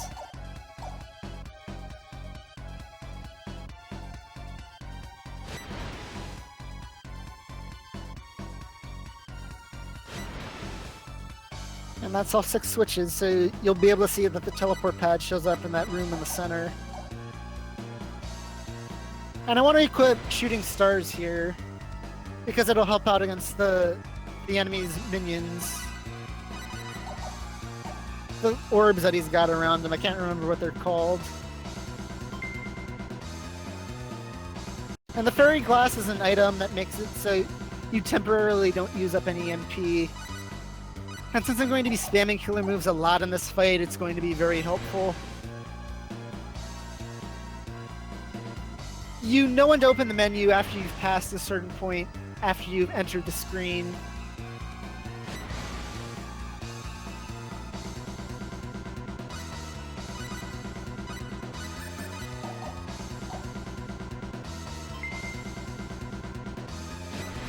So the fairy glass should be at the bottom of my inventory like that.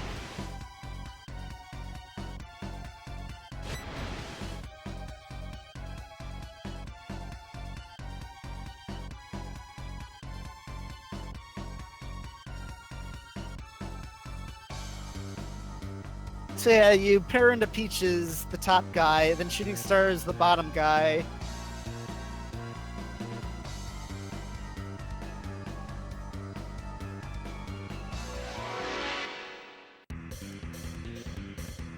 Piece of junk. Oh, it's just them. Tear it to pieces! Tear it to pieces! So now signing for another field vision. Tear it to pieces! Shooting stars! Shooting stars! Shooting stars! This one is when Lena found out about death. And her dog friend died.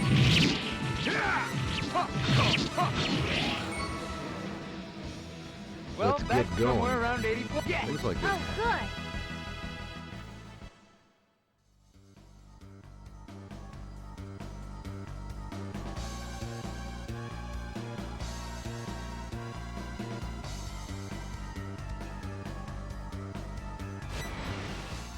I think this represents intelligence because she's becoming aware of stuff that happens. I guess.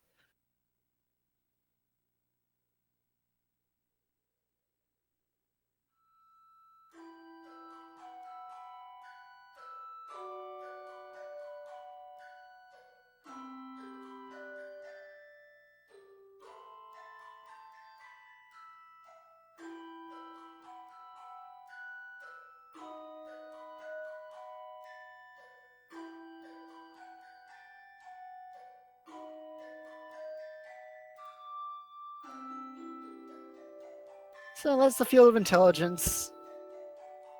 Unlike the field of power, this one's really easy to get out of. You just gotta backtrack a little bit. It's not that far to get to the lobby, and then you just leave. So next up is the field of love, which is up in the air.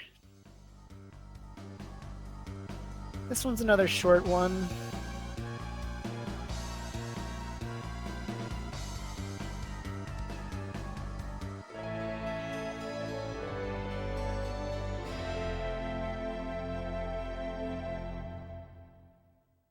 Well, they're all pretty short except for the field of power.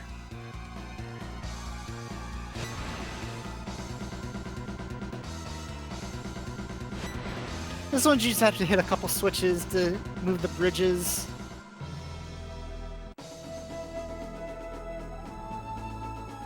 And then you're there at the boss fight.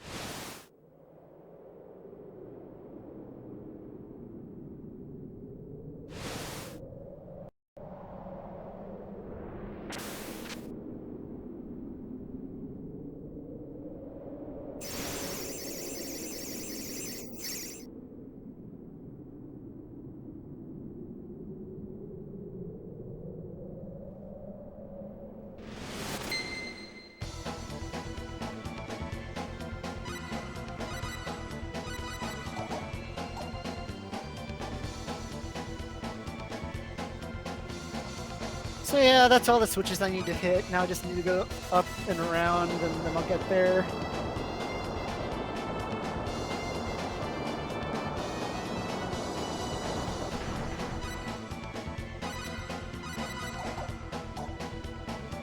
I'm just saving just in case something bad happens. It's been a while since I've saved.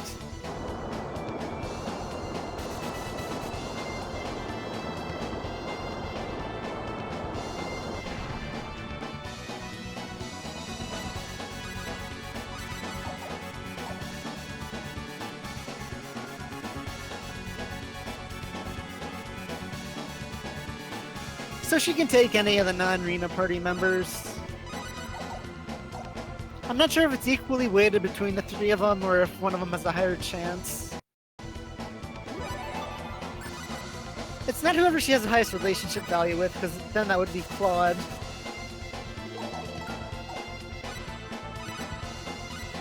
So this fight is against two of the goat things that are like the Harfangs, except they're a lot easier to deal with, and Lover, who's kind of a unique enemy.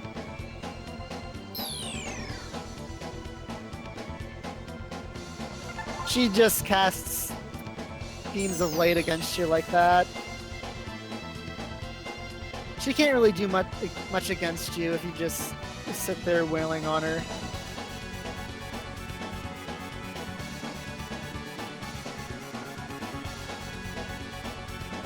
Pretty easy fight. I've seen Claude get taken here.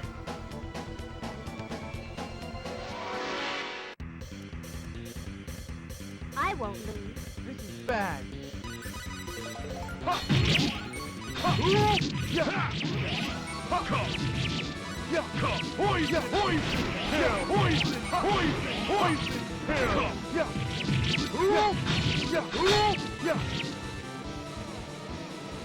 That's all. And this one is where Rena sees her mother.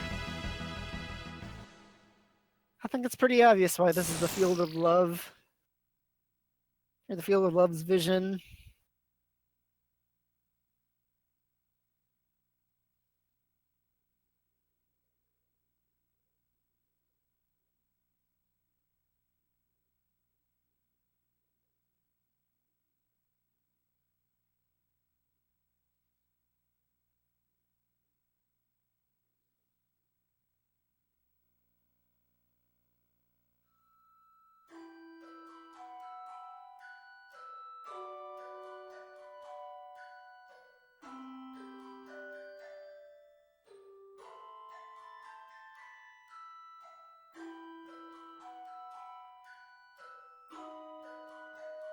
Yeah, I'll have to take that up with Arthur. I mean, it was submitted.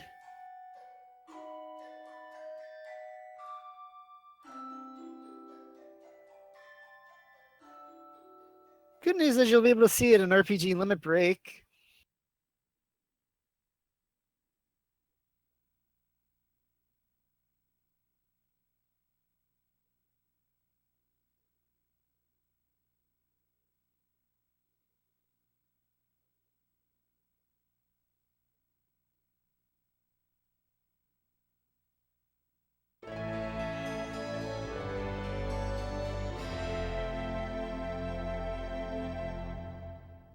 So yeah, you just walk back out the way it came.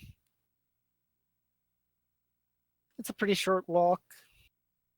Though it is the second longest walk of the 4 fields.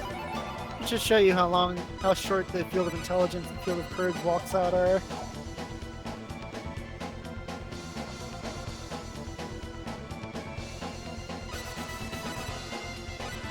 So you go down this way. Here's the Field of Courage, the final field.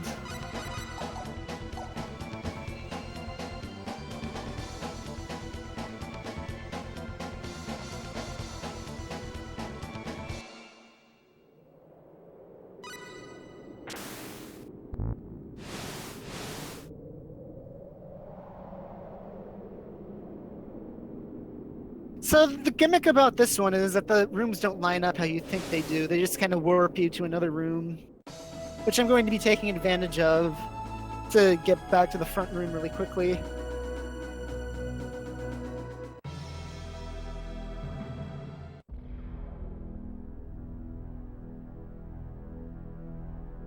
So you need to get this warrior statue to place on the altar later.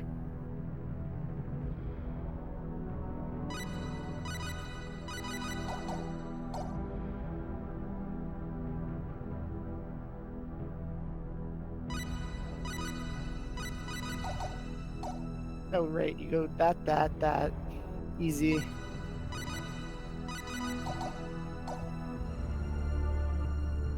But yeah, you see how I was at the top of the dungeon and then I was just able to work back to the front? Because, like I said, the rooms don't link up how you think they do. So now I gotta put the statue on the altar to make the boss show up.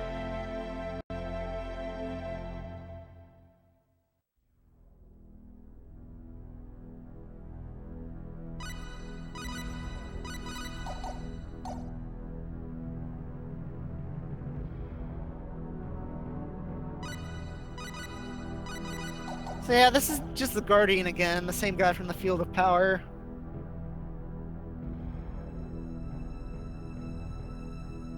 There's really no difference this time. He's exactly the same.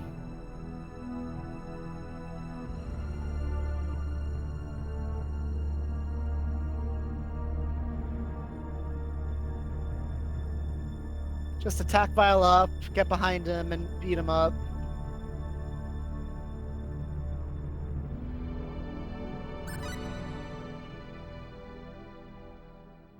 Okay, good. He didn't get a chance to turn into tank mode.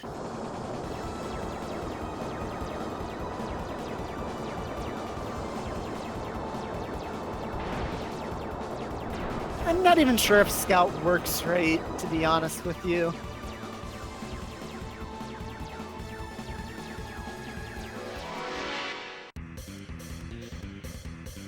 Here it comes. Be careful. So here it's just a vision that tells her that Nede and she needs the courage to forsake everything. It's really short. It's probably the shortest of all the visions between both characters. Oh, good.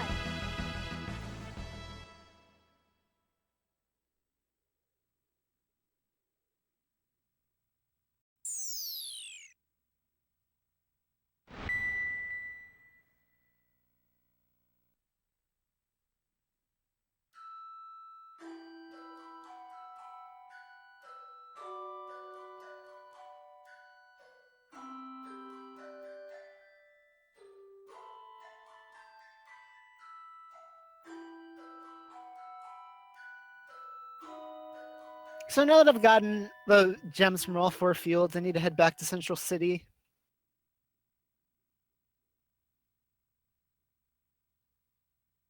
And go see Gnarl.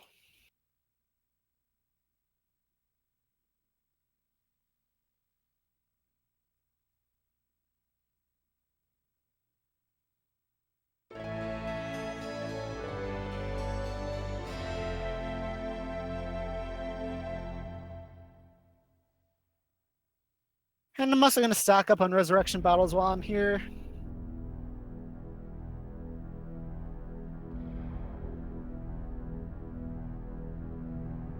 Because this is the last convenient chance to do so. I shouldn't need them before Fenal, but you never know.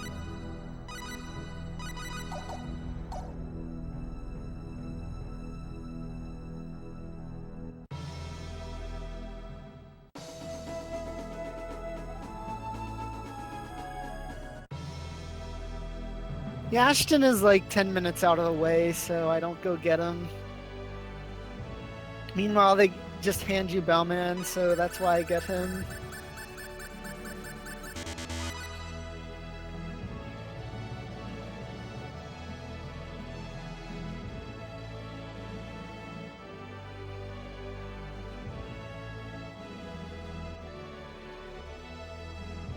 So we're gonna go assault Fenal now, which is where the 10 wise men are holed up. With Gnarl and Mariana, who's that aqua-haired girl. She's the head of the Nedian army.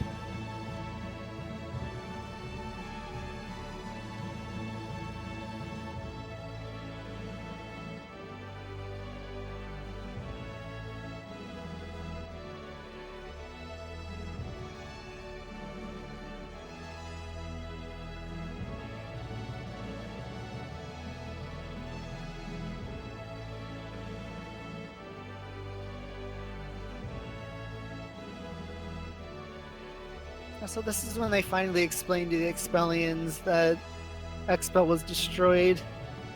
They just thought that they got teleported off of Expel.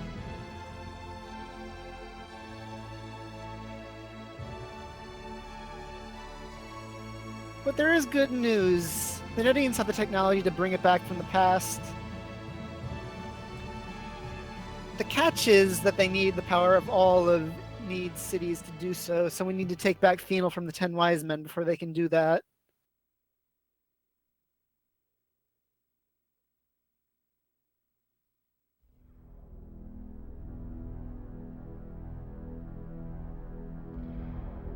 Dias's air slash, and air slash is great.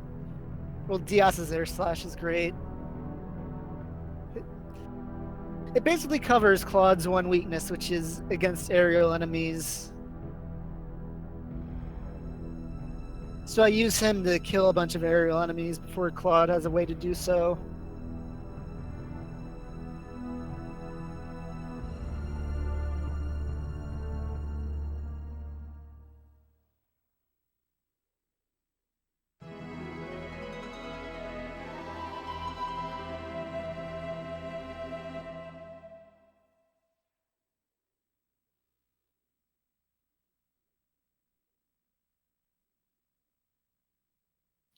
So they teleport us to Lacour, which is the Nedian defense base.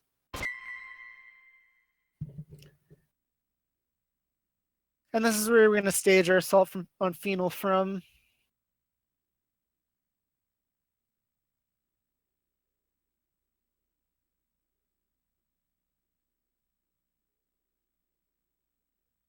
So basically what happened is the 10 wise men put a barrier around Fenal. But they kind of screwed up, or maybe it was intentional. They made it so that if you dive deep enough under the sea, you can actually dive under the barrier. So we're going to be taking something called a Harush to dive under the barrier and get to Fenal.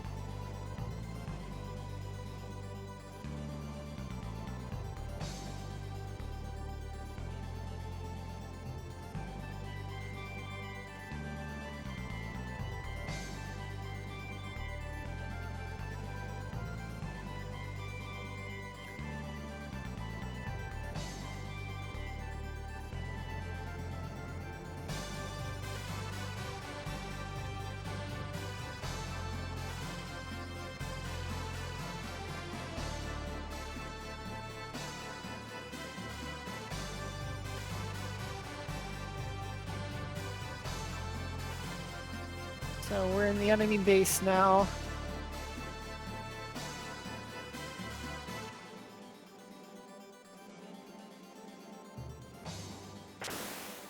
Just want to save.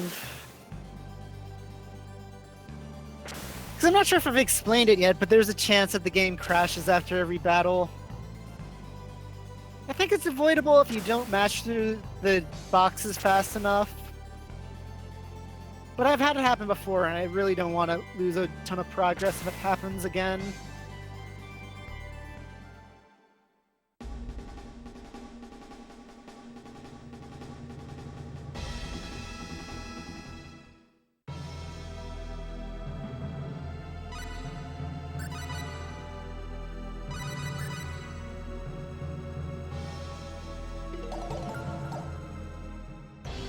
So what's going on now is that the 10 wise men have got a shiny new toy of a gun, and they're going to test it out on the Calnus, which is Ronix's ship.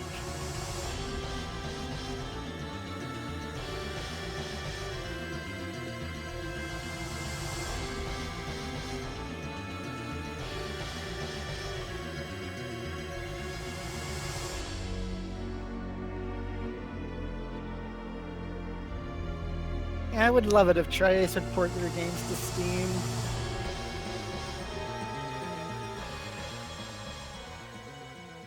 They were talking about bringing the Star Ocean 5 to PC, though I'm not sure how much progress they made towards that, or if it even got past the idea stage.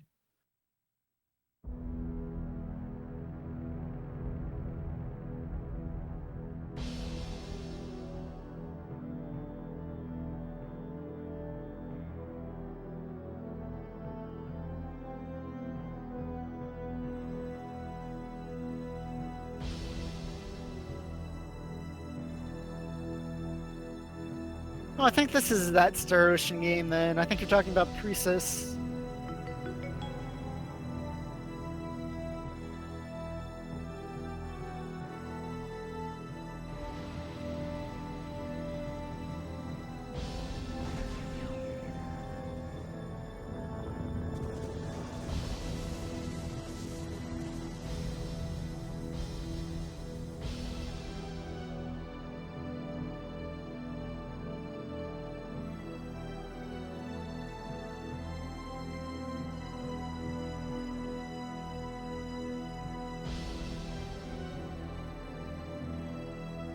Yeah, Welch's was like a 1.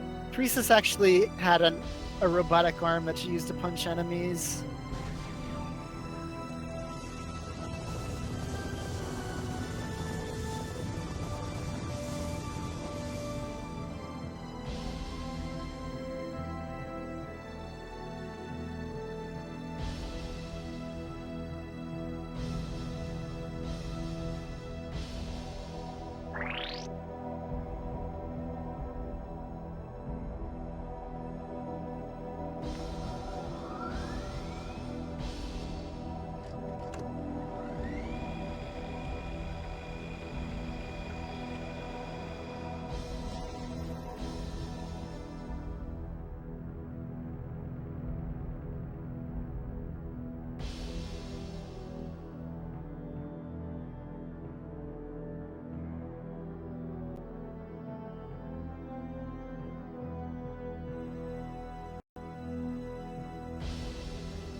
So yeah, they just killed Ronix and everybody else on the ship.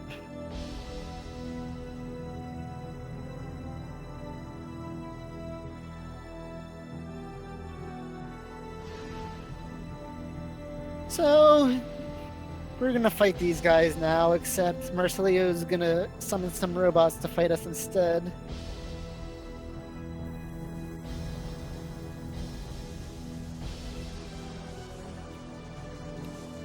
So this is another point where I'm going to be gradually killing off my party members. Because you have to lose to Marsilio later.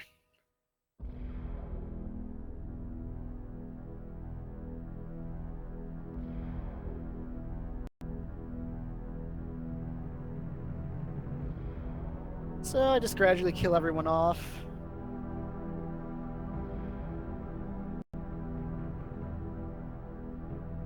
Then I'm going to kill off Rena in the next fight.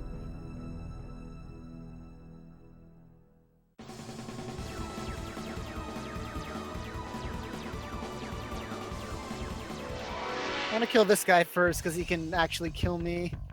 They seem tough. Be careful.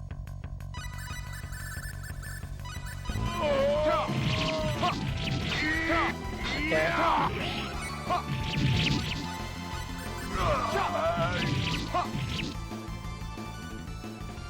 Are you okay? So they've had enough of this now, so we're finally gonna fight Marsilio.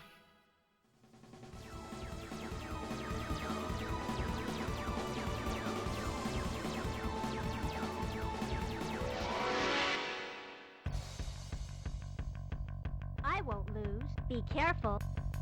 And you just want to die. That's the way to get through the fight.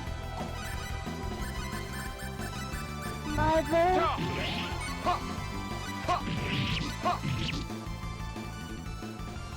That was around. Advance forward. So now Mariana's gonna sacrifice herself so we can escape.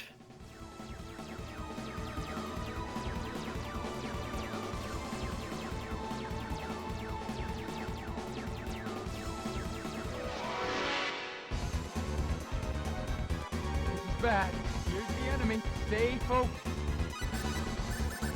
No. Don't worry, she's okay. There's a private action where you find out that she lived.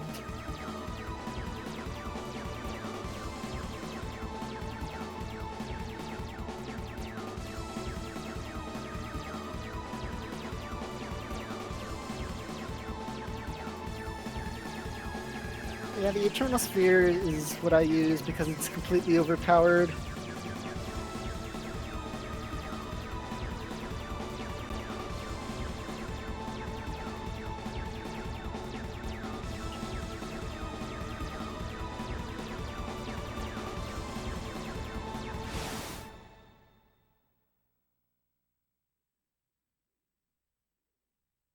So the reason we lost is because our weapons weren't strong enough. Well, really the reason we lost is because I killed myself.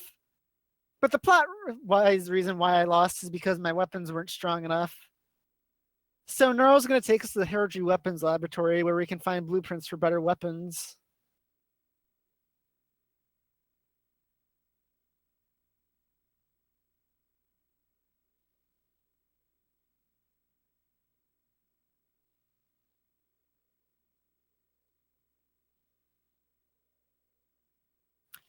So we need to go to Armlock and meet him there. Also, he told us about the Crest of Annihilation, which, when activated, will destroy the entire universe. So we gotta stop them before they activate the Crest of Annihilation.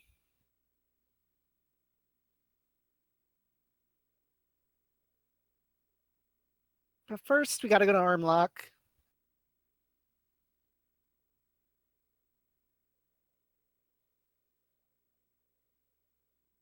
Which is just south of Fun City.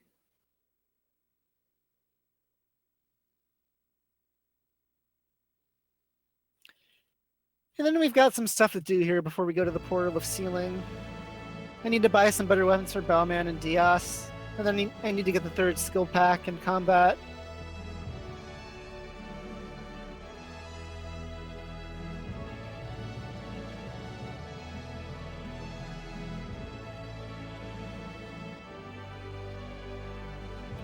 So, Ruins Fate, Runeful Moon.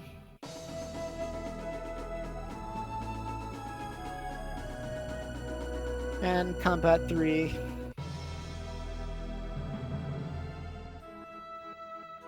Oh, I don't want him to...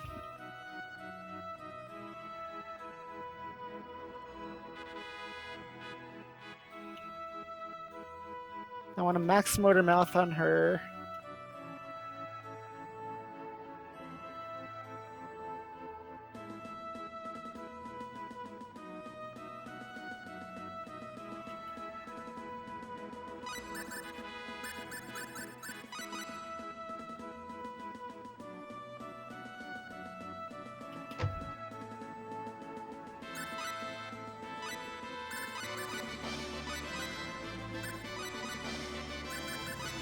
Okay, that's everything. Then I would just want to max everybody's, get everybody's skills up. This is the last time I'm going to do that.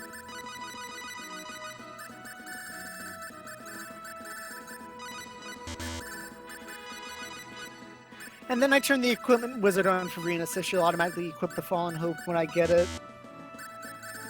And since I'm already in the menu, it's faster to do it now.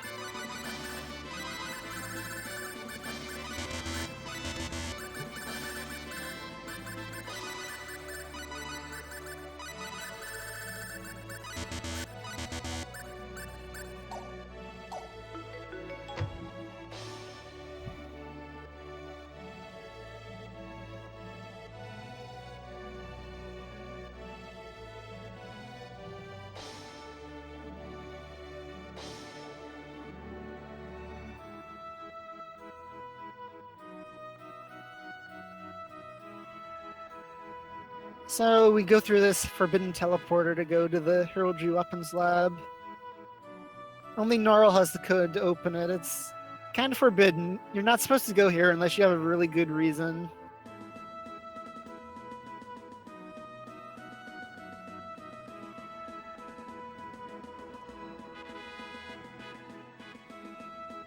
So Gnarl's gonna go on ahead and open up and do everything he needs to do already. And we're just gonna sit here for a while. We could play our Xbox if we brought a TV. Play some Halo.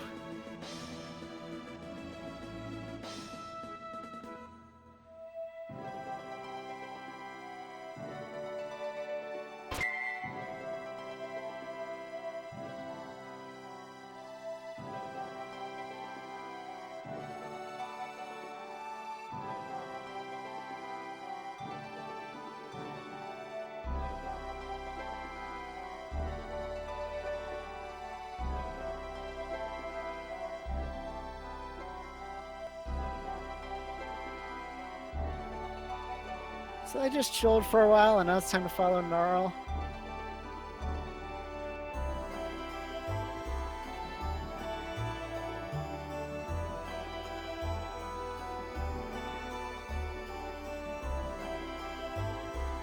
Oh, don't go the way that the sign's pointing. That's the wrong way. That always tripped me up when I first started running this game. Thinking, oh, the sign's that way. That means I'm supposed to go that way. Nope, that's not true. Don't go that way. You'll just waste time.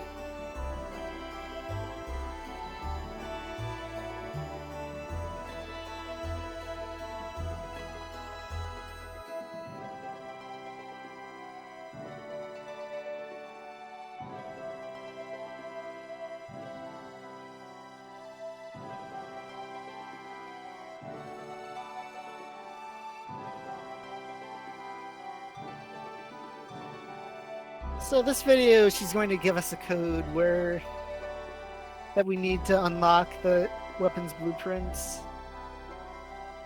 And we're still gonna get more than we bargained for here.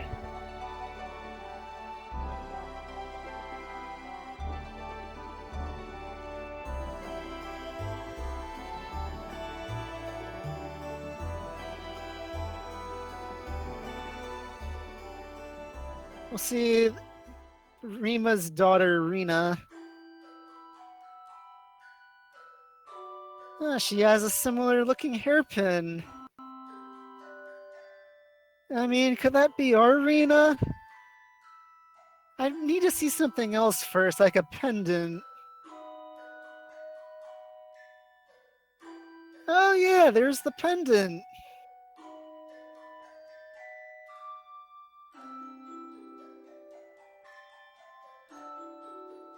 And there's the code to the research database.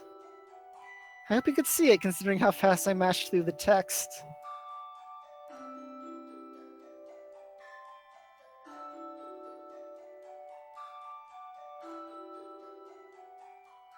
So yeah, the Rena in the video is our Rena.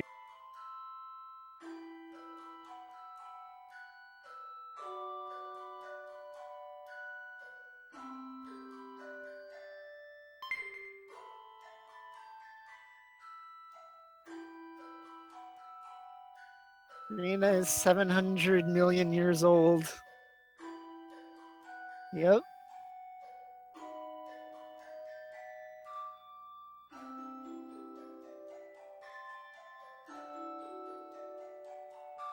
So they put her in a space-time capsule and that took her to the Shingo Forest and Expel.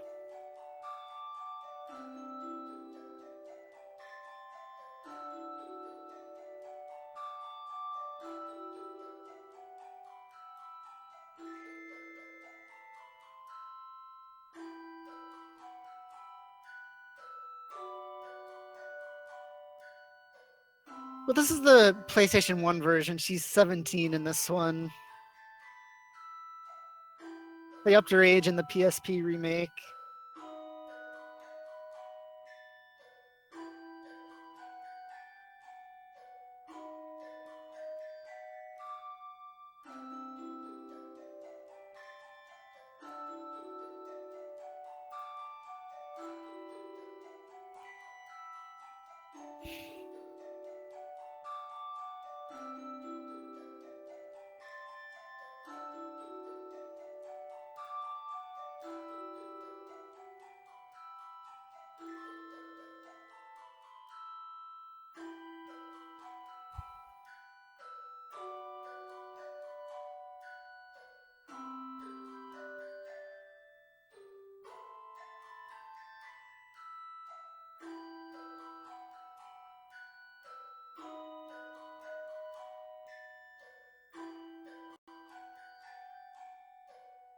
She says the tree might only been here for a couple thousand years, but it's not like it's just suddenly got overrun by plants after it got destroyed.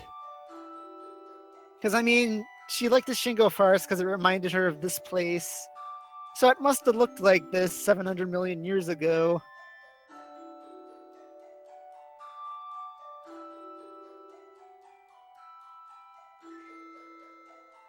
I guess trees don't live that long. Well, trees haven't been around that long on Earth, so... What is the actual lifespan of a tree? I don't know if there's an upper limit or not.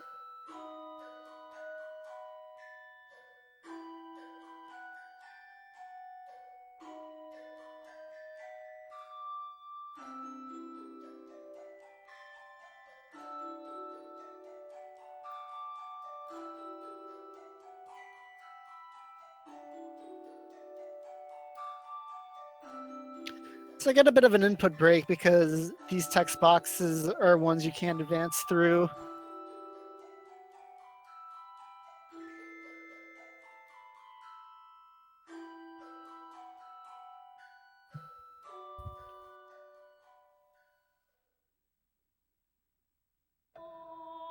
I don't know how time passes on Energy Need. I mean, the cutscene that's coming up would show that they have night here, so they have a day-night cycle at least. I don't know much beyond that, though.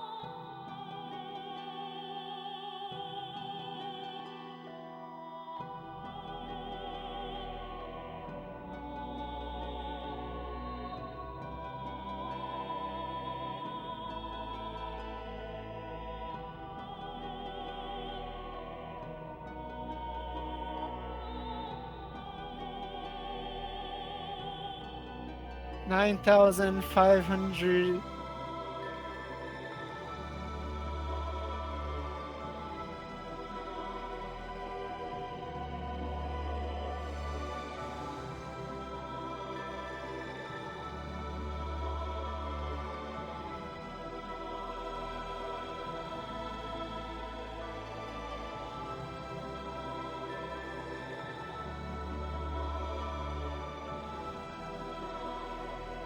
Also, in this cutscene, Claude mentions who his mother is without actually mentioning who she is.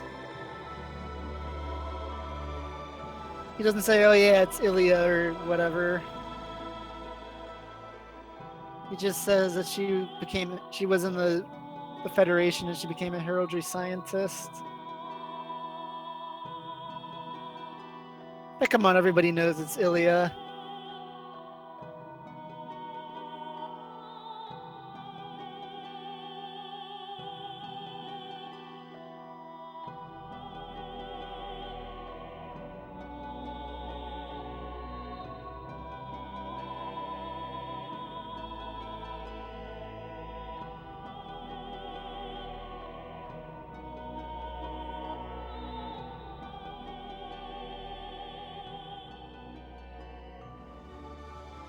So while they were away, Gnarl got everything we need.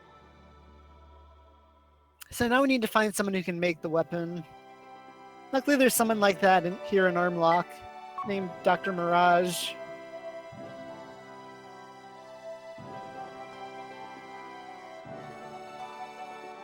So we've got to go to her house now.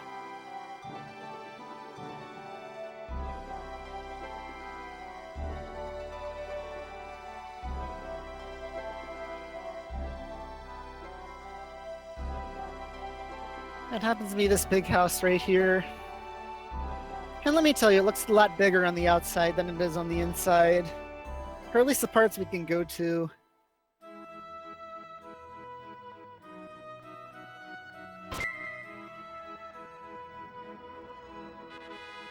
I mean, that does look like a door there that leads to the rest of the house that she doesn't want us to go to.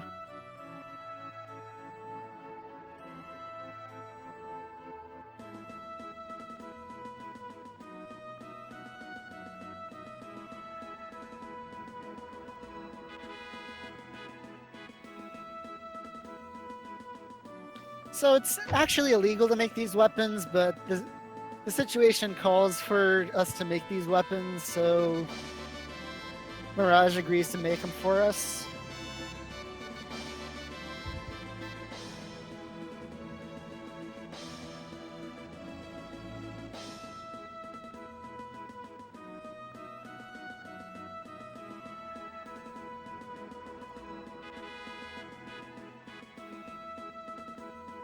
Now, it might look like a normal sword, but it's actually made out of anti-protons. I really should have read this before I did the run so I could explain exactly what's so special about it. But their explanation for what the anti-protons do.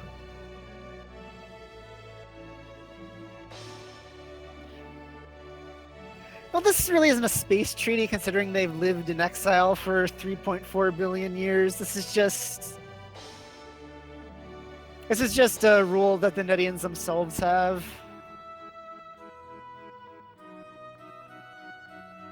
So to make these weapons, we need to get LEA metal from the mine cavern. And the creatures that are made out of it, but we gotta kill a really big one to get enough metal for it.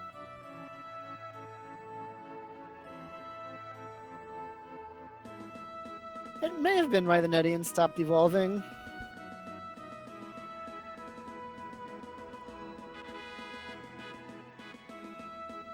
So he's gonna give us the key to the cave and tell us to go there, kill a really big barker, and be on our way.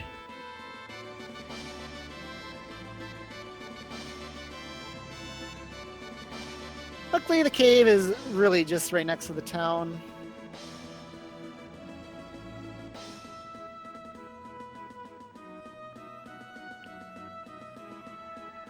And this dungeon's really straightforward. You just go up the left side till you get to the back room. Nothing really complex about it at all.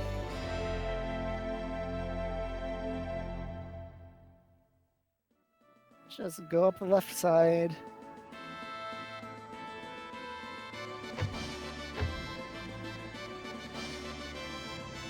I'll make a head splitter because I'm going to need it for a boss fight coming up. I'm gonna need it for a couple boss fights coming up.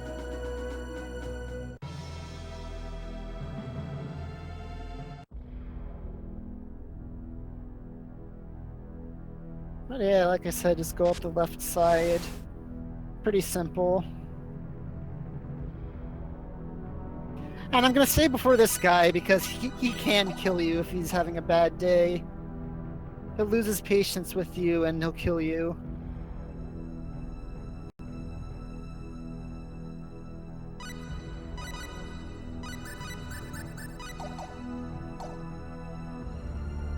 So I want to try to stun him before he can kill me.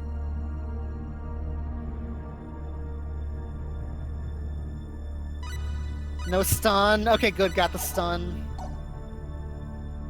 Good. No death.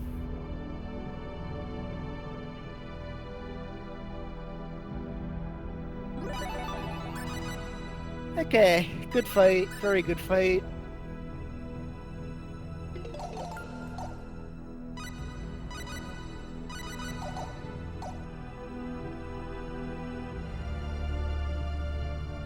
So, all the monsters in here are scared of me now, so I can't get into any encounters.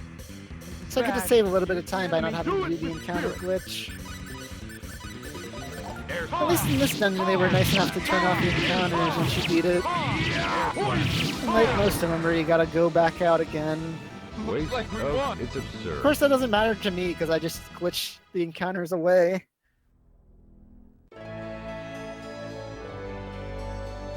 So now that we've got the LA medal, it's time to head back to Armlock and give it to Mirage.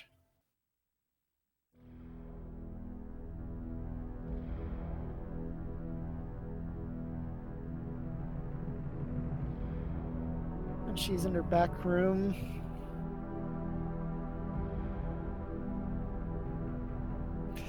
It's not really his desperation move, it's literally the only thing he can do. If you stun him, he can't lost patience, and he's the easiest boss in the game. If you don't stun him, he's probably gonna kill you.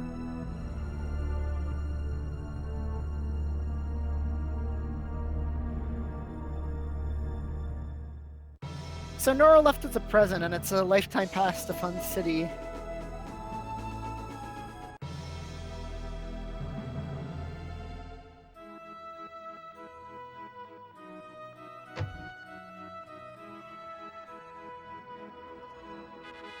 Unfortunately, it's not 2 hours of fun time. What's going on is we need to train in the arena, which is going to look exactly like an arena that we saw a couple hours ago. I mean, it's uncanny how similar the arenas look.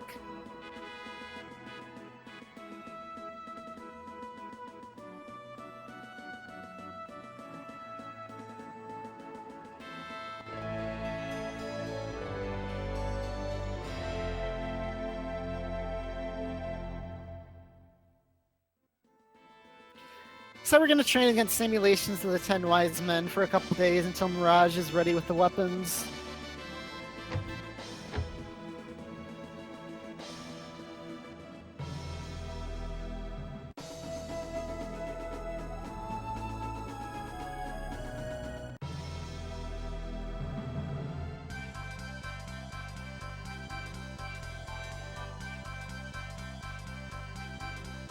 So we've got the Sacred Tier, which is useless because I already have the Eternal Sphere. It'd be nice if Dios could equip it, but unfortunately he can't.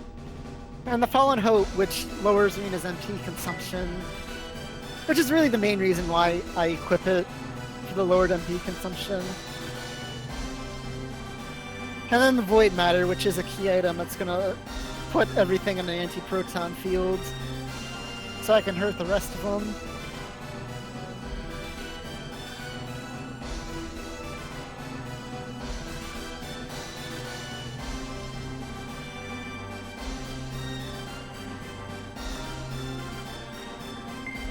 So we're gonna go see Gnarl now.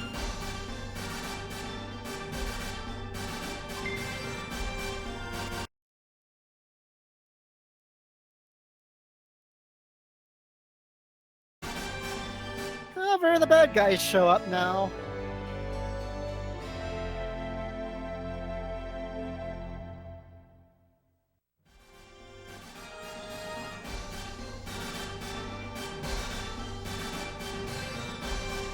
So Marsilio is gonna fight us, Shiji is gonna cause havoc, and Burl is gonna go after Mirage. But first we got to deal with Marsilio.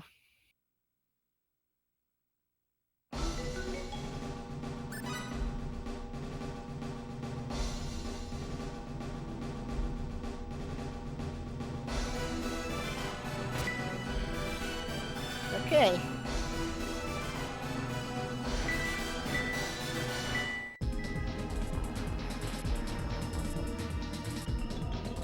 And then this fight always takes forever to load afterwards. I'm not sure why it does that.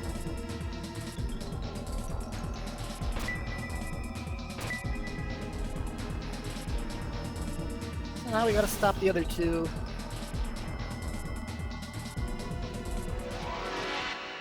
Now Shigeo is weird because he's not really tough, he's just annoying because he moves really fast. Air slash. And it's hard to catch him. Air slash. Air slash. Air slash. Air slash. Looks like we won. Advance forward. My strength is starting to overflow.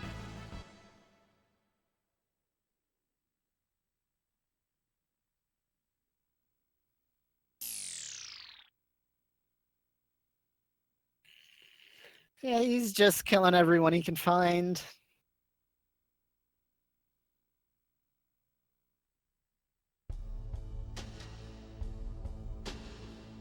So hopefully I can get him really quickly. If not, I'm gonna have to switch to arena and use press.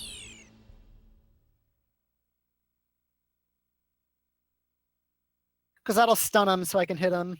Okay, he's starting off with infringement. Okay, good. Dang it. Okay.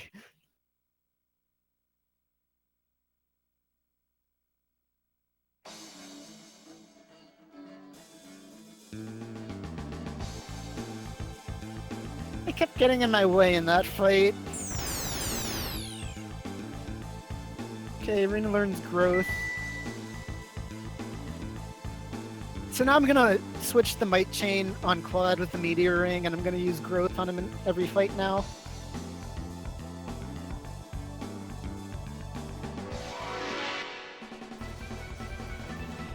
Looks strong. Because now he'll do more damage with the... Since growth will make more than make up for the loss with the Might Chain.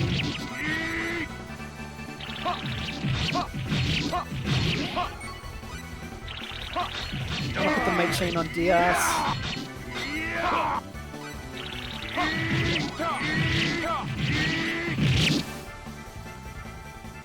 Looks That's like all. we won. My strength is starting to overflow. So we need to hurry back to Armlock to save Mirage's life now.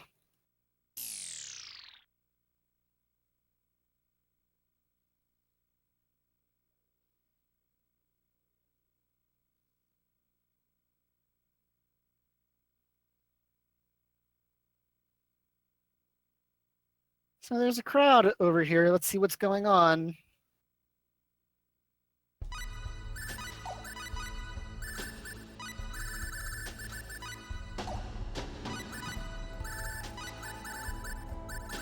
So the annoying thing about Burl is his meta guard. Once he puts this up, he can't be hurt until it goes down again. And the only thing I can do to stop him from doing it is trying to stun lock him. If he leads off with it, there's nothing I can do but just wait. Yep, nothing I can do but wait now.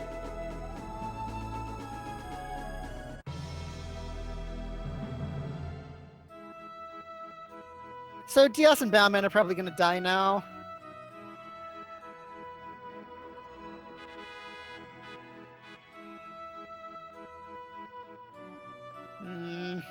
Should have gotten behind him.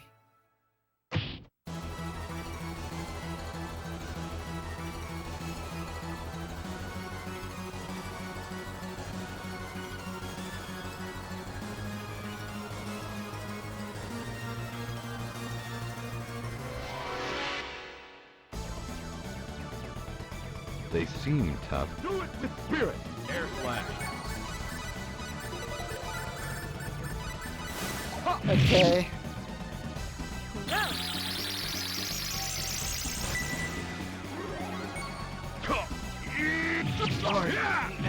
Your life. Dia! So I had to use a second attack file there, but I've got more than enough that I need. So it doesn't matter.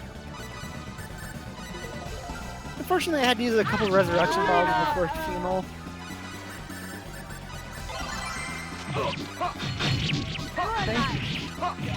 But if it gets bad enough, I think Bowman's got enough SP where I can max Familiar and get some more. But that never happened before, and hopefully it won't happen now. Well, Oh, that's good. somewhere. Yes.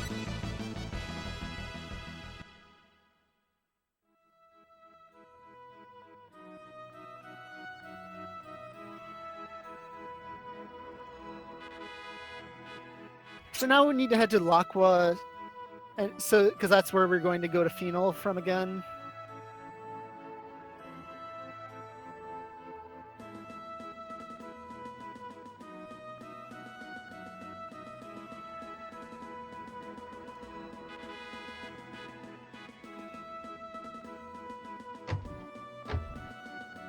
So we need to see Gnarl, and he's in the infirmary, so let's go talk to him.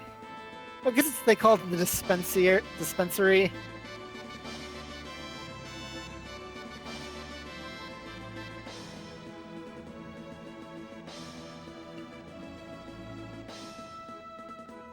The GBA version of everything kills the soundtrack. Like, have you ever played Mother 2 on GBA? Because if you haven't and you like Earthbound's music, please don't, because it'll ruin it for you.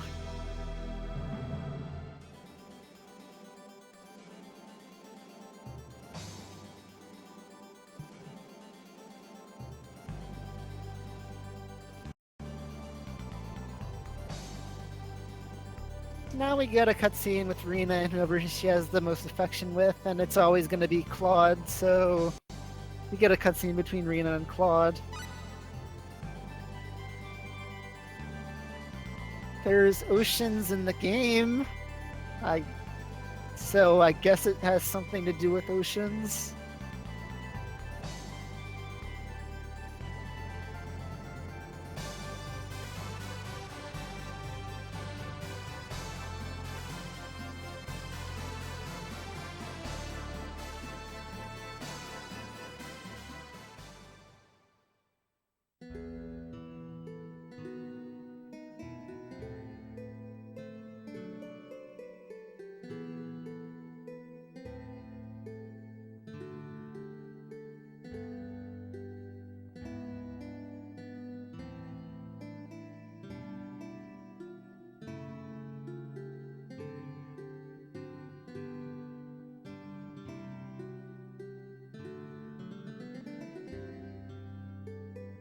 So yeah, they have their little lovey-dovey time, and that's the calm before the storm.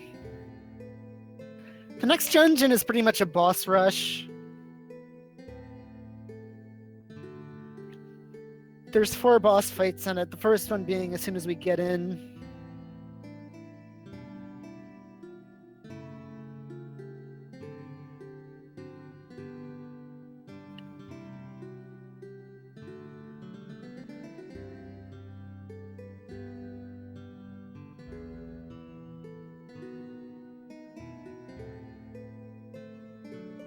So Gnarl gave us the Crest of Enchantment, which is going to change the meaning of the Crest of Annihilation.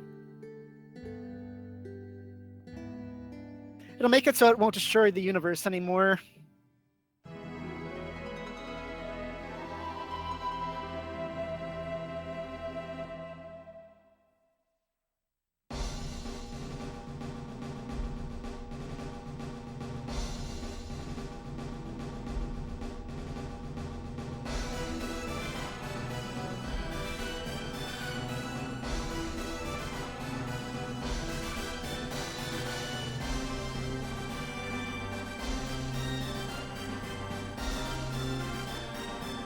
So when I get there, I'm going to change my battle formation to Tri-Shift 2, because I want Claude to target the middle guy first.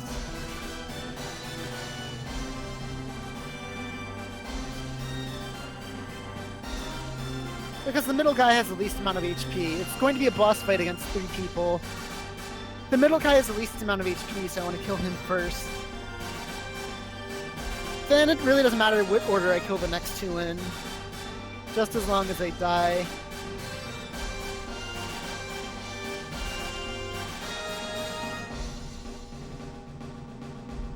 So these are Ruprecht, Jabril, and Nicholas.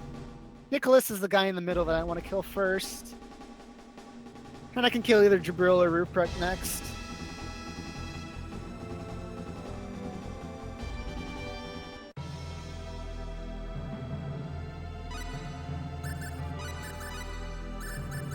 Oh, don't steal Claude. Please don't eat Claude. Okay.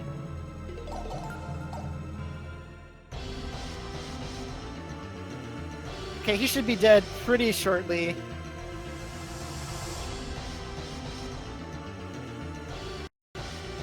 Okay.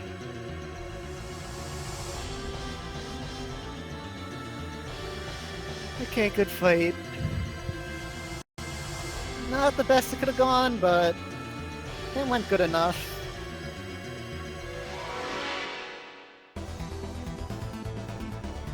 Bad. Here's the enemy. Looks Air wrong. slash. So the next boss fight coming up is the hardest boss fight on Disc 2. Air slash.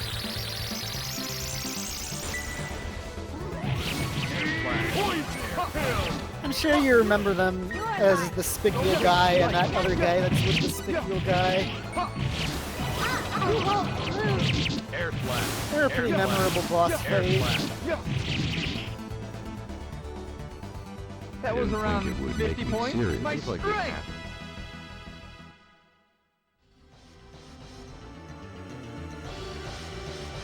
Nope, that's not what I wanted to do. Take off air slash because I want to be up close and personal with Decus.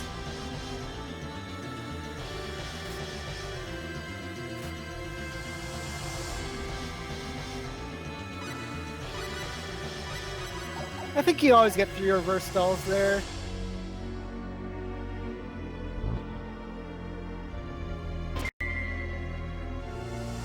You always get enough that I've got enough for what I need. But you get one from the magic hand too, so it's not like those are the only guys that give you reverse stalls.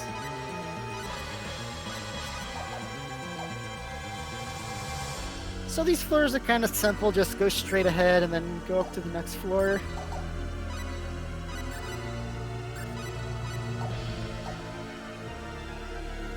There's not much more to say about them.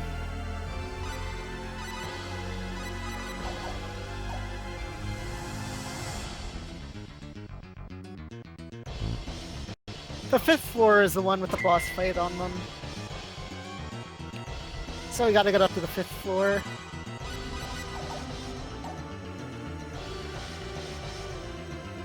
Which just so happens to be the next floor.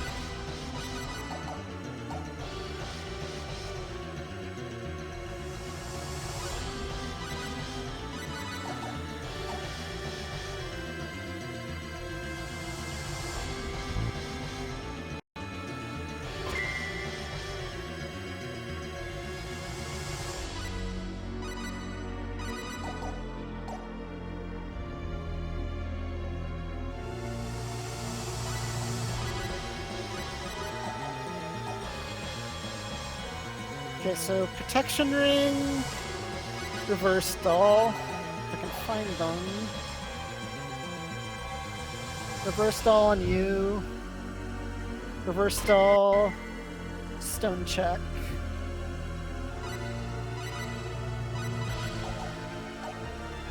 Here goes nothing. Hopefully we can beat him.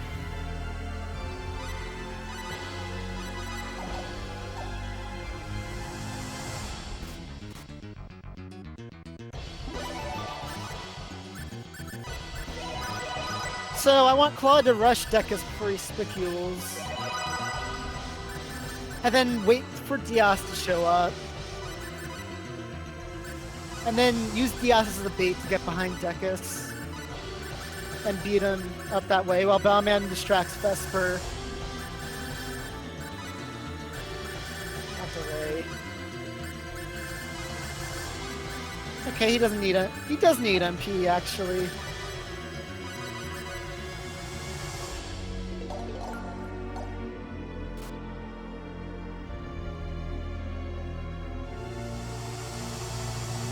He needs MP for the Indolacio fight. This is gonna hurt.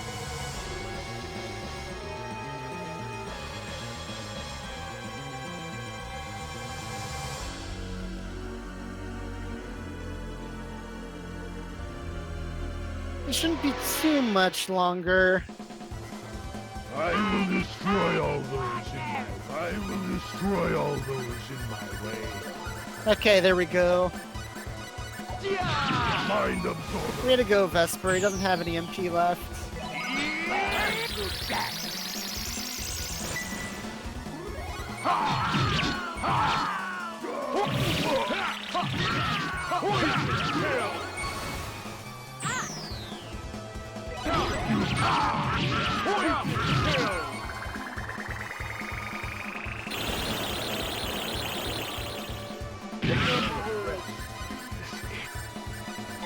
I'm not gonna even bother with growth. Okay.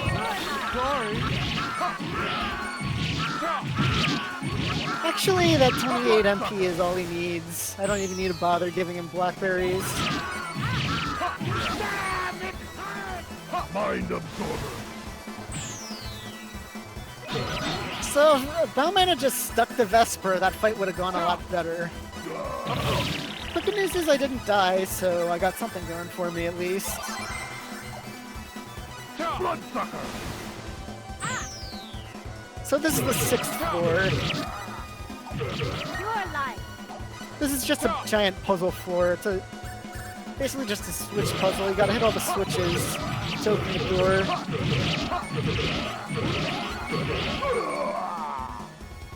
You must be careful. I did it. Basically, it's just trial and error till you find out what you're supposed to do. But I've memorized everything, so I can just go through it pretty quickly.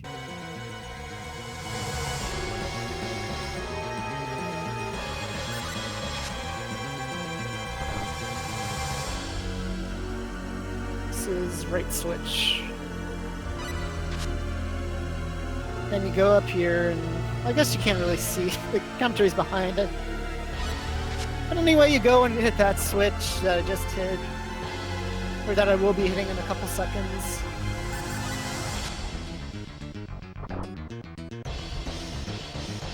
And you backtrack and hit the last switch, which will open the door. And you can go up to the 7th floor.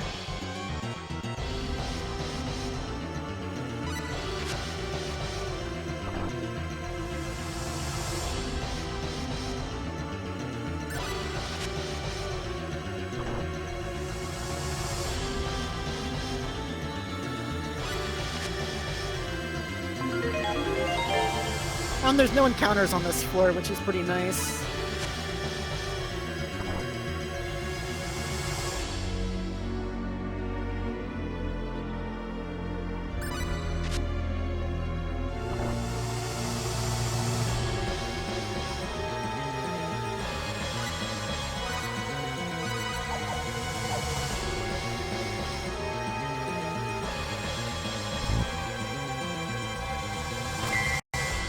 And now we're almost at Cyril, the penultimate wise man. He's not too tough, but he's got a dangerous combo he can use. He can use Wind of Destruction to kill everyone, then... He can use Wind of Destruction to kill everyone, and then he can use Word of Death, which can actually hit at this level. I don't need to do anything else. Save, just in case the fight goes south. Don't want to fight Vesper and Decus again.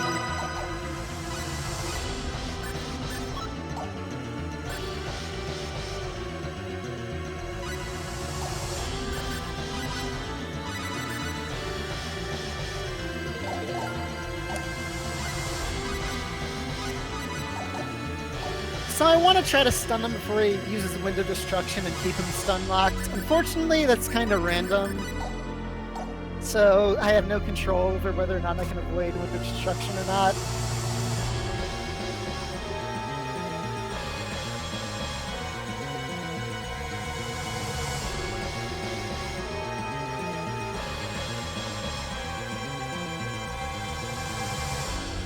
So we gotta fight Cyril now.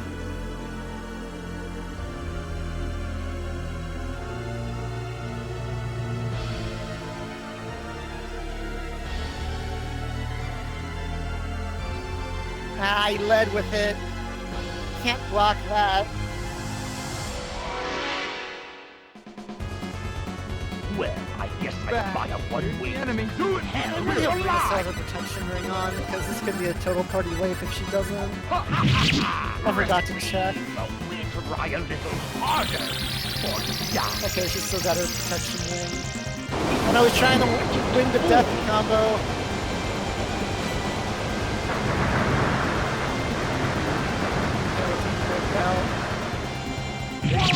Rest.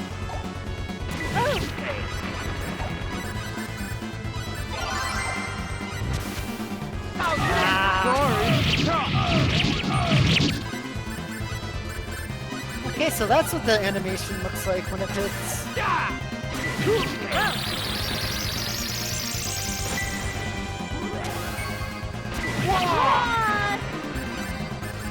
I'm just gonna forget growth for now. Your life.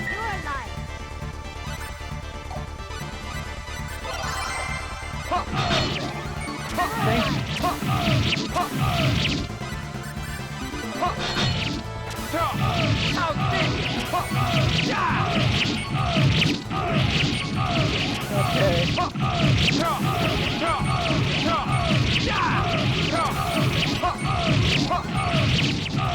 Alrighty. One more to go.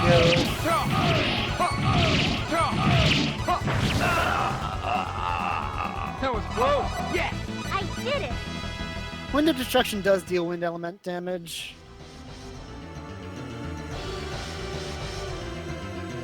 It does physical wind damage, though. Wind of Destruction and Spicula are both physical based. So if you have high enough defense, you can survive them.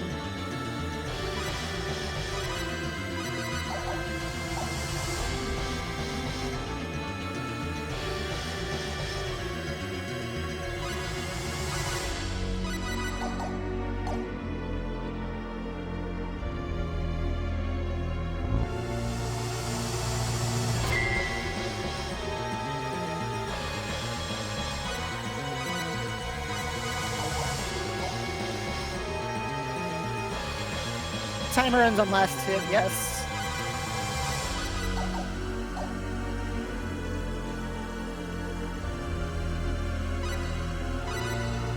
So yeah, this last part is just straightforward, just follow the path.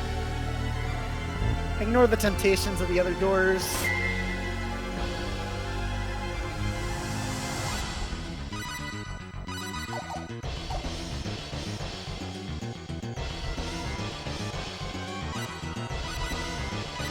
She didn't learn Ray's dead, did she?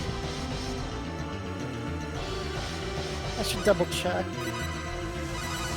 Because I don't want her wasting all my time reviving everyone.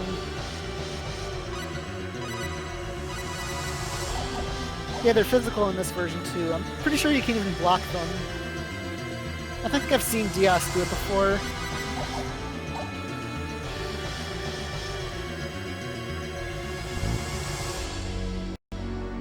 So against Indalacio, I'm gonna head splitter against him to try to avoid his divine waves while Rena uses an attack while unclawed and casts growth. Then hopefully everything works out and I can avoid time of truth. If not, things get kind of tricky.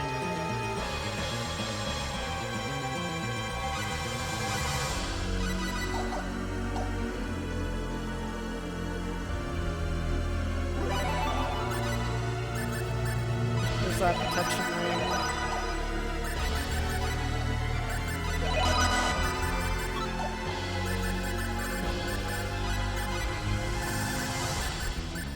Things could get kind of tricky, and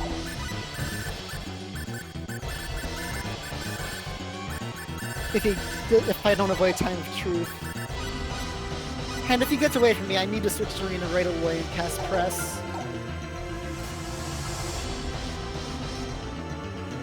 You can get resurrection this turn around. It's just they're so far down in the inventory. It's not worth it to go down and get them. Especially since I need to go into Rena's magic anyway to turn off Ray's dead.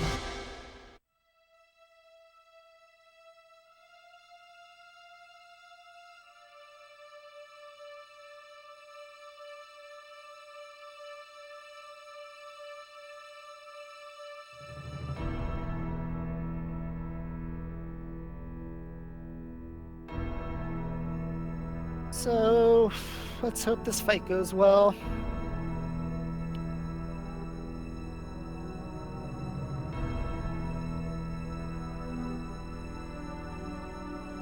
I'm running low on attack vials. He's dying too much. I'm coming. I Okay, Diaz is using air slash. Bowman's doing his thing. Air slash. Air slash. Okay, there's the time of truth. He got the divine wave off, and that killed everyone. That screwed everything up.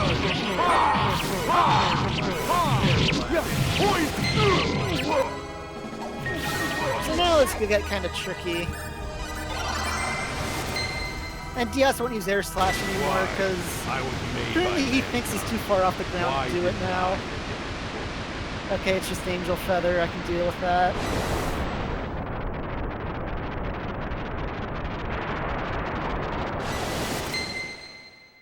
I'm erasing you. Slash! Press. I want to stun him so he doesn't cast any spells. I mean, ideally I like to use one that doesn't stop time, but I don't have one of those. That's the one thing Leon's good for. Wounds is guaranteed to hit and it doesn't stop time.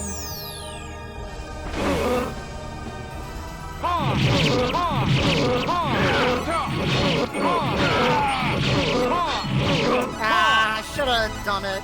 I think Claude gets healed by something, so we're good. Rena might be dead though.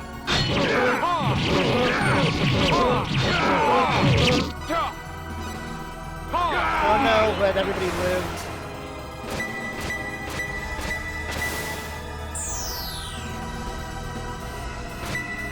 He's very healing.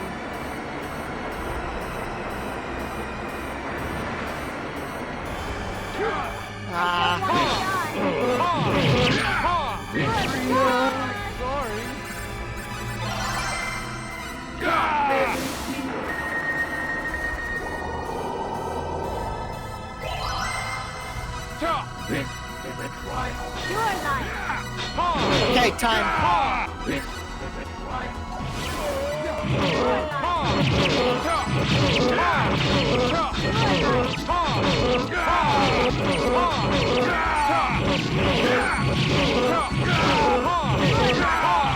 Okay. I think I might have had a chance with the PD before that fight, but that fight just didn't go well. Yeah, I don't know how much longer I'm gonna be on here, so... Are you hurt?